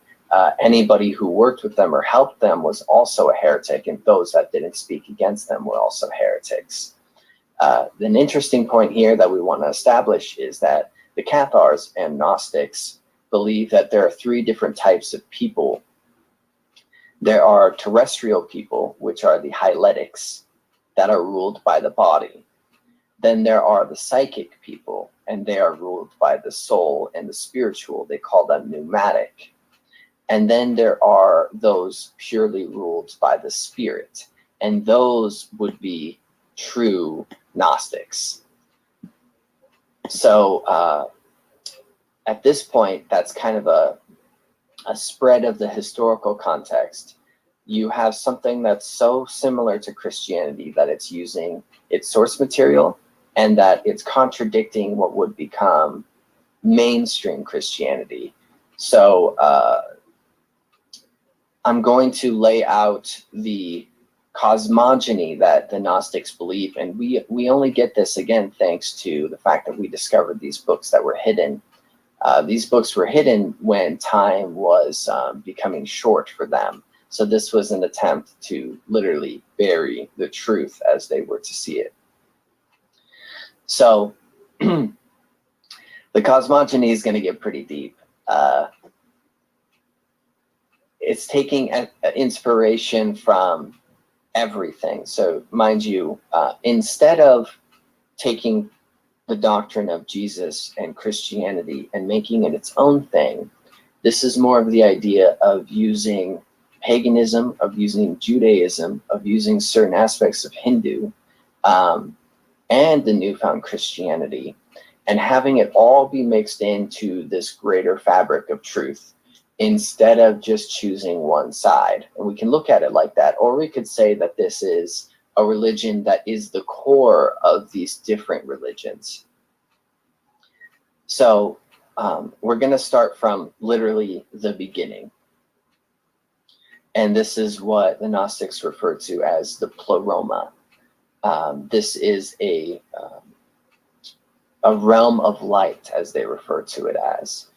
So just like in the Kabbalah, it starts with this parent of the entirety.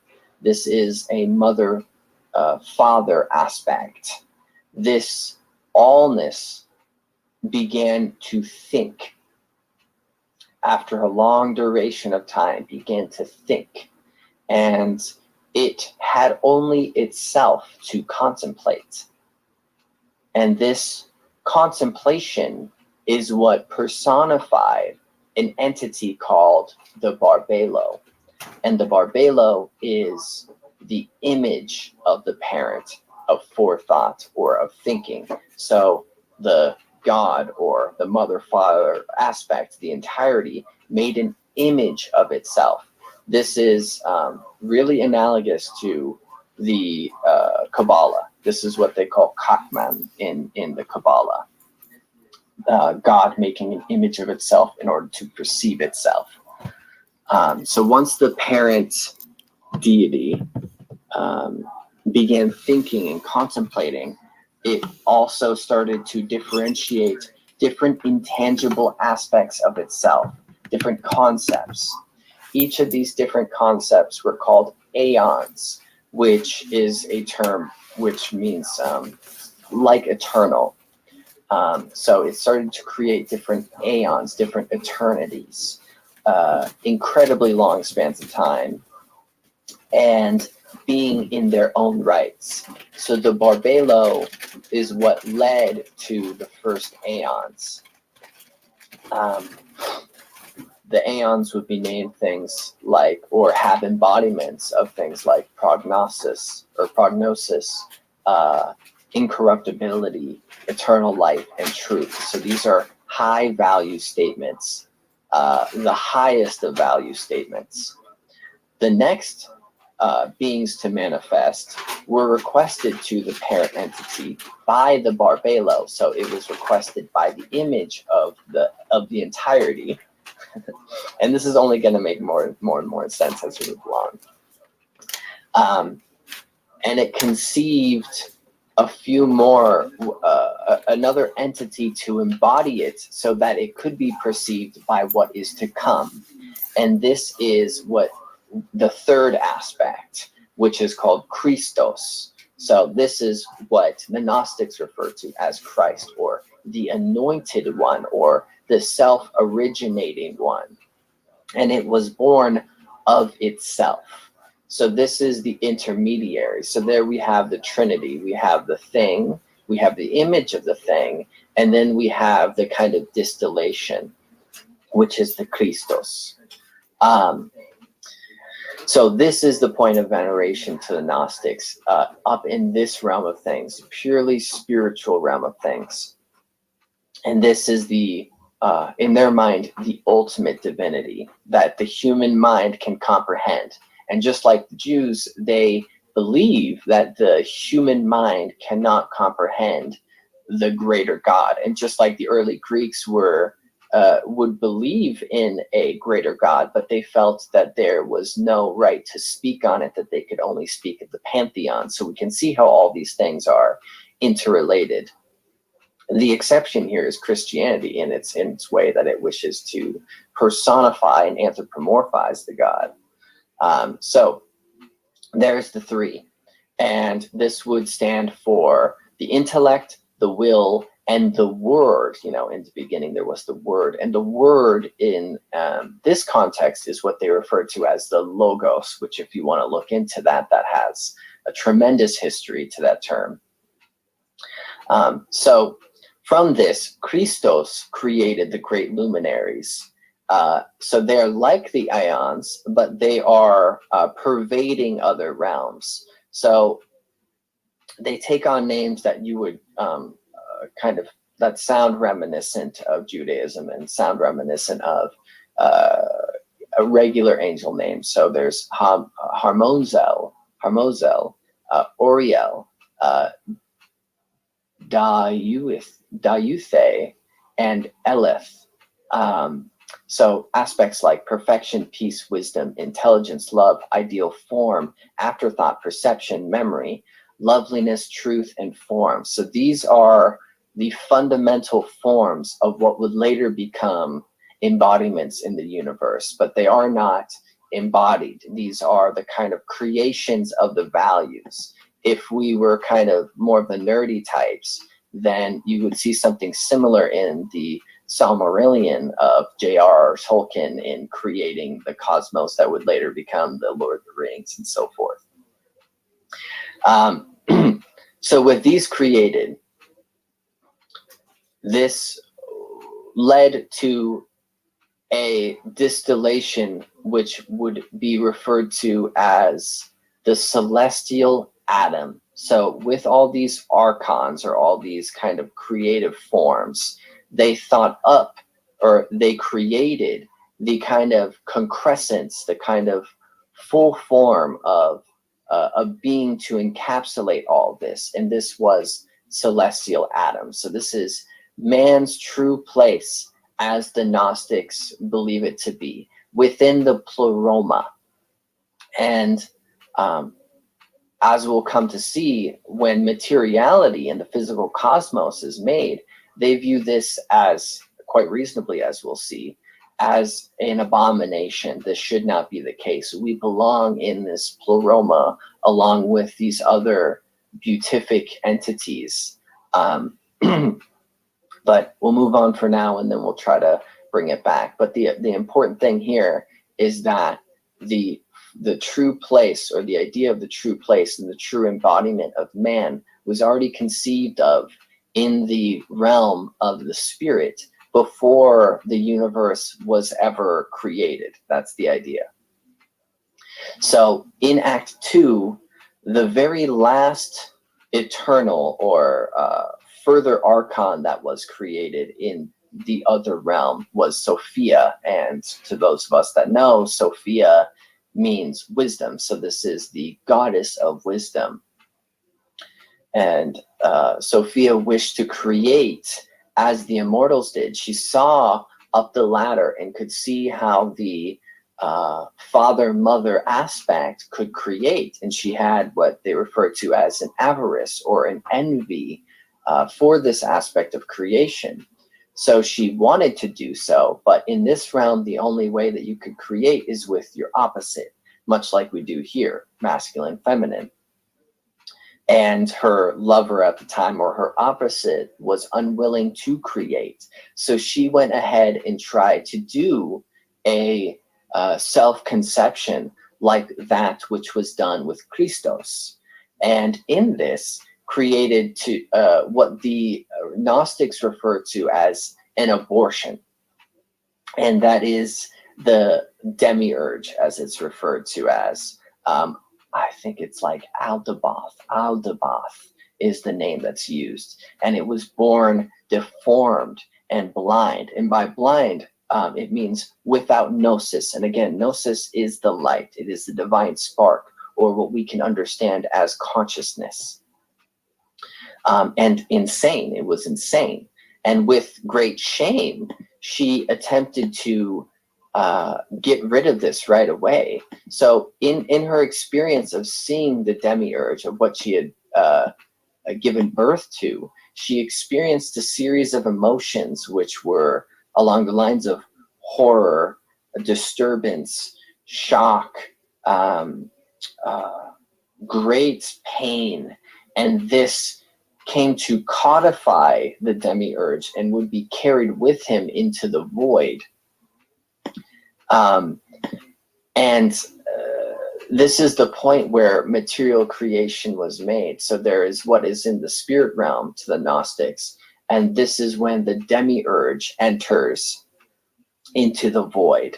And when it was moving into the void, it got a final vision of Sophia and the greater pleroma, and managed to steal some of the divine light with it when it was moving into the void. So at this point in Act 2, we have the kind of severance, the artificial severance from the spirit world into what is going to become the material universe of which we now inhabit. And so right away, the scale that I'm giving you, that the Gnostics understand, is already a huge scale in comparison to classic Christianity. But anyhow, so the demiurge is now alone in the void, going insane. And since it's there alone in the void, and it knows of its faculty and has the divine light, it believes that it is the God. It believes that it is the only God, that it is the thing. And so with this, it moves to create in the void, and it creates the 12 great archons, which are the constellations, and they all have their different names and their different personifications. And then it moved to make the next 7 archons, which would be the planets, or the planets as they understood it. And in this, the demiurge becomes drunk with power in trying to simulate the spirit realm in the material plane, and believing that it is the end all be all of all things.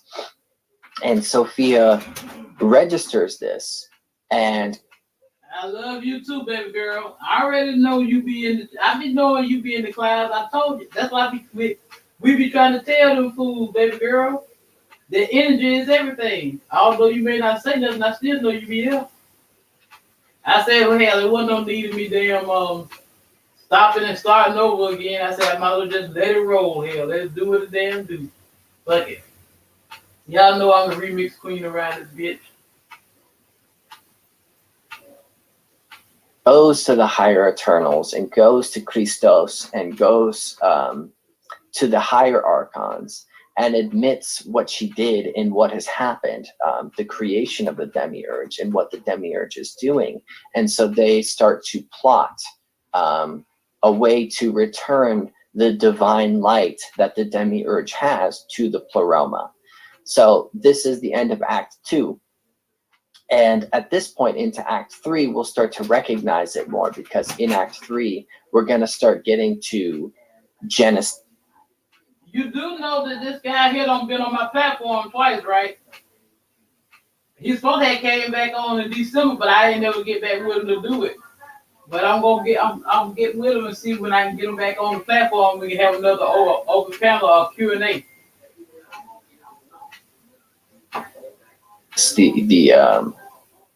The events that we understand as Genesis. So in Act 3, with this kind of arrogant proclamation, the demiurge makes the statement, "For my part, I am a jealous God, and there is no other God apart from me." And for those of you that know scripture of Judaism, this is very familiar. And because of this statements, the archons that were created, again, the entities that embody the constellations and the planets, they became suspicious. Because if the demiurge was the only true God, then what would that God be jealous of? And so with this, the higher Eternals in the spirit realm, they took the celestial Adam, as we mentioned, the true embodiment of man, and brought it to the edge of the veil, so that its luminous image would be reflected into the waters of space-time. And with this, the demiurge trembled, and the foundations of the abyss shook, and the archons were dumbfounded. And so, thinking quickly, the demiurge in his envy said to create a human. So this is the quote, as we've heard it before. "Come, let us make a human being after the image of God, and after our own images, so that the human being's image might serve us as a light. Let us call him Adam, so that we might have his name as a luminous power." So this is kind of like a strange Frankenstein's monster kind of vibe to it, where they're trying to remake something in their own that they have no part in making, which was kind of the fault of Sophia to begin with. So they moved to create this vessel, and the body would not live because they don't, well, we'll get to that in a moment. The body would not live. So as part of the plan that was cooked up by the higher Pleroma, the Barbalo is dispatches Christos and the four luminaries to whisper in the ear of the demiurge that he should breathe life into Adam. And so he did. He was fooled into doing so. And this was the divine light of Sophia, and that is the light that gives life, the vita, the vitality, consciousness. And so he gave this light to Adam. And so thus Adam was stronger and beyond the demiurge and all of the archons. And of course, they moved to retaliate quickly. And so they cast Adam into the lowest pit of matter. And the Barbalo moved to dispatch the son of Sophia to reside with him. The son of Sophia, she would be, or the daughter of Sophia, I mean, was Zoe. And this would be come to understand as Eve. So Eve's creation was viewed as completely independent and was actually of the higher, from the higher realm into the material plane. So this is where the Gnostics get the concept of a material prison.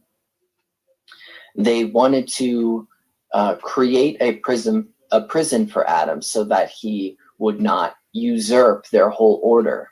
So a body of matter was created from the dust of the earth, or from clay, if you're taking it again from scripture, which Adam's soul was to be imprisoned in.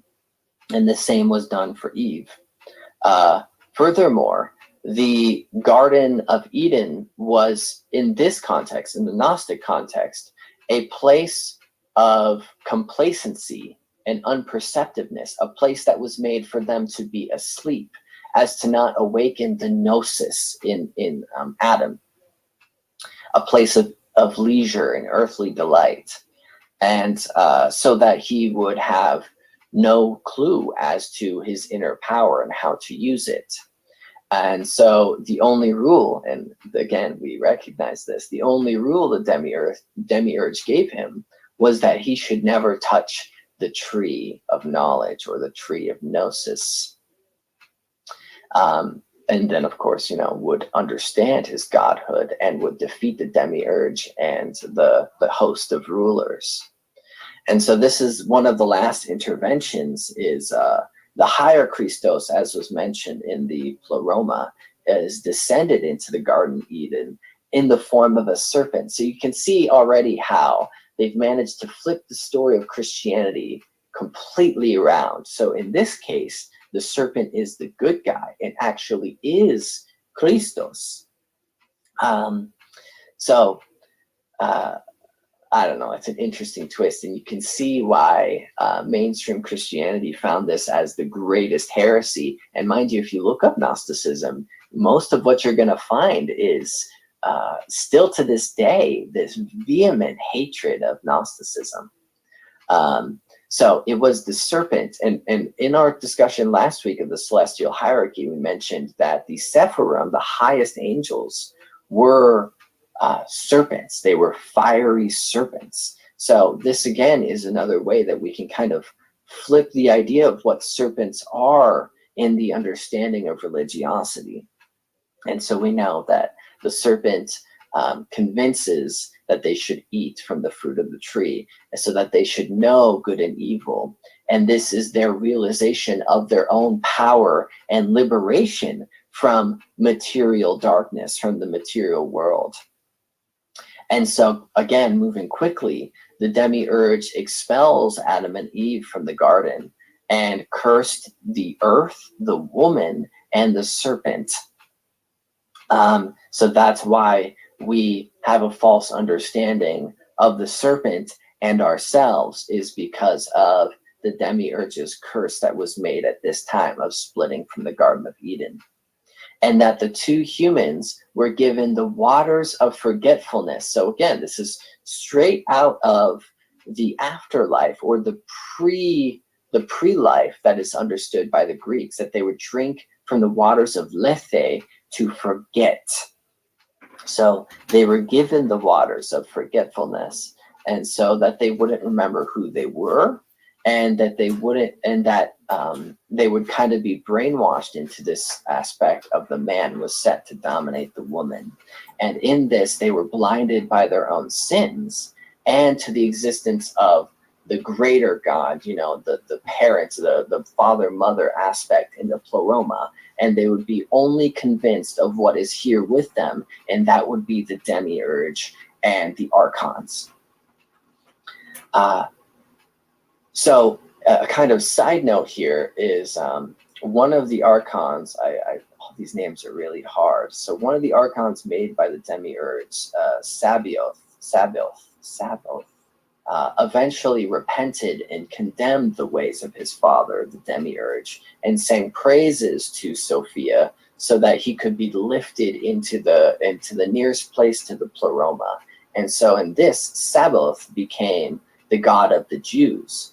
So there's, in this way, the way the Gnostics look at the Old Testament, there was both the God that was referred to, the God that is like Yahweh, which is the demiurge, and then there was Sabaoth, and they were both intervening. So where the demiurge appears in the Old Testament is all of the acts of punishment and hatred, and Sabaoth would have been the kind of redeeming God of the Old Testament.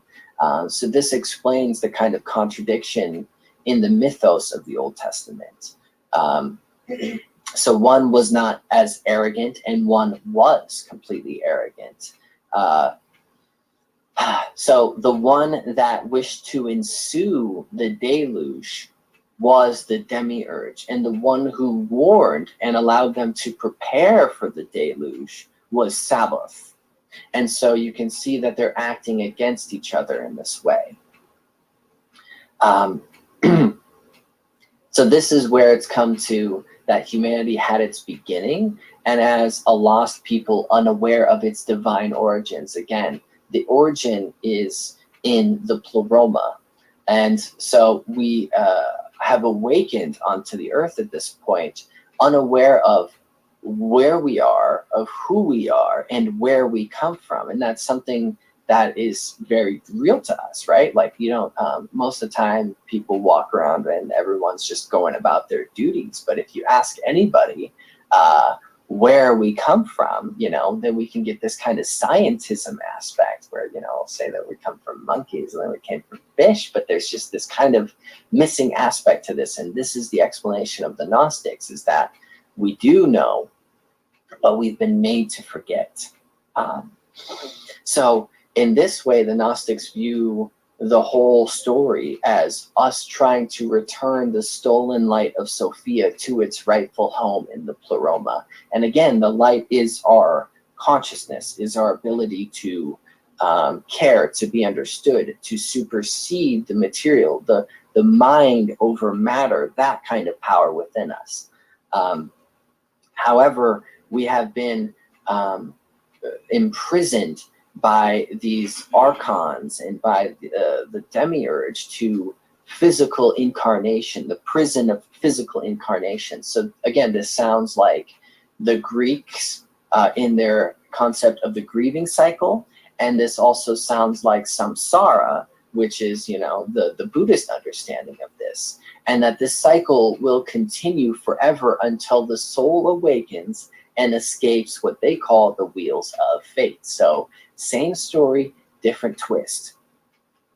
And in this last section of the third act, the demiurge is actually banished by Sophia and Zoe, that her daughter, to Tartarus, which is another interesting twist, because Tartarus was the underworld in the Greek conception, but then in the Christian understanding, this would be referred to as Satan, and into hell, where the population was a world of demons, of envy, and death. So you can see, like what I've said from the beginning, that this is an interesting mishmash of all of these things put together. And by the Gnostic interpretation, when you were to see Lucifer, that would actually be the aspect of Christos, because that would be, Lucifer would be the light bearer or the light bringer, and that would be the Christos. Whereas actual Satan would be the God of the Old Testament later. And since we don't see Satan as much until really later in the canonical Bible, that this is the point where the demiurge is made into Satan and rules over hell. And Act 4, I'm not really going to get into, because I realize that I'm spending most of my time here on the cosmogony of everything. Act 4 is essentially the story of Jesus's return and what that was all about. And so this is where I get back to what I mentioned in the beginning of the text that was found, the Gospel of Judas. As the Gnostics understand it, the passions and the crucifixion of Jesus on earth was intended to separate the pure from within him and to destroy the impure. So again, they view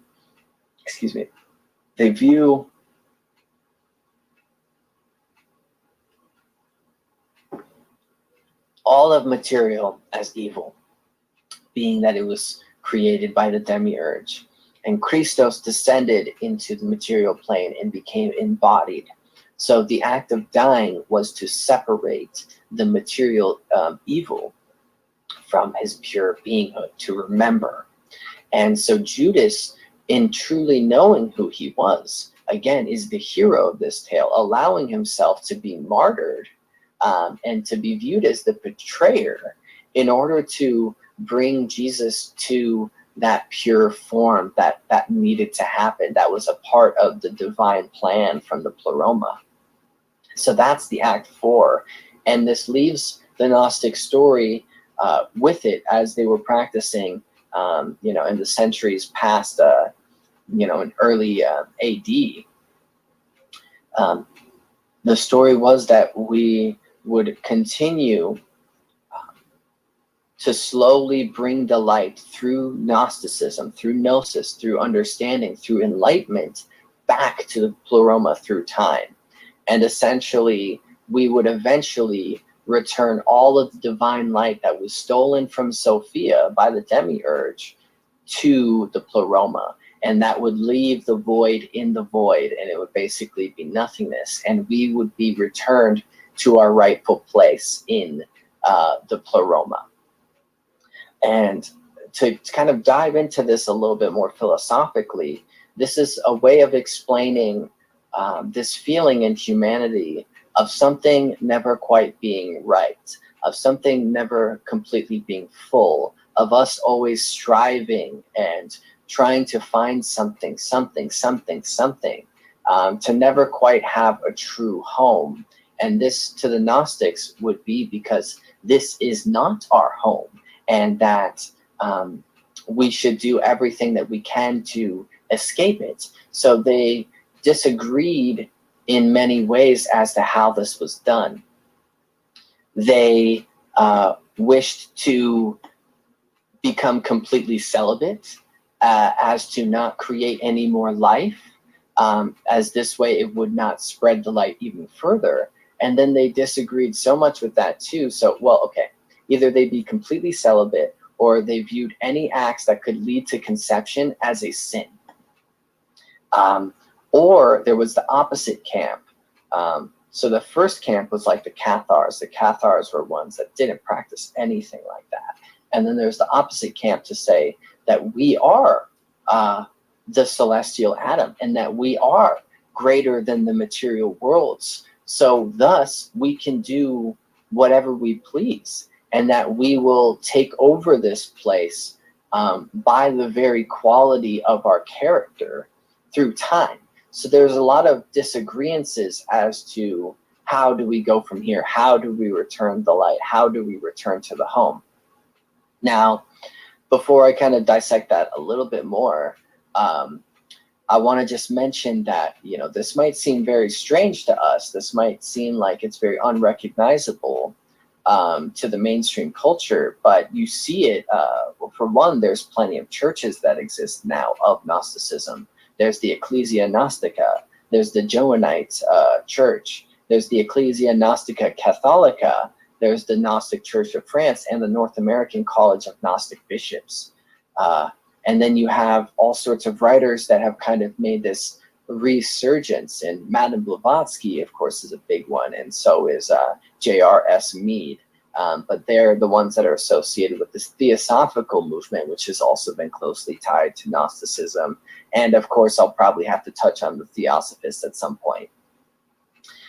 The other big one was Carl Jung, and he kind of gets a lot of that credit in kind of reviving certain concepts of Gnosticism. Now, it's an interesting thing to think of how any of them really knew, because of like I said before, the library that we discovered, the Nag Hammadi, came out in 1945, and the Gospel of Judas came out later.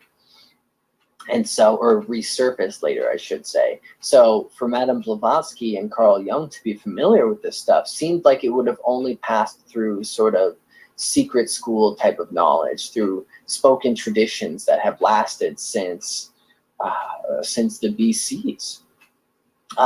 We also see it, aspects of Gnosticism used in all sorts of storytelling. So in books, it's like the Valis trilogy, or Valis trilogy, the Blood Meridian, A Little World Made Cunningly, or in films and video games. So there's like the Xenoblade Chronicles, there's Xenogears, the Xenosaga, and the big one that people recognize is The Matrix. That The Matrix was really inspired based off of this Gnostic literature, the idea of the human mind being encapsulated in a sort of simulation and being in reality exploited for some aspect of its existence. And the great ones that really hammer this home, which I just got done watching this, is Neo Genesis Evangelion and Ghost in the Shell, which are more of the anime end of things. So in this case, it's not something that's utterly foreign. We actually see it in some of the literature, but that doesn't mean that we acknowledge it.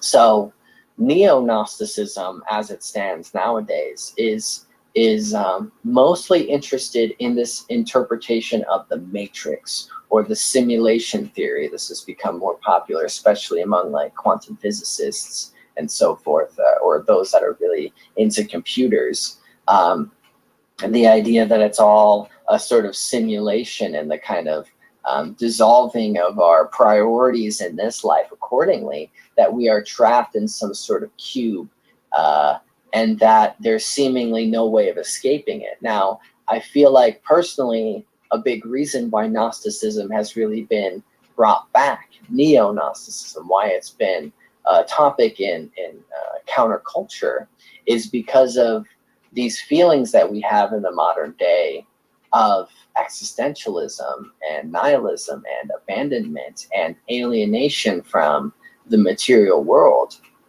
And so we tend to be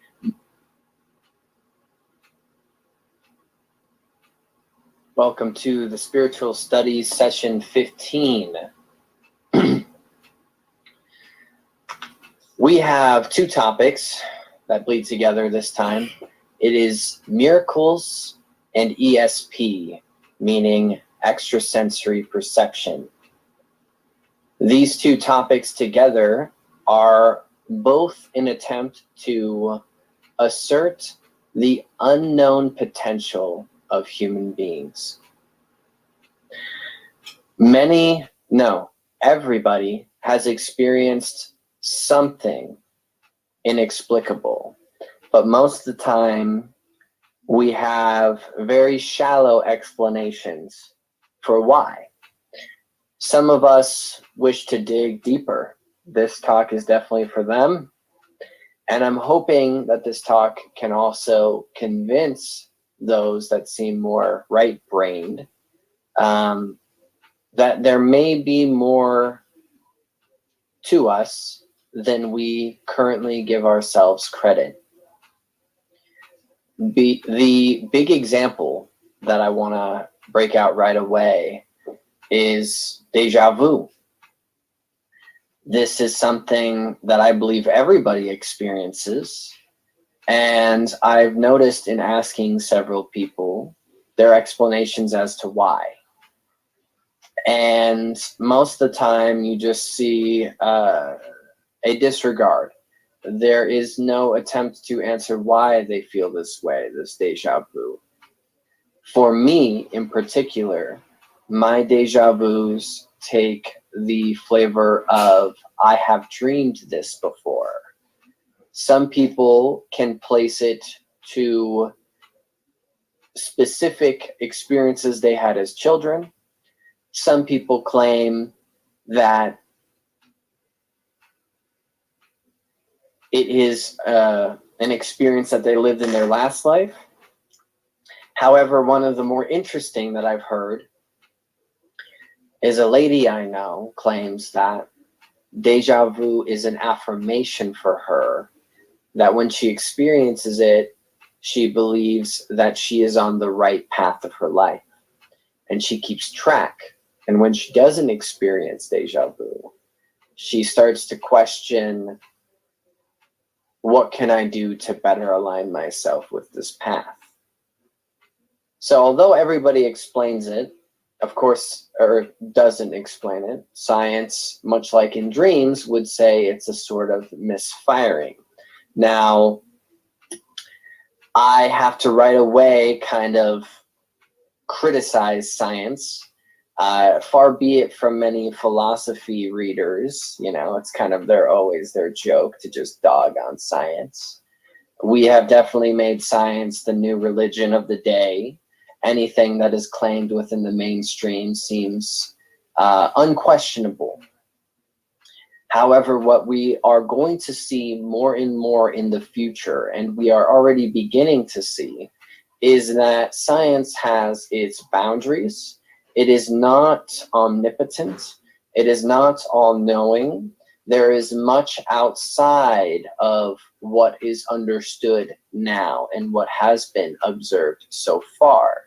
For instance, science cannot approach the question of why in more instances than not. Science also can have no information over something that it does not have the equipment to test. We as human beings have inexplicable experiences within ourselves. This is not something that I believe should be so easily disregarded.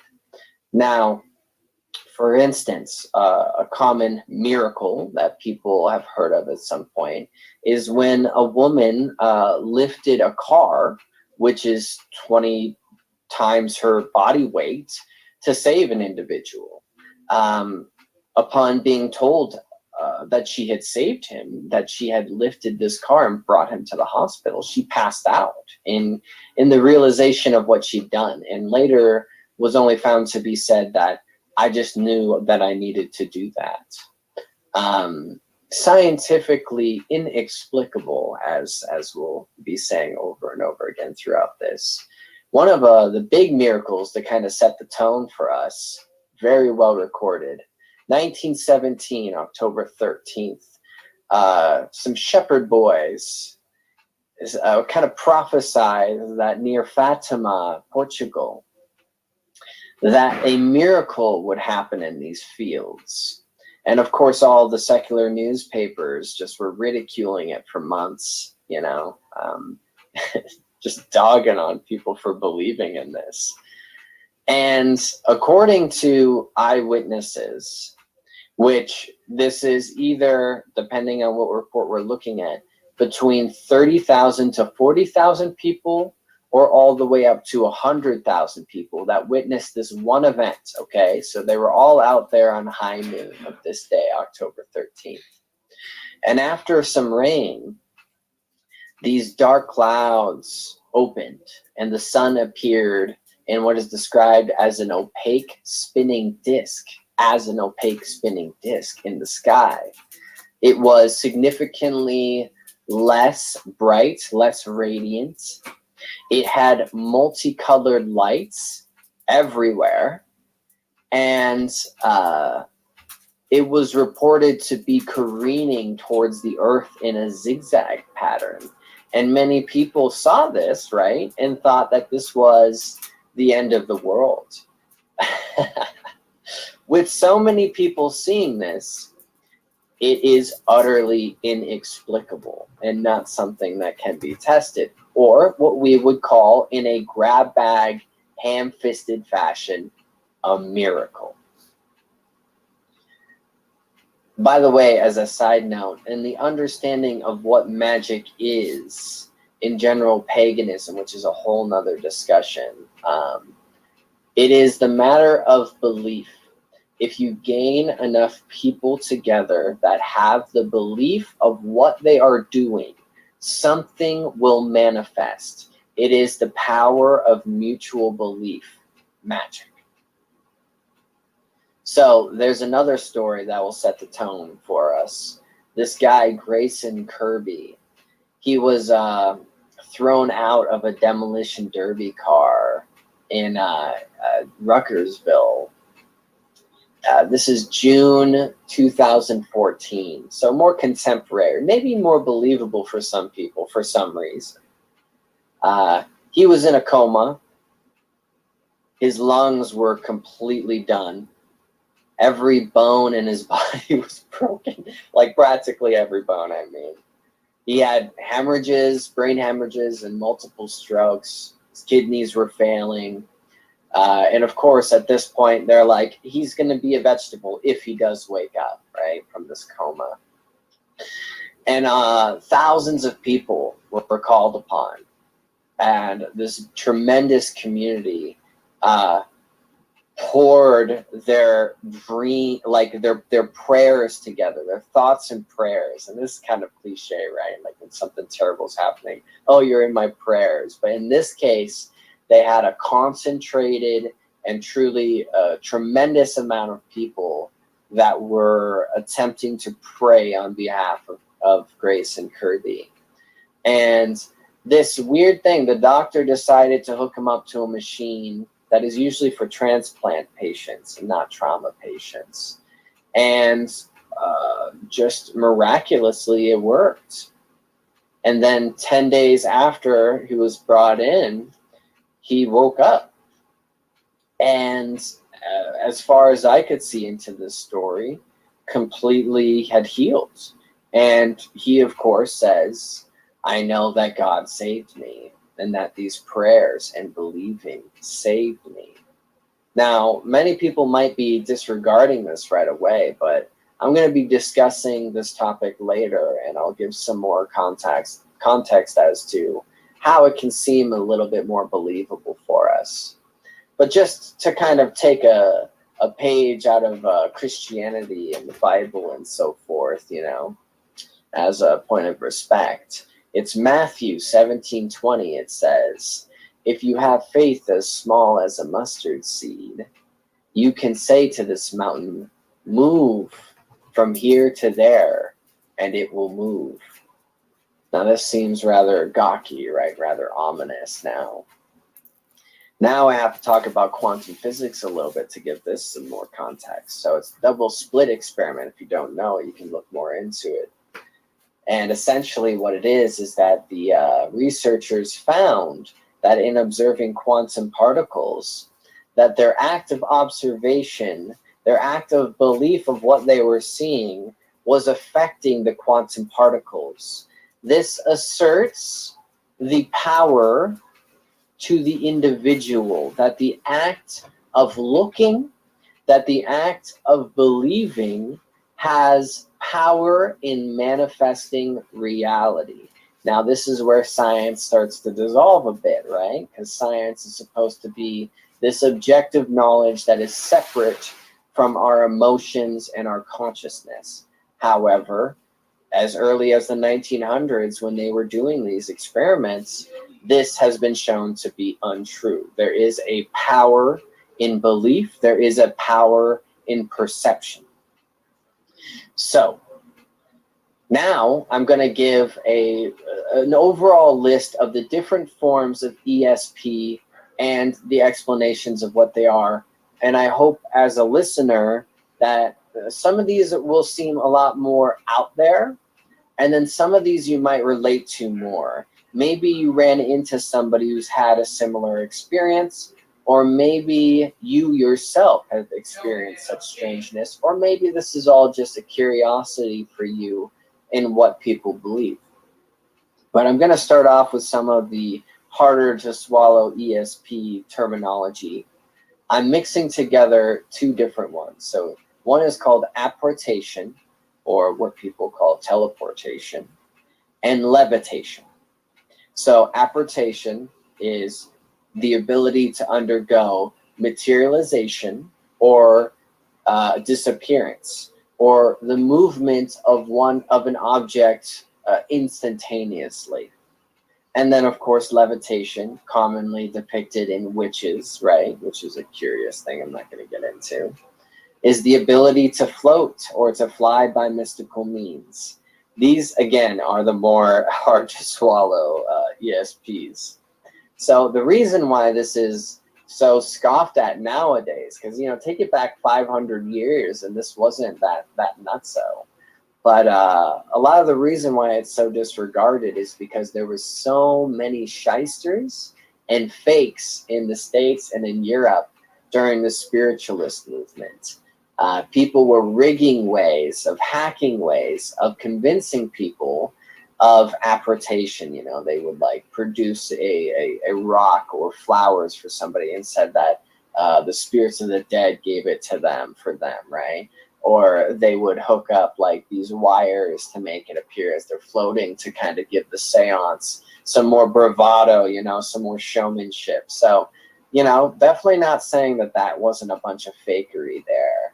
However, people that stand behind apportation or teleportation say that you can't move big objects, that in this method, which is an ancient method allegedly, you can only do not so dense and smaller objects. So they would acquire small pebbles from a beach across the world, or maybe a cup of water from an area far away, or maybe soil, like some black sand or something like this.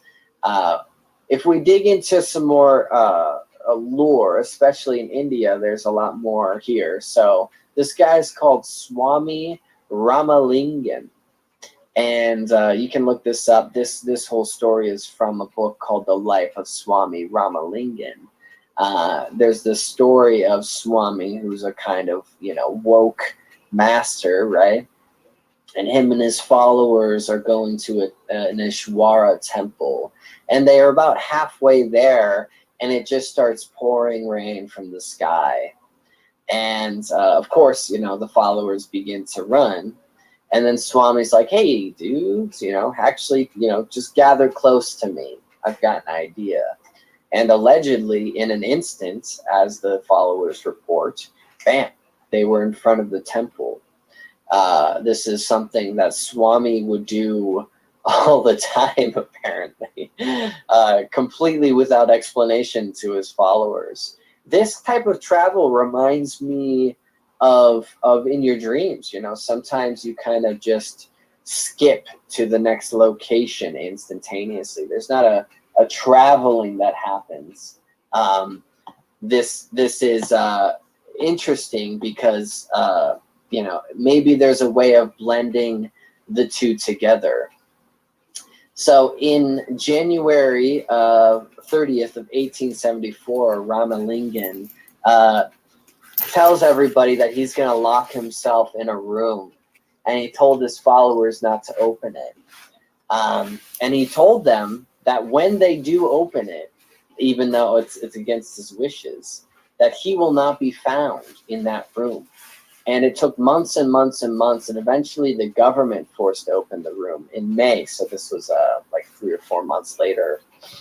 And of course, the room was empty, with no clues and no way out of the room. This is disappearance, apportation. So it's as if one is dissolving their own body.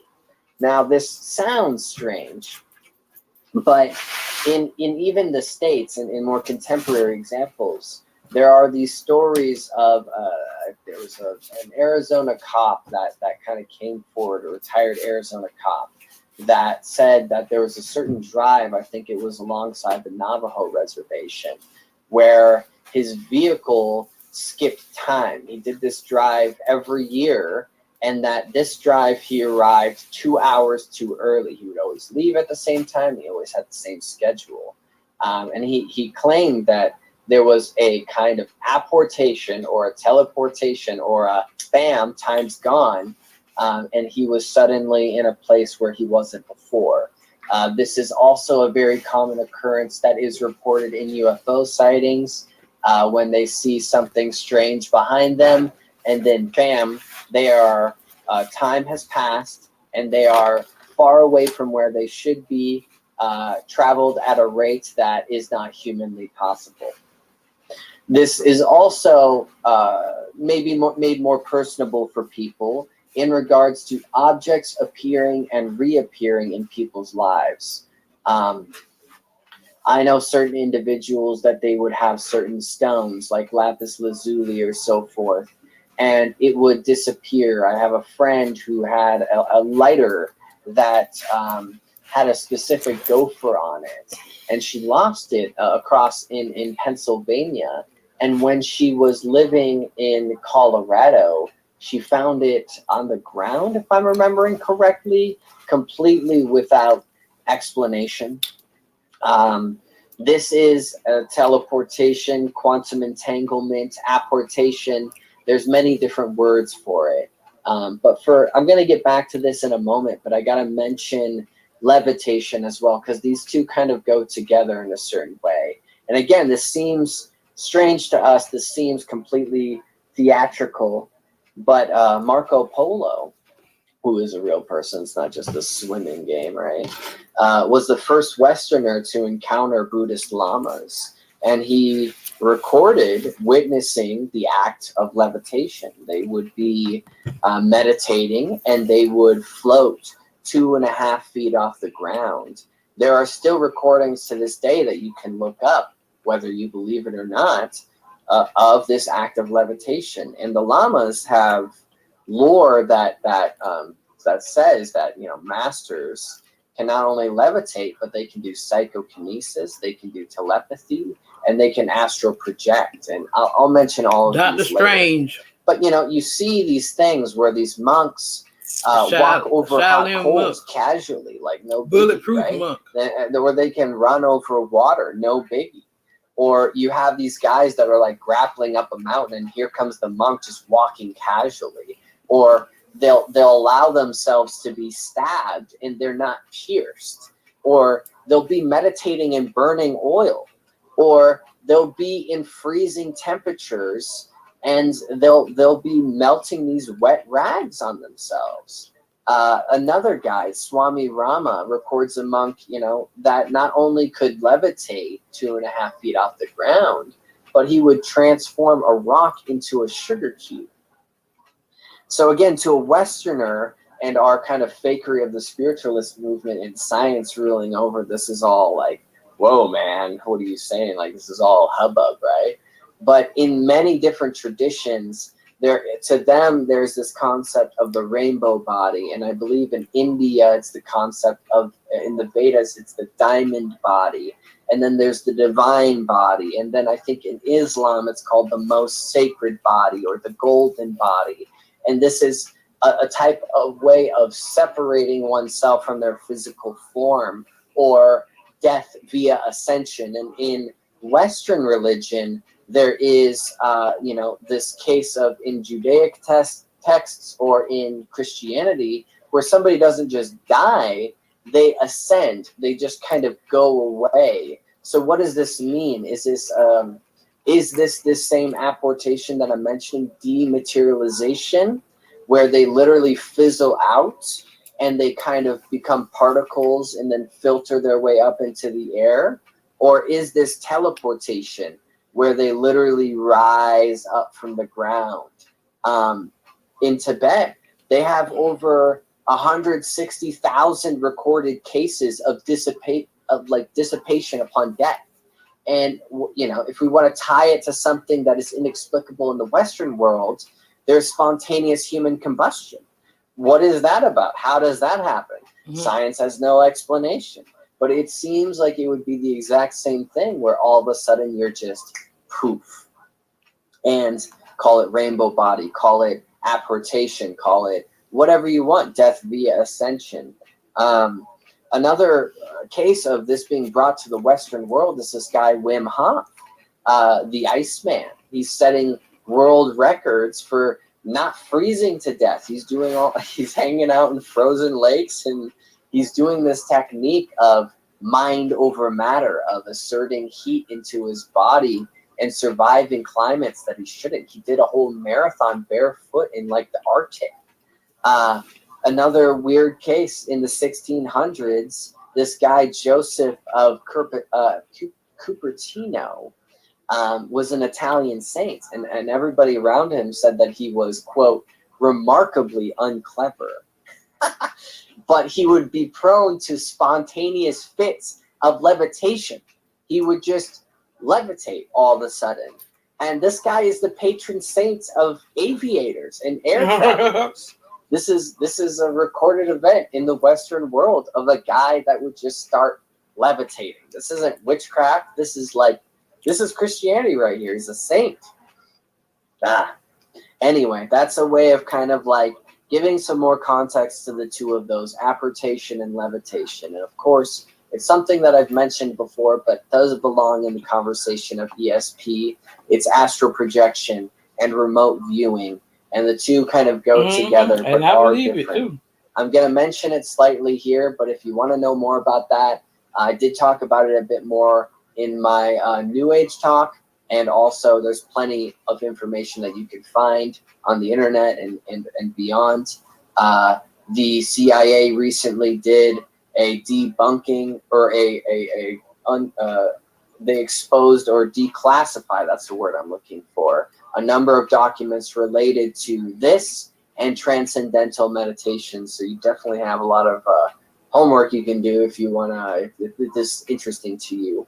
But astral projection essentially is the ability for a person to voluntarily separate their consciousness and their body, or in other words, an out-of-body experience. And remote viewing is the kind of meditative choice to go inward, to put yourself into a sort of trance, and this gives you the ability to see distant or unseen things with a sort of extrasensory perception. This has a lot of historical context. You can find it in Hermeticism, you can find it in Theosophy, you can find it among the Rosicrucians, in Neoplatonism. The distinction between the astral body and the physical body and the rainbow body, like mentioned before, that the astral plane is the intermediary between the heavens and the earth. There's a lot to dig into here. And even in the Bible, in Corinthians 12:2, it says, I know a man in Christ who 14 years ago, whether in body or out of body, I do not know. But God knows. And such a one was caught up into the third heaven. So a strange kind of references in Ecclesiastes 12:16. It says, before the silver cord is snapped. This is a reference to the cord that holds the astral body to the physical body. So even in Christianity, you're going to find more references to these to astral projection in a way that makes it seem like it's a part of the Western tradition and not as foreign as people would assume. I can find this idea in Japan, you can find it in Hinduism, you can find it among the Inuit tribe, you can find it in Egypt, and you can find it in any region of the world that practices shamanism. So this is a very old idea. And in recent times, you had this guy, I think it was during the 70s, this guy, Uri Geller. He was performing many miraculous acts, of which ultimately appeared to be debunked, but this got the government looking into ESP in certain ways because they thought, or they found, that the Soviets were using forms of ESP for espionage, for learning trade secrets, for spying on them. So in the 80s, they created this thing called Operation Stargate. It started in 1977 with a program called Gondola Wish, and then it moved into another operation called Grill Flame. And then funding was cut, and then it was brought back up, and wham bam, we have Operation Stargate. And this was a government-sanctioned, taxpayer-funded program for many, many people to get together and remote view or astral project, however you want to define it, so that they could figure out information about the Soviets or anything else for that matter, for purposes generally of espionage. Again, so you think this stuff is so weird, right? ESP, but government had something to do with it. It was ultimately disbanded on paper during the mid-90s, and that's a whole topic to get into, whether it was or wasn't, or if it just went into darker black budget territory. But as an example of what they would find, a viewer of theirs was able to locate a downed Soviet bomber in Africa, down to like the very location. Another viewer found he called out in 120 days where a Soviet submarine would be with onboard missiles, and then they would. There's a facility in Maryland, mostly used for housing military members and civilian workers, but in the past it was a testing ground, as people were exposed to some of the deadliest substances around, and the test subjects, American soldiers. It was the late 1940s, and the United States and its allies were still sorting through the rubble after their victory in the Second World War. The two world wars had introduced a terrifying new element to warfare, chemical weapons that could incapacitate, disable, or even kill soldiers simply by releasing a spray or gas into the battlefield. While the use of these weapons had decreased in the Second World War due to treaties, the Nazis had continued developing the deadly tools of war, and the United States wanted to understand them and how to stop them. The government obtained the formulas for a trio of nerve gases developed by the Nazis, deadly chemical agents that could interrupt the flow of signals between the brain and the body. These could have long-term debilitating effects and were more dangerous than many other chemical weapons, which were primarily irritants or caused respiratory distress. The gases, named Taboon, Soman, and the soon-to-be notorious sarin, all had the potential to be fatal. At the Edgewood Chemical Biological Center, at the Aberdeen Proving Ground, the government started doing tests on the gases and how to prevent and treat their effects. But there would soon be a shocking twist to these early tests. It was only 1948 when the government first started involving human test subjects in their experiments. While it doesn't seem any test subjects were exposed deliberately to these deadly gases, technicians were exposed to trace amounts, and the government learned a lot from these accidents. While the amounts the employees were exposed to wasn't enough to be fatal, it was more than enough to cause psychological distress, and that gave the government a potentially risky idea. What if the weapons could be refined into something less deadly, but still powerful? Luther Wilson Green, the technical director of a specialized division at Edgewood, published a classified report in 1949 about the possibility of psychochemical weapons, based partially on the experiments that showed the psychoactive effects of nerve gases in small doses. Green argued that this weapon could change war forever. What if instead of creating deadlier weapons that would leave carnage in their wake, the U.S. developed chemical weapons that could cause mental incapacitation Yeah, and they end doing that battles shit. without Everybody a know they shot doing being that fired? shit. It wouldn't be They long ain't just before the experimenting experiments on took on soldiers, new they importance. experimenting on Harvard us. anesthesiologist Henry K. Beecher was soon recruited to work on experiments at Cap King in Germany, working with many illegal drugs that could earn someone a hefty prison sentence for civilian use. Could LSD and mescaline have military implications? The government also interviewed former Nazi physicians to learn everything they could about these tools, and many in the military brass thought that these weapons could actually be more humane than bombs and other traditional weapons. But to find out, the government needed test subjects.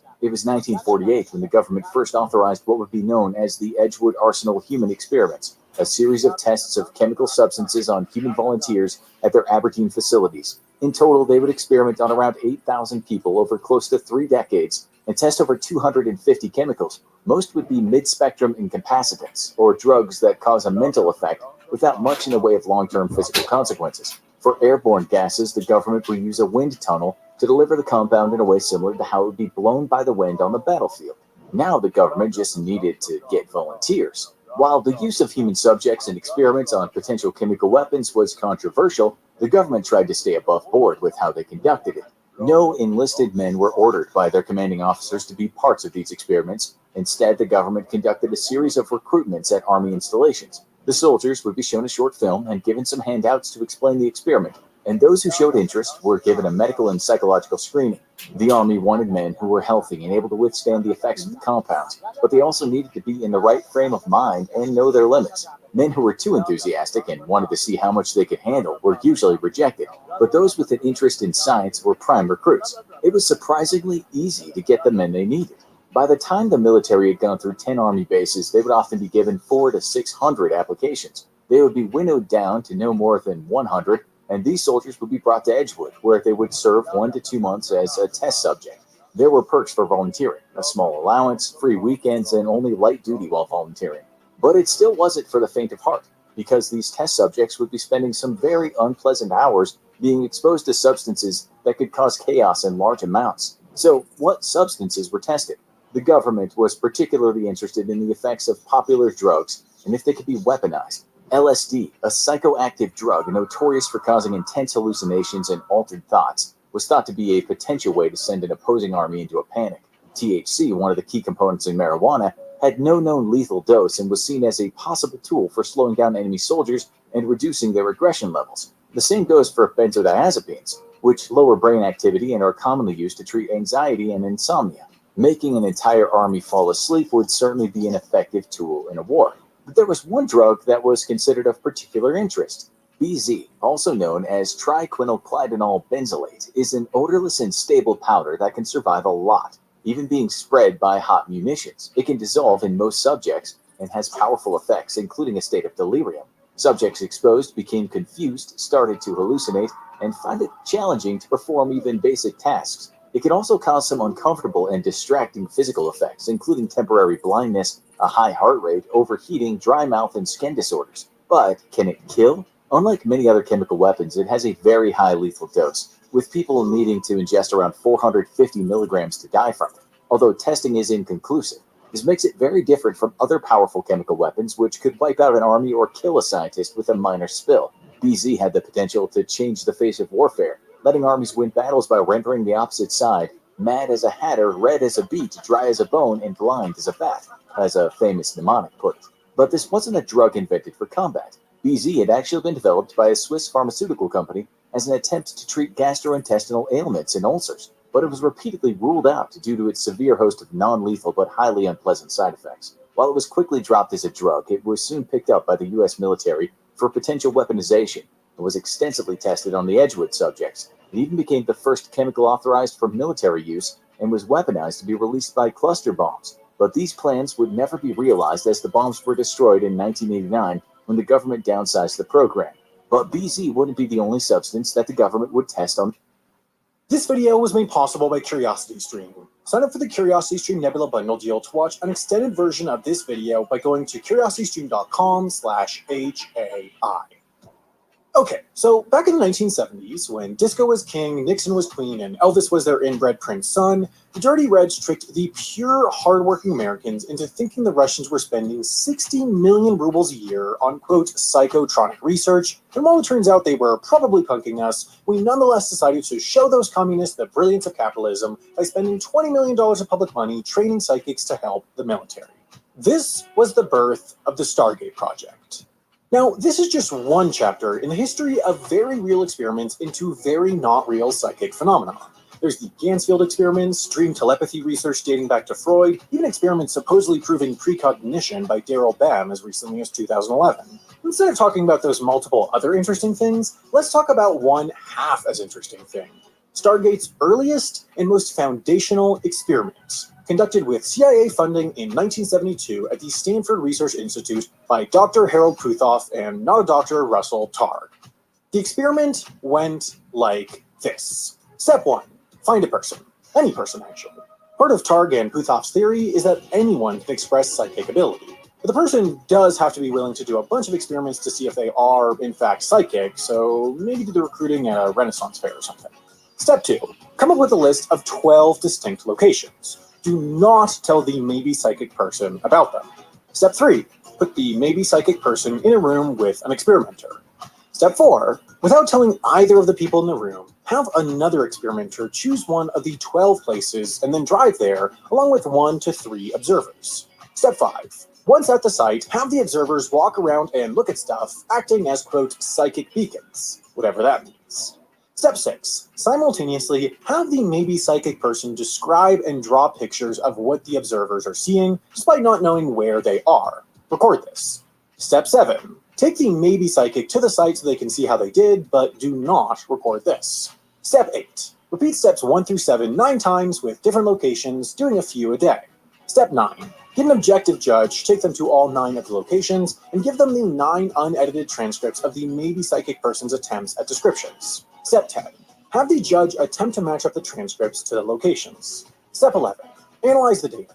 If the objective judge successfully matched the locations to the transcripts, which again contained only the conversation between the maybe psychic person and the experimenter, both trapped in a room and not told where the observers were, then the maybe psychic person must have accurately read the psychic beacons of the observers. They can be upgraded from a maybe psychic person to a psychic person, and all of our understanding of the world needs to be reconsidered.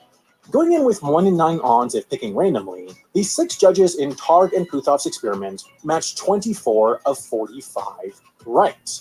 The odds of that happening randomly are less than 1 in a billion. So the study was published in esteemed scientific journal Nature, and in conclusion, psychics are real. End of video. Thanks for watching. Now let me tell you about our sponsor, Craig. Craig is a guy I met on the street corner, and he sells powder that smells great. Wait, what's that? Oh no, it's the Kiwis. They found us, and they're here to ruin everything. Specifically here to ruin everything are David F. Marks and Richard Kamen, 2 New Zealand researchers who recreated Targ and Puthoff's experiments as exactly as they could. But when it came time for the judges to do the judging thing, It went terribly. Despite the subjects being convinced they had experienced incredible psychic visions, not a single judge correctly matched a single one of their descriptions to a location, which raised the question, what?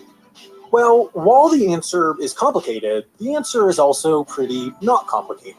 In Mark and Kamen's experiments, before they gave the transcripts to the judges, they edited out certain non-psychic lines that might have provided unfair clues about how to match them up. The original experiments did not that. Take, for example, this sentence that was left in an original experiment transcript. Quote, "I've been trying to picture it in my mind and where you went yesterday on the nature walk." Now, this gives the judge two key pieces of information. First, this transcript does not correspond to the nature walk location. Second, this transcript does correspond to a place that was visited the day after the nature walk. The transcripts were full of information about things that happened on previous days. Plus, it turned out that while the order of the transcripts was randomized in the original experiments, the list of locations was given to the judges in the order in which they were visited. That means if the judge could just order the transcripts chronologically, they could match them. Basically, the judging was less psychic evaluation and more like one of those little logic puzzles you did in middle school when your teacher had a hangover. Mark and Kamen also found 6 subtler types of clues that could help judges order chronologically. First, subjects would typically express more confidence in their abilities over time. Second, names of observers were mentioned, but observers changed across days of experimentation. Thus, if only, say, 3 transcripts mentioned Marty, they're probably all from the same day, the day Marty was there. Third, time of day was often mentioned. Fourth, only some transcripts had drawings, and they tended to be grouped in later sessions. Fifth, descriptions of how the site was selected became more sophisticated over time. And sixth, transcripts generally got shorter over time. Plus, in a blender that ranks alongside "This Wooden Horse Rocks, I bet there's nothing inside it," it seems like some of the original transcripts given to judges may have listed the dates they were recorded. To test their queuing hypothesis, David Marks was given a set of transcripts from the original experiments and a list of locations, but he was not permitted to visit them. Despite not knowing what any of the places looked like, he matched all the transcripts perfectly to the locations based only on the cues, a feat then successfully repeated by multiple other judges. In the end, while the Targ-Puthoff experiment's bogus findings may have led to 20 years of useless CIA and military research into psychics, they did prove one useful thing: the importance of good experimental design. While the Targ-Puthoff and Marks-Kamen experiments had totally different findings, they did have one surprising thing in common. In both cases, test subjects left completely convinced that they were psychic. And while I'd love to talk about the fascinating psychological phenomenon that explains why, that would make this video too long, inviting punishment from our capricious czar, the YouTube algorithm. That's why I took that and everything we cut for time and put it in an extended version available exclusively on Nebula, the creator-owned streaming site that's also home to 2 HI original.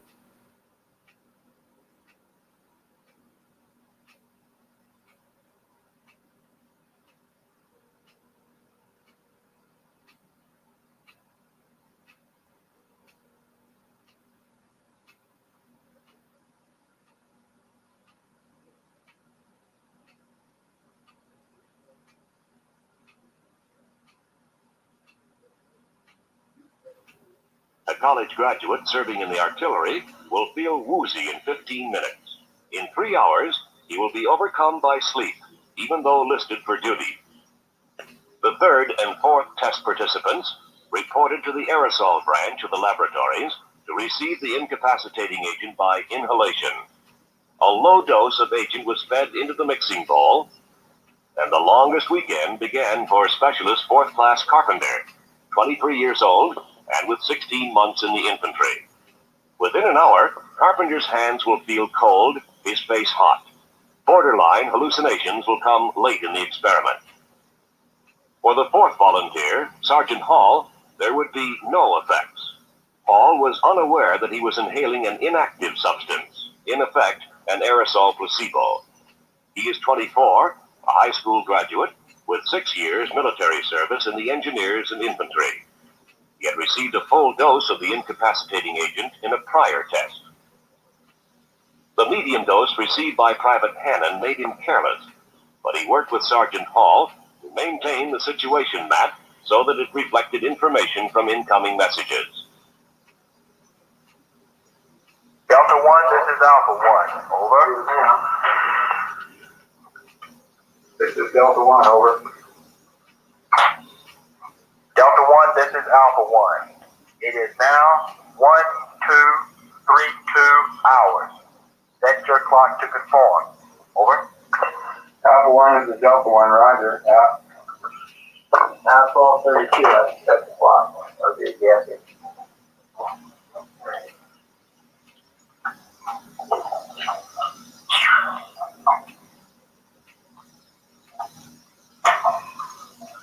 Yes.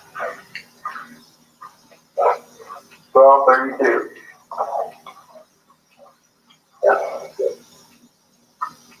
The peak of the compound's physical effects was reached within 4 to 6 hours. The peak of mental incapacitation several hours later, when a simulated chemical alarm sounded.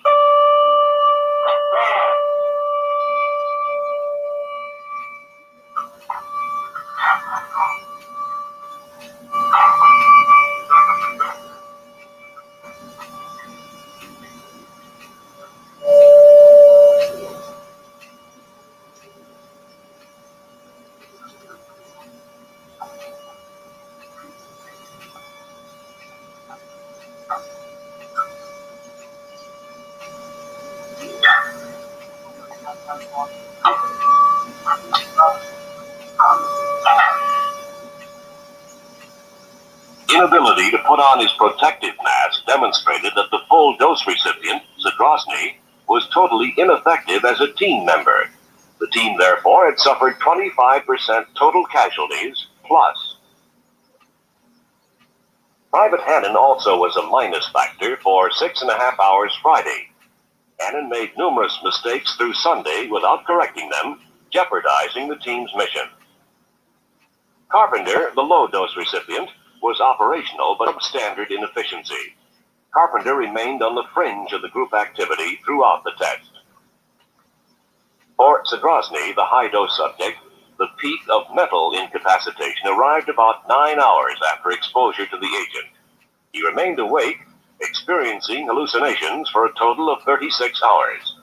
The severe disturbance in his mental processes overlapped the peak of physical incapacitation. Zadrozny was the team's #1 personnel problem. Constant vigil over the incapacitated man was needed to help control his tendency to panic as his tension and uneasiness mounted. Through the night, Zadrozny searched for an exit, even though more than 30 hours had elapsed since he last had a few hours' sleep. It is not uncommon for subjects exposed to this agent to go 1 or 2 days without sleep. Zadrozny spent the night searching, wandering, mumbling. At times, he attempted to take part in the team mission. You give me a message? I'm waiting for it. With the receiving hearing, you can't hear him unless you have the telephone up to your ear. Yeah, try it anyway. Put the telephone to your head so you can hear him when he gets you. Use the telephone. Meanwhile, from another location, a soldier was trying to contact the Delta 1 team with a message to be relayed. Delta 1. This is Bravo 1. Message follows. Notify Alpha 1. Tango patrols are probing riverbed east of Brill. No aggressor contact reported at 1815 hours. Finally, having received the message, Zadrozny tried to relay it. Alpha 1, this is Delta 1. Message from Bravo 1 follows. 1 Dolphin taken. Sample are printing red east of Brill. There has been no traffic on Green Dolphin Wizard up to 1H15 hours. Over.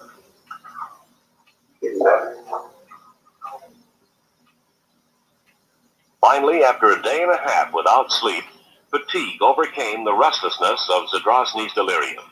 Beginning shortly after Saturday midnight, he logged 6.5 hours sleep. Through the 3-day test, he slept a total of 14.5 hours. After 24 hours rest, the completely recovered volunteers reviewed their experience. Carpenter, who had received a relatively low dose by inhalation, recalled some of the things that had happened. What was this business over here in the corner? You were lying down and looking at the wall? Well, the pores in the wall seemed to be, I was looking and they seemed to be two armies on each side of one of the pieces of tape going down the wall, two armies converging. And I could almost see artillery pieces and cavalry, like the Civil War, moving to one point. It seems like they walked up to the dividing line and then everybody scattered. And then after that, I must have blanked my eyes and just a wall. Hannon, the volunteer who had been given a medium dose, had memories of a lackadaisical performance. I remember talking on the telephone and I would get mixed up, but I didn't feel like correcting it, or I just felt like I couldn't do anything about it. And it was kind of odd to me that I couldn't, but I couldn't. Zadrozny, who had received the heaviest dosage, remembered when the drug effects were receding. Zadrozny, when do you think you would have been able to resume normal function? I'm thinking about 2 in the morning, 2 o'clock Monday morning. About 2.5 days. Yes. That's when I felt I knew what was happening before that when I got up for the hot meal we had.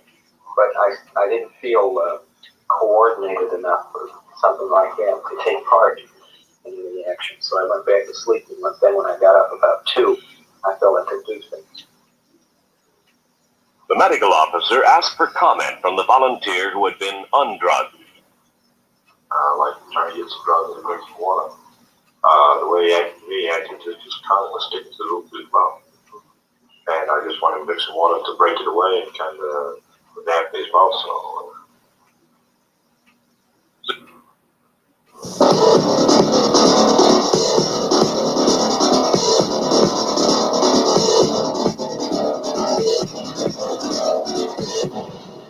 The Fifth Estate. I'm Adrienne Clarkson. Tonight we report on a secret CIA research project carried out in Montreal in which mental patients felt they were used as the CIA's guinea pigs. They kept you asleep for 23 days.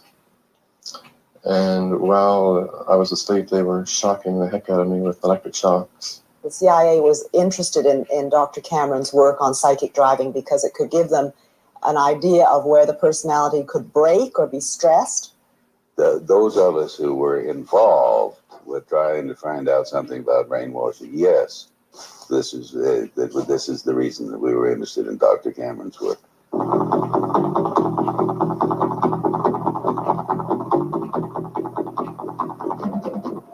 The American Central Intelligence Agency has been accused of manipulating citizens of countries all over the world, including Canada. At the moment, a number of Canadians are considering suing the CIA. They believe they are victims of covert CIA experiments.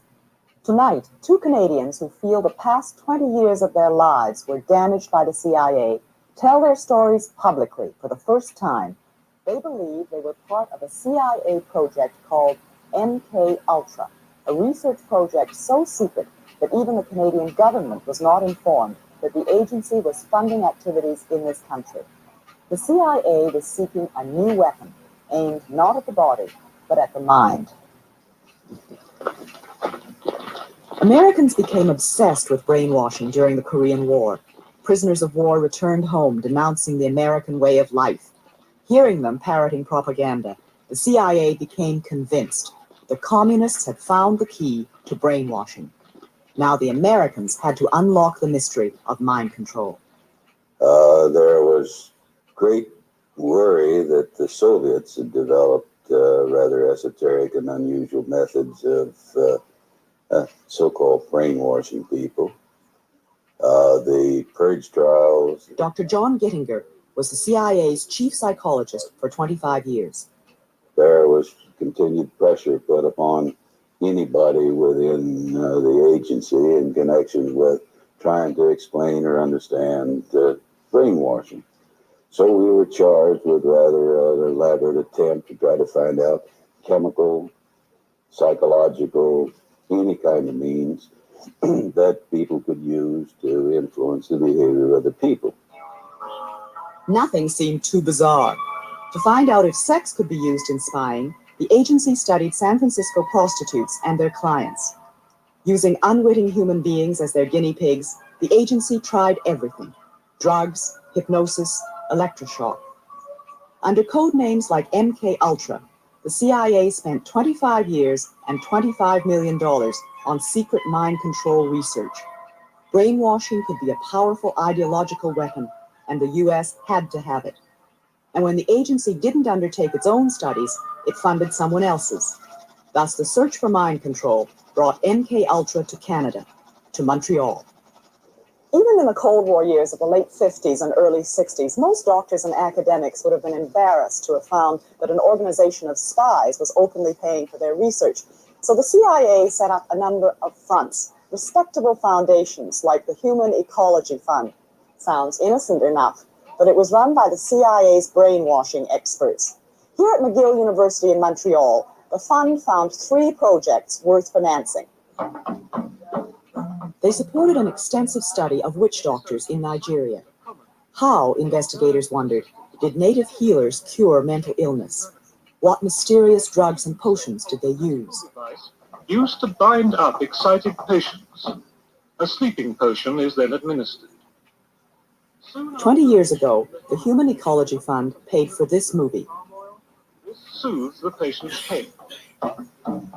But it was only recently that the man who made the film found out that he had been working with the CIA's money. The author of the Nigerian study is still at McGill University. News of his connection to the CIA came as quite a surprise to Dr. Raymond Prince.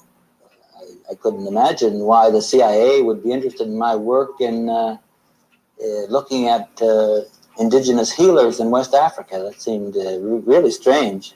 That was my first reaction, you know.